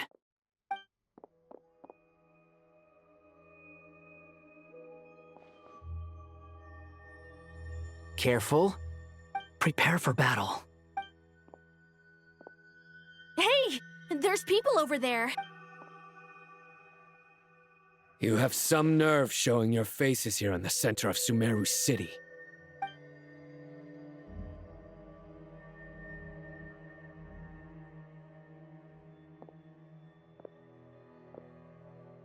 You're right on schedule. Well, this guy sure as heck isn't your average Fatui sergeant. They've stationed quite a few people nearby. It definitely looks like they were waiting for us.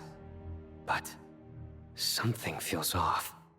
Everything about this guy feels too deliberate. I highly doubt he's just a subordinate of Dottore's.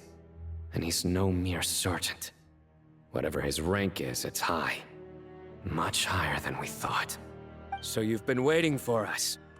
But it looks like you're geared up for a conversation, rather than a battle. Very clever, General Mahamatra Sino. I know you're the one in charge of this siege, and I look forward to making a deal with you. A siege? Sumeru City belongs to us! Historically, yes. But things can always change. We have quite a sizable force with us, you know. For instance... There's a Fatui ambush at the north gate. Can you handle him? We can for now. Yes, I'm quite sure both sides can hold their ground for the time being. The battle has not yet reached its climax. But what happens next? Do you enjoy watching bloodshed? Surely some of those here are people you count as friends. Once a war begins, some people must die. I doubt you wish that fate upon anyone you know. Wait a second. It's a trick. He's not even there.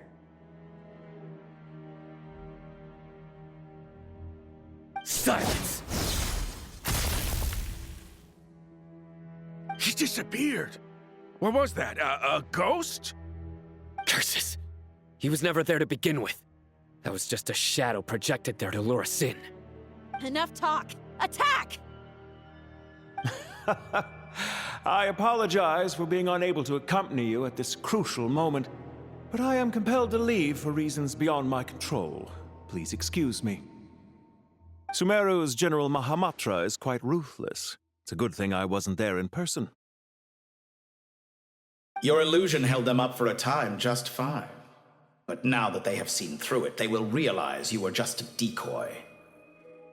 Decoy or not, what matters now is that they will be heading your way imminently.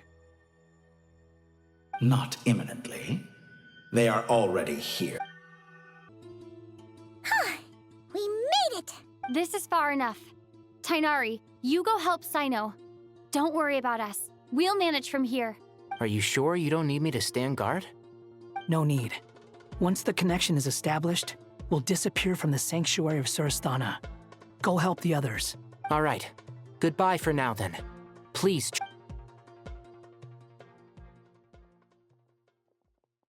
We can connect to the inside of Irminsul through the sanctuary of Surasthana's built-in security system. You should be pretty familiar with the process. Is it the same route as last time? For the most part. We don't need to adjust any of the parameters. Then I should be fine. And Paimon? Once you're both ready, we'll set off. Wait! The stakes are way higher this time, right? Maybe Paimon should stay outside and help the others. Then, you can focus on the fight without having to worry about Paimon. Huh? Why are you staring at me like that? It's nothing. I just suddenly realized how much you've grown. Hey, you've grown quite a lot yourself. Don't you two start getting into it again. Well, anyway, Paimon thinks she's pretty knowledgeable. Who's the best guide in Teyvat again? And don't forget, Paimon's... If we say Alhatham's not a weirdo, it's hard to explain how he came up with the idea of you applying to the academia. But for all that he counts, you're doing surprisingly well in your studies. Just goes to show how important it is to have someone supporting you. And Paimon's not the only one. Let's not forget that you only became a student because of Nahida's person... That's fair. I have learned a lot in Sumeru. Oh yeah. Did you ever come up with that ugly nickname you promised me? What? No way! We're friends now! Paimon gave up on giving you one ages ago. Anyway, isn't Hat Guy enough of a nickname for you? Fine. Suit yourself. We need to go. Paimon, if you're staying, look after yourself. Will do. Paimon's gonna link up with Tighnari and Sino. You guys are the ones who need to be careful. We will be. Bye.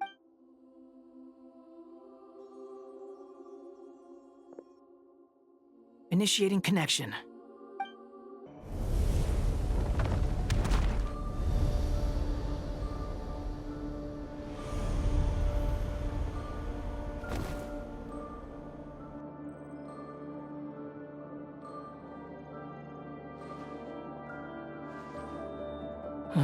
Well, here we are again. Come to think of it, I still don't even know where we're going. Thanks to our terminals, it should be impossible for Irminsul to read. I can... Don't tell me. Only you need to know. That way, whatever happens to me next, it won't affect your progress. Listen to me. Your safety is just as important as mine. Don't even think about sacrificing yourself for the greater good. We came here together, and we're leaving together. All right, if you insist. I won't argue with you. This place looks so different from how I remember. It's a complete mess. Like someone's turned the place upside down. Must be Dottore's doing. Either he's searching for some information he needs, or... It's still changing. He has to know we've entered Irminsul. But luckily for us, he can't pinpoint our location. Be on your guard. Don't let him find us.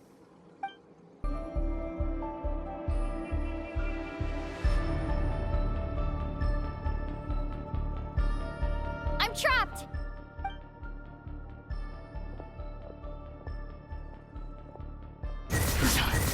Why won't this thing budge? Hello? Hello? Can you hear me? Nicole? Is that you? Yes, it's me. I'm monitoring your progress from inside the Eternal Oasis, and I have to say, this terminal is simply marvelous. It makes tracking you so much easier.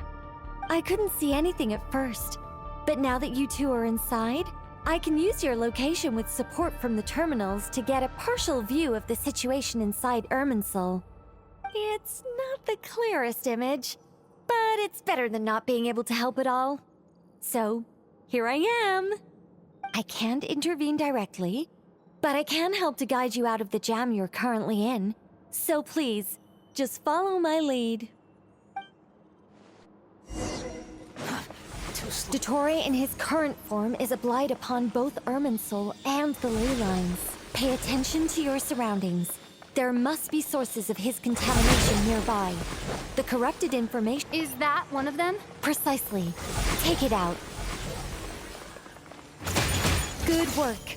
But we're not done yet.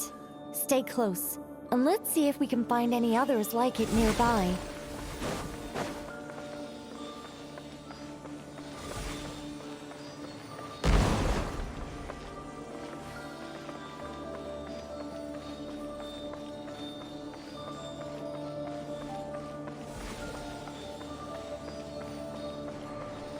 Behold!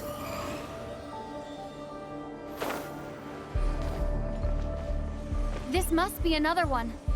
Agreed. Now... Oh, wait! Watch out! It's Dottore. I think he's found us. The seal is broken. Quick! Get out of there! Too slow. And where exactly do you think you can run to? Wait, what is that? Pursuers.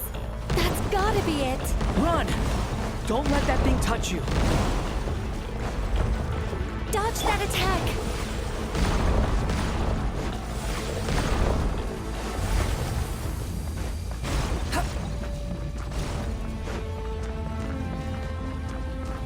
There's more than one path. Which way do we go? To the left. Trust me. Fleeing like vermin. What a pathetic sight. Hey! Watch yourselves. Stay focused. There's a cliff ahead. Jump! More of those corruption sources. Destroy them as you did before, and open the exit as quickly as possible. They're relentless. Is he trying to wear us down? You'll just have to destroy these two.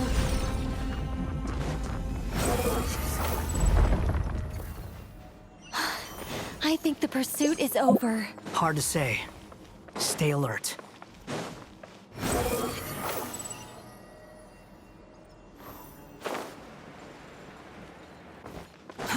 Too slow. Whew. I think we've made it to relative safety. Phew, goodness. That was tough. You doing okay?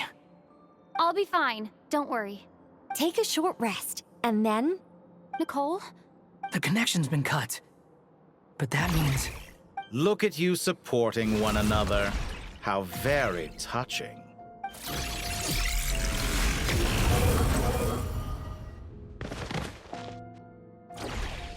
Dottore! Took you long enough to find us. You're more useless than I thought. Oh, really?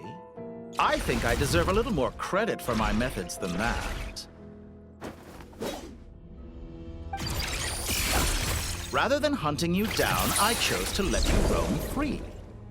I indulged your presumption that I was unable to track your movements, played along with your clever little plan. Fleeing is for animals, but I rather enjoy watching you flee. Some things lose the will to run altogether as soon as you put them in a cage. If that's true, then why did you come looking for us? Because I wanted to observe you up close, of course. Don't misunderstand me, I'm not here for a fight. Is it so unusual that I wish to greet my old acquaintances in person? After all, it's been a while. Scaramouche.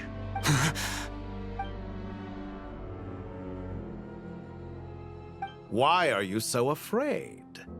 I have done nothing unprecedented in discovering the truth. You made a bold series of moves in deciding to erase yourself. And with the power of this great chronicling device called Irminsul, you were able to achieve something quite remarkable. Once most people form an opinion about someone, it tends to imprison their mind. Yet you managed to erase every trace of your existence. However, this meant that you stood out to me all the more when I saw you in Nodcry. I didn't even have to go looking for you. For someone in my position, connecting the dots was a trivial affair. It would have been more surprising if I hadn't managed to piece it together. You seem very pleased with yourself for figuring it out. I'm sure you'd even be more delighted to learn the full extent of your crimes. That would hardly be necessary. Besides, isn't there something that concerns you more right now? Something that fills you with dread? Let me put your mind at ease. I have no intention whatsoever of restoring any of the records you deleted. For one thing, it would be exceptionally difficult.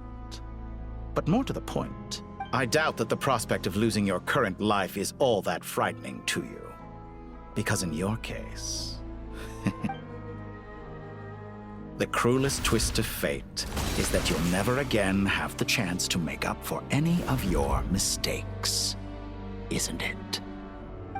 Dottore?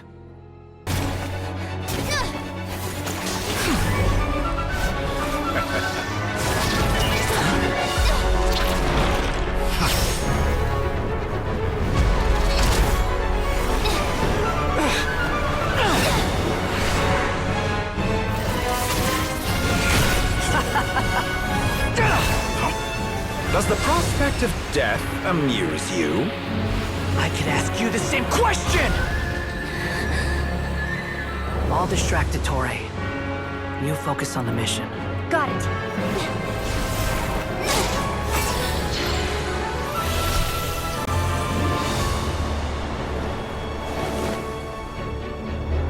For the hopes and dreams of the masses. Open the secret door on this enchanting night.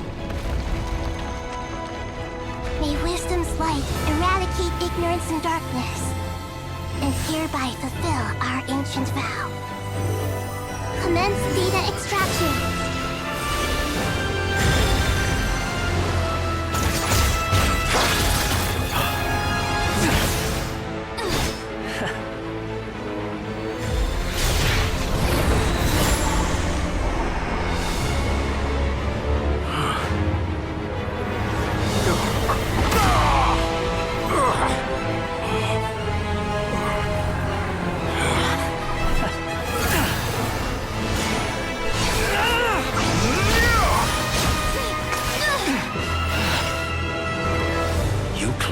Outdated ideals and stand in the way of progress. You will pay for interfering with the grandest experiment of all time.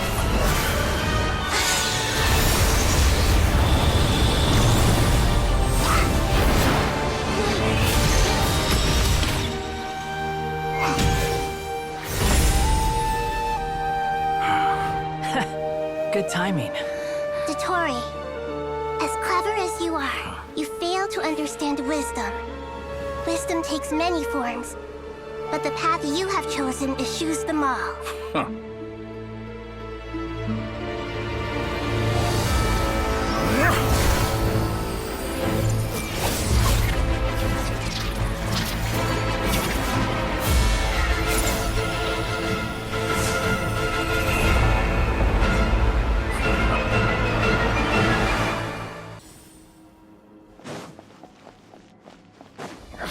My strength is fading!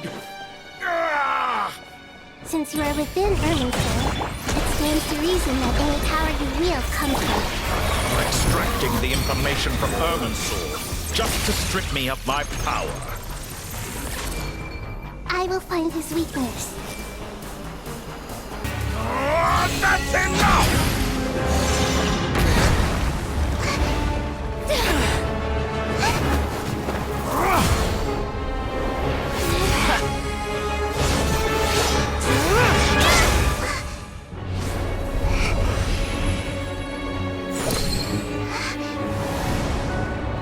It's all yours.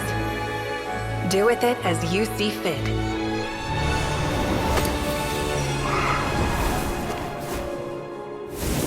Just as you say, this world is home to some archaic things. And as you suppose, you are a formidable opponent. You have long coveted the secrets of wisdom. So now, I will demonstrate true wisdom in action. I invoke my supreme authority as the keeper of Irminsul. Commend me or condemn me. But give your verdict now! Blessed One of Wisdom, Mahakusaladhama, are you certain that you wish to exercise your authority to destroy Irminsul? It represents both your roots and your finest accomplishments. You truly intend to abandon the very thing you have always fought for? This is my decision. Irminsul has been corrupted beyond redemption. Irminsul is the original tree of Teyvat. It is the means by which the heavenly principles maintains fate itself. The 7 Archons should honor and revere it, for their authority was bestowed upon them by the heavenly principles. It is precisely because I honor and revere it that I fight for the humanity it exists to protect. Wisdom is knowing how to weigh the options and make the right decision. If you truly care about the fortunes of this world, then it is me you should seek to preserve. Planting a seed begins the chain of cause and effect. Since you have become a great tree yourself, why should the loss of another tree be anything to fear? Till we meet again, Lord of Dendro.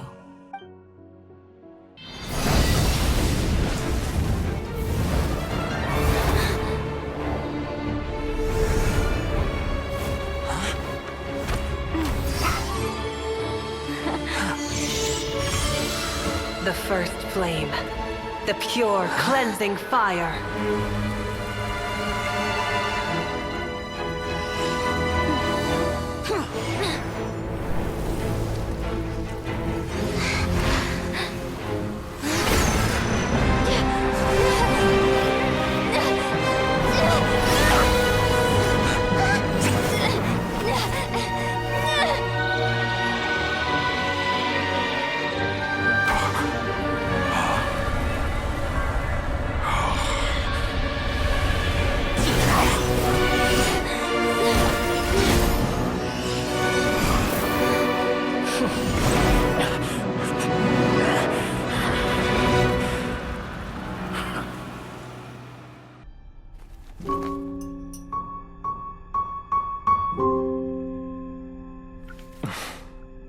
Shall we?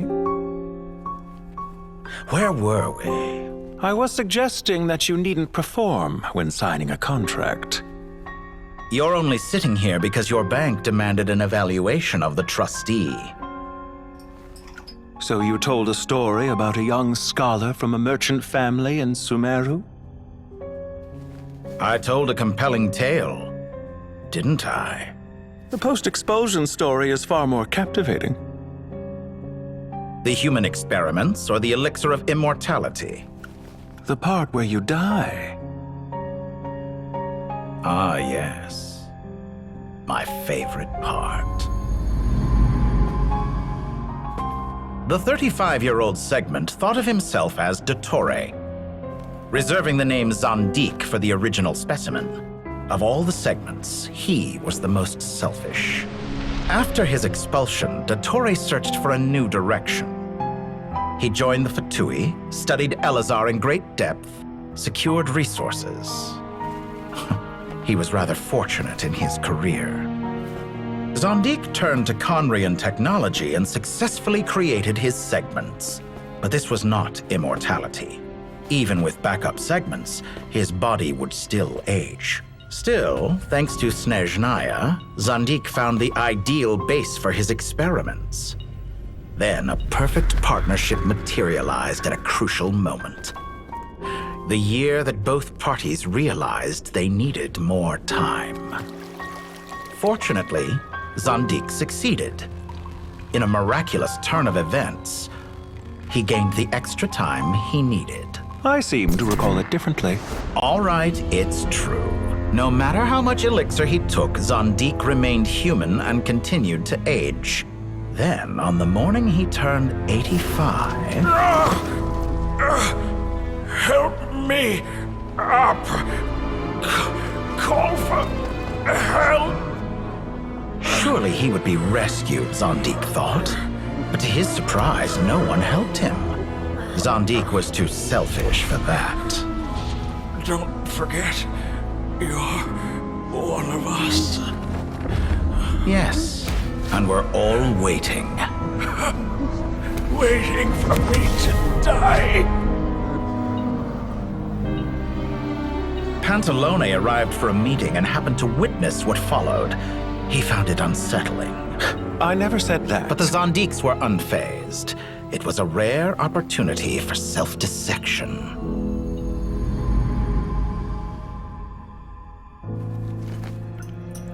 What does all that have to do with you depositing your data at Northland Bank? It has made me cherish my time in this world all the more. Fair enough. So you do have a sense of self-preservation.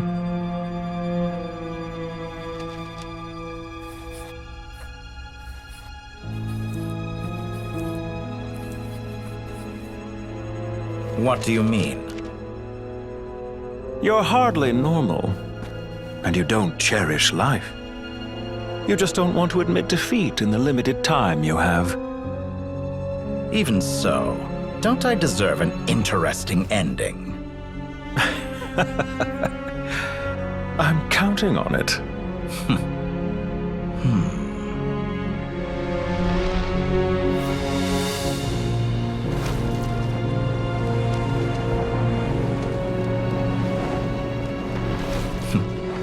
If nothing else, I expect my funeral will be a grand affair indeed. What a magnificent fire. In Snezhnaya, we light fires to ward off the cold. Fire, it seems, is antithetical to ideas such as cold, frozen, and unchanging. Perhaps it has always been that way. From the beginning, fire has been used to drive away wild beasts and warm the body and mind. You could say it's a form of treatment. One that cures the human heart of mortal fear. Mortal fear? Something you haven't been acquainted with in a long time, by the sounds of it. Whereas you, I'm sure, must know the feeling quite well indeed. I remember when we first discussed the elixir of immortality, you claimed that extending your lifespan was about buying more time. But was that really the truth? You fear the prospect of dying a wretched end in this world, don't you? Of course I do. I'm only human, after all. And while you may have forgotten it, you cannot deny that you too were once human, Dottore. I do not believe that there is no such fear in your heart. Perhaps you are right. But I abandoned it long ago and devoted myself to my experiments. I have felt no fear since. From the very beginning, I never thought you could win this game. But still you came, contract in hand, to honor our agreement. Because I am a reputable partner. And as we have discussed, experiments are about more than results alone. The process is equally important. I have come here and completed my creation, and I do not regret my decision. I'm afraid your journey ends here. After I die, there will be no one to make the elixir of immortality, and your remaining stock will only last a few more years. How then will you prove that you didn't perish in this incident alongside everyone else? When I feel optimistic about market environments, I never forcibly adjust them. They have their own direction. And I myself am one such environment. I have been quite particular about many things in my life. But where the manner of my death is concerned, I choose not to be. You make yourself sound so magnanimous. Oh, but I am. And I hope you will be too. It may have been a long time since anyone told you this, Dottore, but I recognize that you are a truly rare talent. Ha! I can see it. The experiment in blasphemy that I've been performing all this time. It has been a long process, and I do not care about the results as much as people might imagine. If the very goal of your experiment was to explore infinite possibilities, then there was never any reason for it to end. Indeed. Yet now, the experiment has officially drawn to a close. What should I call you? Zandik? Or do you prefer Dottore? Suit yourself. Goodbye, Feofan. This time, that's what it truly is. And don't I know it? Goodbye, Zandik.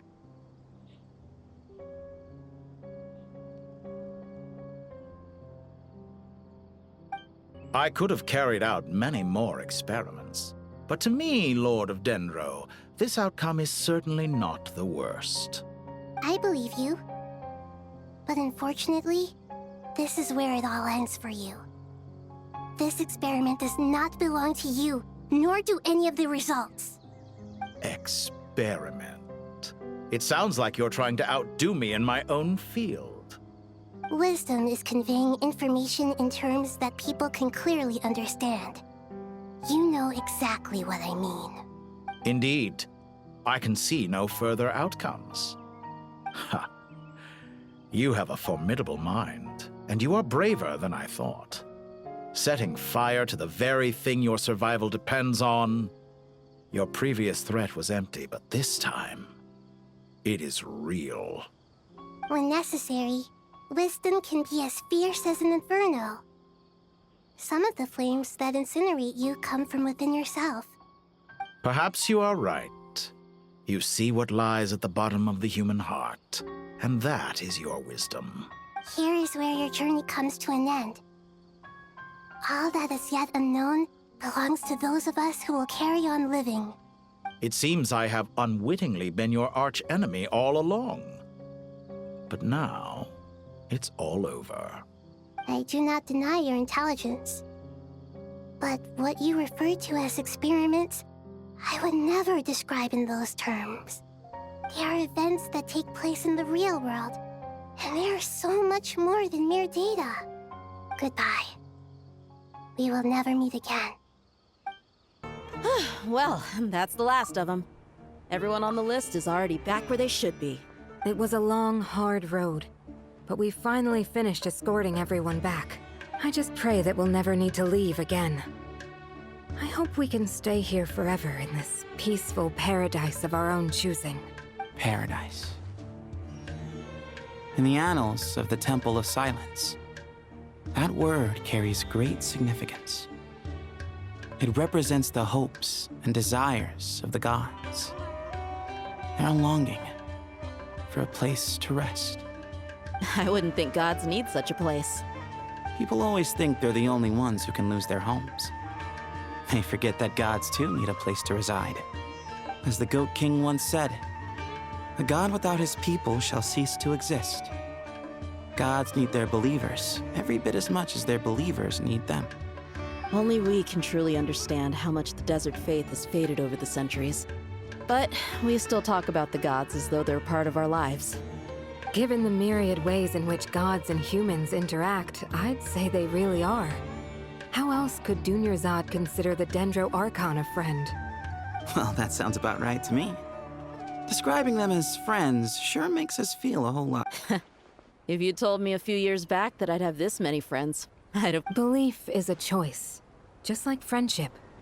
We've made our choices through battle. The right ones, wouldn't you say? I'll be heading back to the Temple of Silence. I heard the Goat King and the Ibis King decided to pay us a visit. How about you? It's back to Aru Village for us. Still plenty of supplies to distribute and people to help. Until next time, old friend. As long as you can find the time, you're always welcome to visit us in Aru Village. Right back at you. Make sure to drop by the Temple of Silence the next time you're free. Word is that 2 of the other 7 pillars, Shezapang and Bennu, might also be dropping by. Since you're wearing the symbols of their power, it'd only be fitting if you came to see them for yourselves. Dropping by? That makes it sound like they're visiting a neighbor's home. Well, the temple was founded by Hermanubis, so I guess to them, that's exactly what it is. Guess that's true. All right. We'll make sure to find time to stop by. Stay safe on your journey home. I will.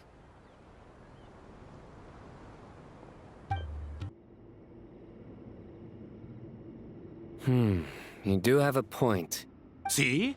Retirement has always been a problem, especially for old-timers like us who've been locked away all these years. You finally step out into the light, and bam! You're face to face with a whole different world. Naturally. What do you think, Layla? Huh?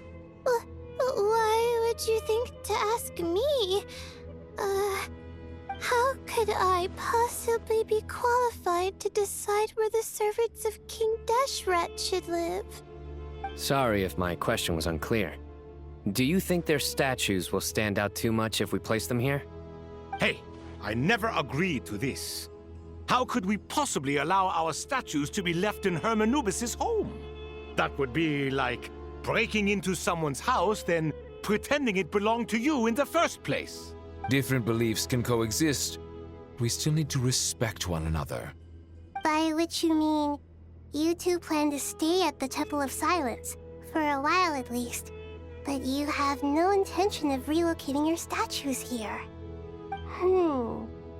So, you see this as sort of a family visit? Is that correct? Family. You could say that. In a sense, Hermanubis would view this as his home. Just look at this place. Magnificent, is it not? The sad truth is, in the past, all 3 of us invested so much into misguided ventures. We failed to build what we should have, and wasted so much time instead. And what do you mean by that? I mean that for the most part, time spent associating with the likes of Sobek, and, let's say, Thoth, might reasonably be considered wasted. Why does that not surprise me? Go on. Anyway, given how much time we'll all be spending together, I'd say that the bonds we built will end up proving to have been a sound investment. Once Sethos, the current leader of the Temple of Silence, returns, you can discuss the matter of staying here with him. But judging by the expressions of everyone here, I imagine you'll receive a very warm welcome. This sacred ground houses untold knowledge, after all. What better place for the servants of King Deshret to appear in the mortal world? How about we share a meal together first? I imagine it's been many years since you last tasted fresh food. Oh, that sounds wonderful! After so many hundreds of years, I can only surmise that desert cuisine has become a lot more varied. Are we having a get-together? If you'd like, I can help prepare some food. After all, Lord Thoth, you helped me so much in the desert, and I still haven't properly thanked you. Oh, my, that would be wonderful. I'm touched that you still remember. How the times have changed. To the people of today, it seems the Ibis King has become a kind and passionate god. And you, Mr. Herreshoff? What kind of god do you wish to be? To be honest, I haven't given it much thought. How about you, Dendro Archon? Do you have any hopes for your future? Me? I'm very happy with my current life. Forgive my bluntness, but you do not seem to derive your authority from majesty and might, like Lord Al-Akhmar. Clearly your approach has its advantages, but also its dangers, don't you think? I do, but projecting a majestic front doesn't really suit me. Besides, my relationship with others isn't simply one of a god and her people. Not putting on airs might earn you more adoration. Exactly. Besides, I really like parties where everyone brings their own food and we all come together to share. You should join us. I'm sure you'll find it fun. Last time when we got together for a picnic near the Avidia Forest, it was quite the occasion. Seeing as you're already here, how about we hold the next one in the desert? Can we do that? Wouldn't Tighnari have to transport a ton of drinking water? Don't worry, I can help out. Layla, would you like to join us next time? Me? Sure. The more the merrier. That way we... Don't take this the wrong way. I just think you should know. When it comes to passing the time, chess is more our thing. In that case, Dendro Archon, what do you say? If I were to compete against you, I can't say with certainty I'd win, but I certainly wouldn't mind giving it a shot. Where's Sobek? I'm sure he'd be good for a few rounds. Cards, cards, cards! I'll always prefer chess. I wonder what variant of chess we're talking here. Mr. Thoth, is there some sort of astrological significance to this game? Oh, I'm glad you brought that up. As long as the leader of the Temple of Silence agrees, we can search Hermanubis' place for books to teach you how to play. Such devastation visited on Sumeru City. So many houses destroyed or damaged in the fighting. Who could have foreseen this? Look at all of this. It's going to take me forever to tidy up. I suppose living below the academia doesn't always work out to your advantage. I would have thought a little appreciation of my sincerity and effort in helping to clean up this mess might be in order. Helping? Effort? This is your house! Of course you should be putting in the effort! If anything, I'm the one who's helping! So you see yourself as just a helper in this situation. I must admit, I'm rather shocked. If you're trying to say that since I live here too, I have an obligation to tidy up, fine, I suppose I do. Wait a second, stop changing the subject! Nevertheless, in the wake of a great storm, a missing roof is a predictable inconvenience. Can you stop making it seem like I care more about this house than you do? Doesn't it upset you at all to see your home in this state? I won't pretend it's ideal, but that's no reason to be upset. This is the roof over your head, your shelter from the cold. The furniture is scattered, the paintings have fallen off the walls, the windows are shattered. Don't you feel even a little disheartened? The way I see it, these problems are easily solved. Ugh, this is precisely why I hate talking to you about sentimental things. It's like banging my head against a wall. You simply don't understand just how much work goes into making a proper home. It sounds like this is causing you a lot of anguish. You mean the house or the paintings? I mean your sentimentality. Oh, well, yes. But I'd rather not dwell on such things right now. Generally speaking, when anguish becomes the norm, people usually make an attempt to improve their situation. But there are so many people and things in life that are difficult to change. It's not like you can force them. Besides, anguish can be a source of inspiration. And I'm not sure I could break my reliance on it. I'm glad you're able to make yourself think like that. What kind of a response is that? I was stating a profound truth about the very nature of art. Suffering is the cradle of all creation. Even you can't deny that. And I wasn't trying to. I'm just happy for you. Pure and simple. Can't you tell? Happy about what? Happy that you can always find an answer that backs up your views. You... More often than not, life is a process of running into problems and then searching for answers. Yours more than most. Not everyone's so good at justifying things to themselves. It's something that you've been steadily mastering. Huh. What about you, then? What skills have you been mastering lately? Pass me that box. Huh? Okay.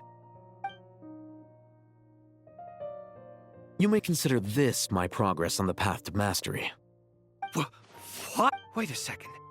Isn't that box mine? Hey, it is! It must have fallen off that shelf! I'll hate them! Those are my paints and inks! Would you like me to put it in your bedroom for you? Huh? I mean, sure, if you don't mind. What kind of progress is this? Does he think he can bribe me? Not that giving me back my own things is much of a bribe. These books on the floor, they're a complete mess. And this one, didn't he say it was an out-of-print collectible? It's completely covered in dust, and some of its pages have even... Guess I should help him repair it. This one too. And this one. Local subterbeasts, imported goods, such a bright future ahead. I can picture the Mora just rolling in.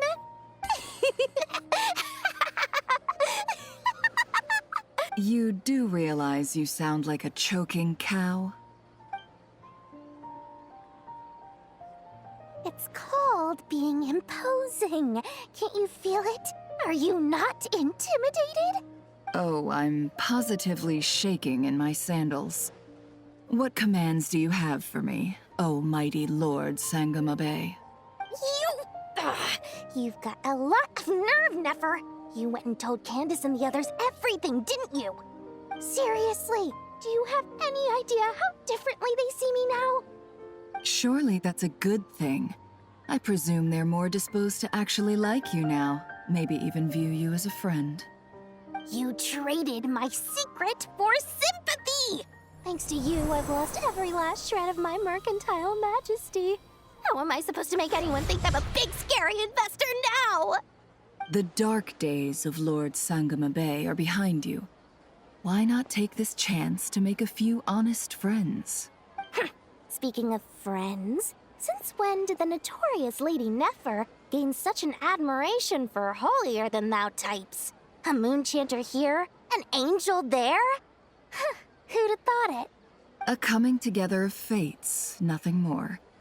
No need to throw around accusations of admiration. Forget it. You're right about one thing at least. Making friends is never a bad thing for a merchant. So... I really took a loss this time.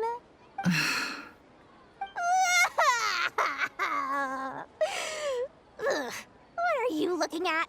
I'm trying to see if you're really crying or if those are just crocodile tears. A little birdie told me that when Lord Sangamabe makes money, the tears flow from the center of her eyes. But when she loses it, they flow from the corners. Which is it this time? Ugh, you are so annoying. I'm not talking to you anymore. Nefer! Thank goodness you're here. I've been looking everywhere for you. Huh? Well. If it isn't the House of Dana's very own librarian. What can I offer you today, Miss Cap? Oh, no. I'm not here to buy. I'm here to bring Lady Nefer a book, and a fascinating one at that. We agreed to meet at the entrance to the mausoleum of King Deshret. One more thing. I bought this copy with my own money. It's not... Reasoning knows not time of day, but suspense always follows a blizzard. That's quite the mouthful. Huh? Isn't that the one that... It was all the rage for a while.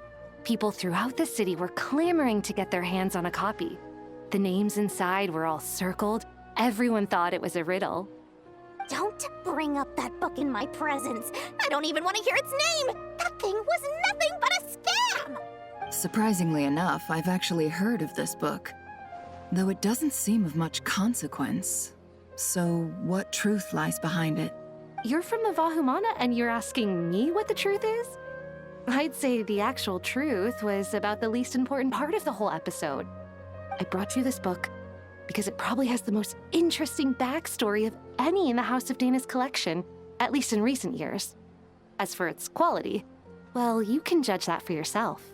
Don't tell me it's actually any good. You may not know this, Lord Sangamabe, but Lady Nefer has a fondness for books with... How should I put this? No eye for good literature, huh? Perhaps she feels that bad books hide interesting secrets? But I shouldn't put words in her mouth.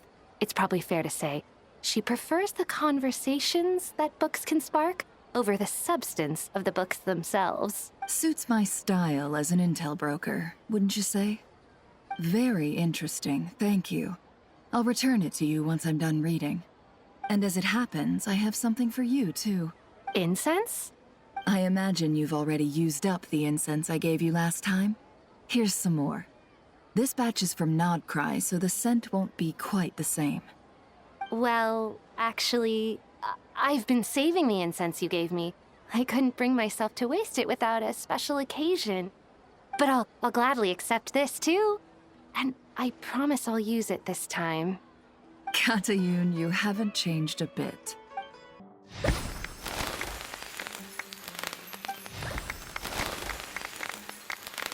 Congratulations, Kale. Well done, Kale. After studying for so long, you've finally become a full-fledged ranger. Sure hasn't been easy for you, huh? This really is fantastic news. All grown up. No longer a trainee, but an official forest ranger. Oh, the next step is to secure tenure in the academia. Thanks, everyone. It's true. I'm an official forest ranger now. Master Tainari, thank you for your guidance and support. I wish Mr. Sino were here so I could thank him too. Sino had a matter to attend to at the Temple of Silence. I don't imagine he'll be back for some time. But don't worry, we can celebrate together once he's finished.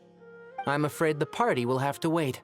Kale still has some matters to attend to first. Kale? Is everything all right? No, it's not what you think. There's nothing wrong with my health. I just have a few things I need to deal with. I've made plans with the Traveler and Paimon to visit Mondstadt. Master Tainari and Mr. Sino will be accompanying us too. Well, that's a relief. Let's get together when everyone's back. I'm sure you'll be doing even better by then. Of course. I have a feeling you're right. Phew! After all that catching up on sleep and food, Paimon's feeling full of vim and vigor again. For someone who spends so much time resting, your recovery routine is surprisingly simple. Hey! Paimon's been working her butt off too, you know. She flew all over the city helping everyone out. Don't worry. I saw how hard you worked. All right. We all know you're the most hardworking person in Tavad. As long as you're rested and full, that's what really matters. Paimon's been looking around the place, and it seems like the city's already on the mend. But Paimon's been wondering how Nahida's doing. We should check in on her.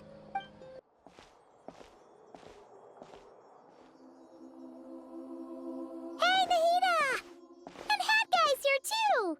Traveler, Paimon. What's going on here? Nothing much. Nahida was just expressing concern for my physical and mental well-being. Oh, the Traveler told Paimon all about that. We've both been very worried about you. Are you feeling all right? You make it sound like I'm on the brink of some kind of breakdown. Truth is, I'm doing much better than you might imagine. If we can just get to the bottom of Dottore's intentions, we can minimize his negative influence. That's the sort of thing. Just listen to that newfound optimism. It seems like having you enroll in the Vahumana was a truly inspired move. I can really see the positive influence. Observe, a classic Sumeru specialty. Chalking everything up to education and learning. To be honest, even I can sense the change in you. Everything Dottore said to you was a way to manipulate your mind. Fortunately, you're no longer under his sway. Can someone as old as me really continue to grow? If it helps, just think of yourself as a late bloomer. It's all a matter of phrasing, and it comes down to what standards you measure yourself by. For a puppet, developing at such an age is perfectly normal. But if you choose to call yourself a late bloomer, it sounds more like you consider yourself human. However you see yourself, well done. All right, I see what you mean. Anyway, what's your next step? What else can I do but complete my current courses? Everything else can wait. Anyway, that's enough chit-chat. There are still things in the city I need to help out with. I'll be heading there now.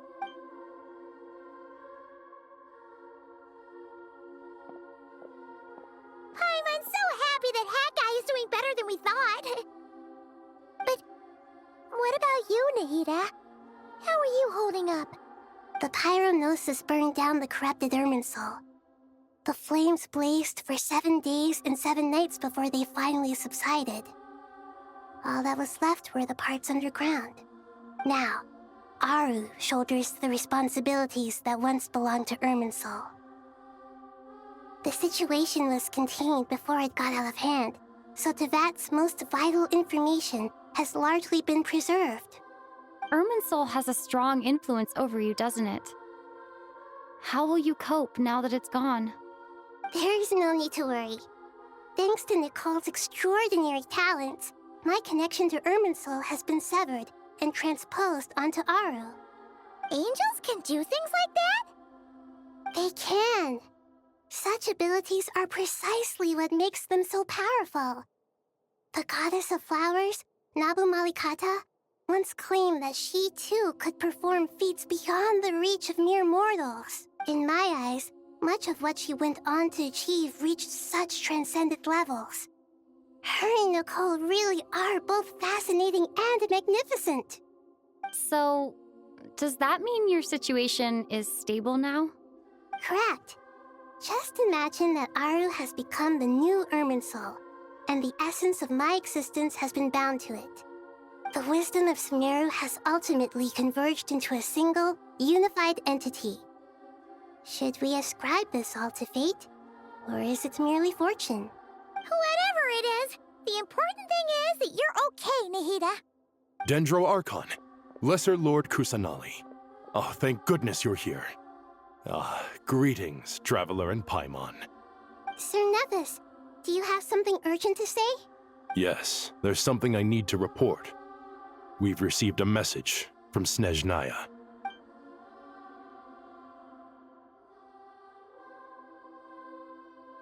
The Fatui Harbinger, the Rooster, sends us his sympathies, along with all the usual pleasantries. His stance is that, following the unrest and Nod Cry, Dottore was subjected to internal censure. This madness was the act of a rogue element, one who cannot be seen to represent the Zapoliarni Palace. No less than can be expected. Snezhnaya paid a heavy price working to stop him. They even lost one of their own Harbingers. The letter goes on to say that even so, Snezhnaya cannot claim to be blameless. Apparently, they will deal with Dottore's subordinates in accordance with Snezhnayan law, holding all those involved in his crimes accountable. Additionally, they are supplying relief funds and supplies, which are already en route. They hope this will aid in Sumeru's reconstruction. Sounds like he's got an answer for everything. True, but as diplomatic rhetoric goes, it's highly effective. Completely watertight, both in logic and sentiment. This disaster has had a profound impact on Sumeru. There is much that I will keep in my heart. The matter of Dottore can be seen as settled for now. We are sure to cross paths again in the future, and in that light, Snezhnaya would do well to uphold their responsibilities and keep a tight rein over their actions. With Irminsul burned, the flow of fate now carries many more possibilities. I will be watching carefully. Perhaps we can move on to a less serious matter? Dendro Archon, will you eat with us once this matter is dealt with? Everyone wishes to celebrate together. Of course! Junior Zod, Sino, and Hypatia all told me the same thing. If there isn't enough room for everyone, we can arrange back-to-back feasts. What a wonderful idea. That just leaves the question of what we should eat. Not more tomatoes, surely. More? Dendro Archon, what do you mean by more tomatoes? Those good friends of yours are always talking about tomatoes. Sometimes when I'm walking through the city, I can even hear them arguing in the fields. Since you see them so often, you must hear about tomatoes even more than I do. Tomatoes. Tomatoes. The word has a certain magic to it. Like the autumn fur of a sumpter beast swirling in the wind, sometimes flying up my nose. Tomatoes. What can we make with tomatoes? Wait, why tomatoes? Take your time, there's no need to rush. The Traveler, Paimon, and I still have somewhere we need to visit. Does this mean you're going to Natlan? Meeting them there in person. It will require a long journey. I know. But this is necessary. I must go myself. Traveler, Paimon, we'll set off as soon as you're ready. Sure. We'll be ready whenever you are. You'll hear no objections from Paimon. We should grab some snacks along the way, though. It'll be just like going on a long holiday. Wonderful. I'm looking forward to this so much. Natlan is such a lively place. It's super cheerful and positive, too. I can see that. There are people outside exercising at all hours. Such a healthy way of life. You came.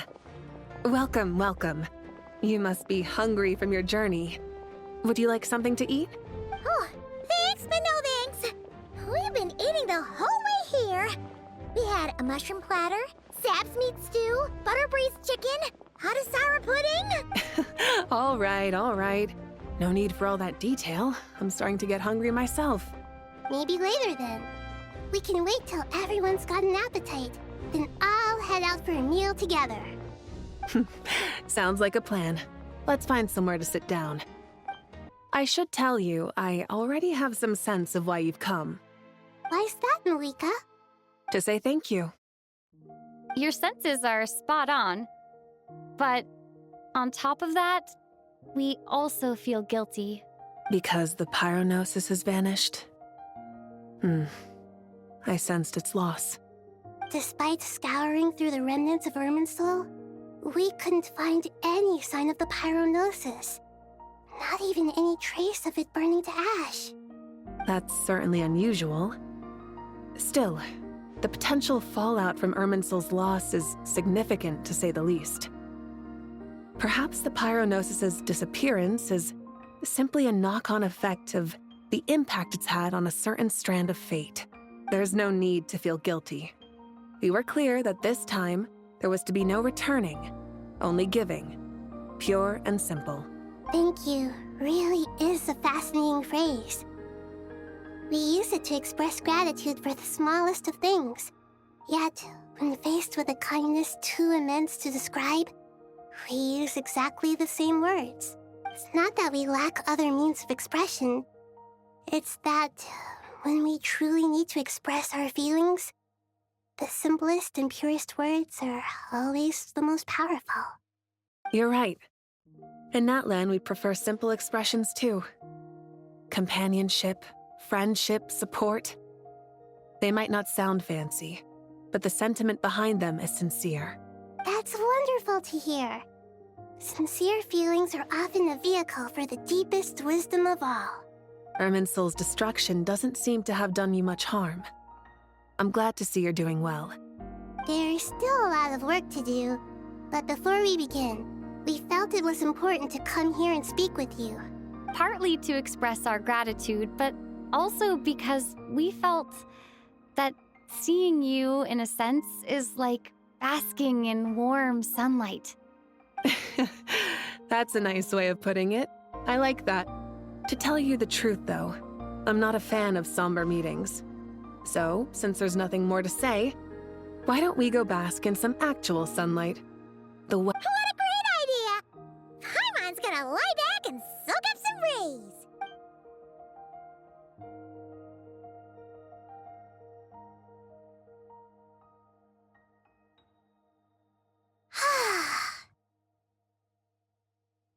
In that case, I think I'll lie down for a bit too before we head to our next stop. And where might that be? Mondstadt. Paimon and I are gonna head back there with Kale and the gang. Long ago, I sensed that the god remains inside Kale had come from the goddess of flowers, but I kept it a secret. Those remains weren't hurting Kale, not as she is now. They simply exist. Besides, I could sense a deep yearning within her. A yearning for an ordinary life. A yearning to hold on to the hard-won happiness she now enjoys. With someone like her, I have a responsibility to keep her secret. She should be ready to face the truth by now. Whenever people meet, there is always the potential to create warmth and kindness. Every child grows up, but even as adults, they are still children in the eyes of certain people. Oh, just like how Paimon sometimes sees Nahida as a little kid. Is that so? Well, anyone who's friends with a kid is probably a kid themselves. Of course! And there's nothing wrong with that. When we get back, we'll actually be hanging out with another of our friends who happens to be a kid. Or more like looking after, in her case. Anyway, we'll always be there to watch out for our friends. Dear Sucrose, when you receive this letter, I'll probably be as busy as always. But busy with wonderful things. That's because I'm no longer a trainee. I'm now an official forest ranger. Impressive, right? Sino said that official rangers sound much tougher than trainees. Though he did say it was already pretty tough to start out with. You probably heard that something big happened in Sumeru recently. Don't worry, it's all been taken care of. We're heading to Mondstadt soon, so if you're free, maybe we could meet up? Plus, it's not just me. A few of us are going. Hey, do you still remember that time we all got together? You know, when we all went to the Windbloom Festival? It'll be just like that. Dainari, is that... Don't you say it! Is that the great Vayu-Vyastra? Behold, the great Vayu-Vyastra, General Mahamatra. How times have changed. I wasn't expecting you to beat me to the punchline. You've changed. You've really upped the aggression in your battle against Sino's jokes. Kale, how did you know what I was going to say? For the love of... Hey! Traveler! Paimon, you're right on time! I hope we haven't kept you waiting. Kale! Sucrose, it's been so long! How have you been? I've been well. Everything's going great. What about you? Are you still busy? Not at the moment. Oh, right! That juicer you gave us works amazing! Farzan loves it! Seriously? That's wonderful! I don't suppose you drew up a detailed test report. Oh, what fruits did you use? How was the texture of the final product? Sucrose, you might want to try asking your questions one at a time. Albedo! Paimon didn't see you there! It's been a while since all of us were together like this. How about we follow the same plan as last time? Good idea, my friend. You never disappoint. So, what are your identities this time? Don't remind him. First things first. Allow me to introduce our very own official forest ranger Kale. The rest of us are simply her humble travel companions.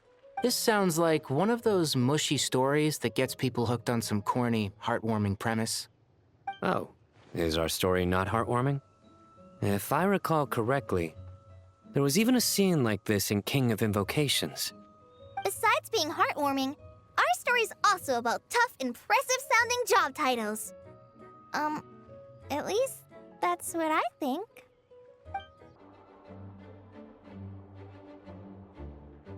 Oh, you're here already? I'm still giving Dottore a little trim. I won't be a moment. A trim?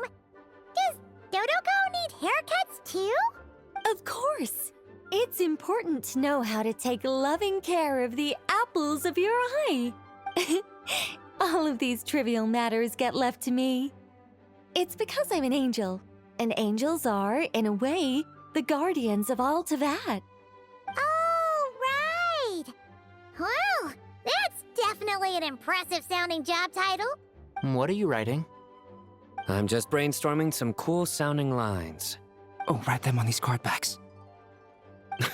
Of course. Clearly, my lines are pretty amazing, wouldn't you say? Miss Nicole? Kale? You seem a little nervous. I was just wondering, who was the person you mentioned who needed their wish fulfilled? Wish? What do you mean? Miss Nicole asked if we could meet up in Mondstadt once everything was over. She said a friend of hers had a wish that needed my help to come true. Well, you never mentioned that before. All we knew was that you'd arranged to meet in Mondstadt. But we thought it had something to do with the god remains. To be fair, everything I told you was true. Anyway, my friend is waiting. Come on, let's pay her a visit. Huh? You're... Surprised? I bet you weren't expecting to meet a woman like me beneath this beautiful tree in a faraway land. An oasis will spring from the place where a djinn resides. That saying falls somewhat flat here in Mondstadt, given that everywhere is already so lush and green. Liloupar, what are you doing here? I made friends with Miss Nicole. I asked her to bring me here and then invite Kale to come. The prologue to this story is that I have a wish. It has stirred within my heart for centuries, millennia even. Originally, it was merely Al-Ahmar's lie, but now it has become reality. Could this be... related to the goddess of flowers? My dear young lady, my mistress left her final trace in this world upon you. I can't tell you how glad I am to see you here. And now I have seen you, and peered into your heart. You have experienced hardships and suffered setbacks. The torment an ordinary person might expect to face has befallen you threefold. This is the source of your resilience. But, beneath all this, I have witnessed the seeds of desire. You yearn to return to the simple life you once knew, do you not? I do. I want to throw away everything that isn't mine. But how do you decide what is yours? The scars that others carve into your flesh? The kindness and love they inscribe? Are these things not yours as well? They are. This is something I've talked about with Miss Nicole. Miss Nicole said I should learn how to adjust my standards. I just want to live as an ordinary human. Anything beyond that isn't mine. Don't you want anything from the remains of the goddess of flowers? She gave me a revelation once. I think that's already more than enough. In the past, you would not have possessed such a rich heart. Your brief life has taught you to hold on to everything good, to home in on kindness. How fascinating.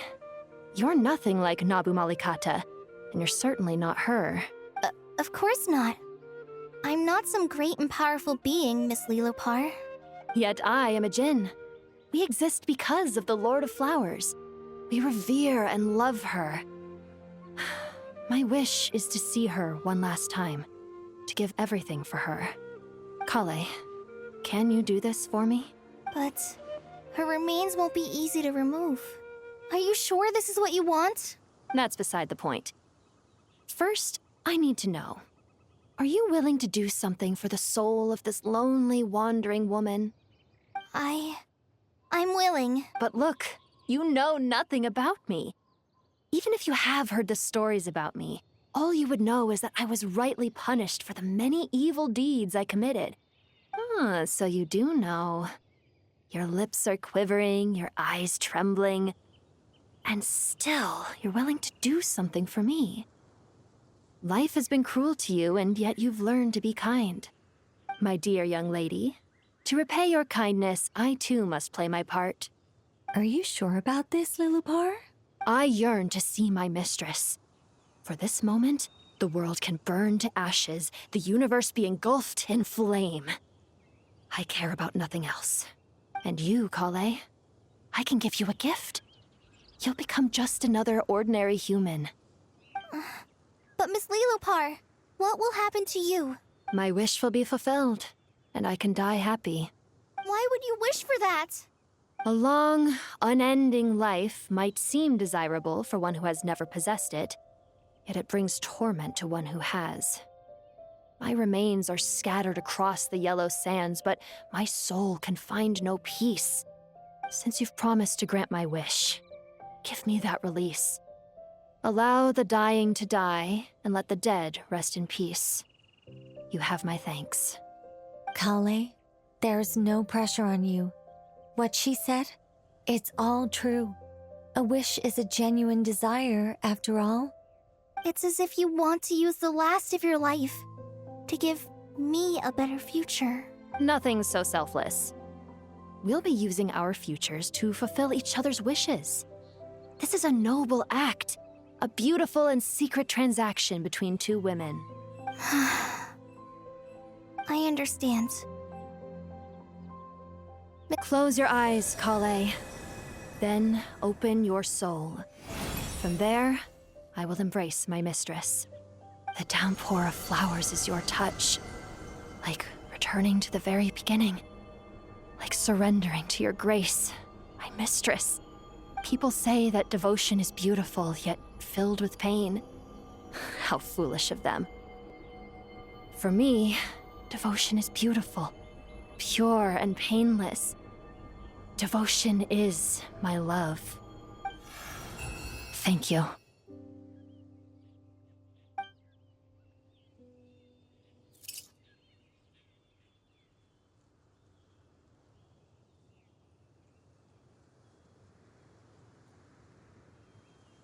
Liloupar! She left, carrying the blessing of flowers. Kale, are you alright? I'm fine.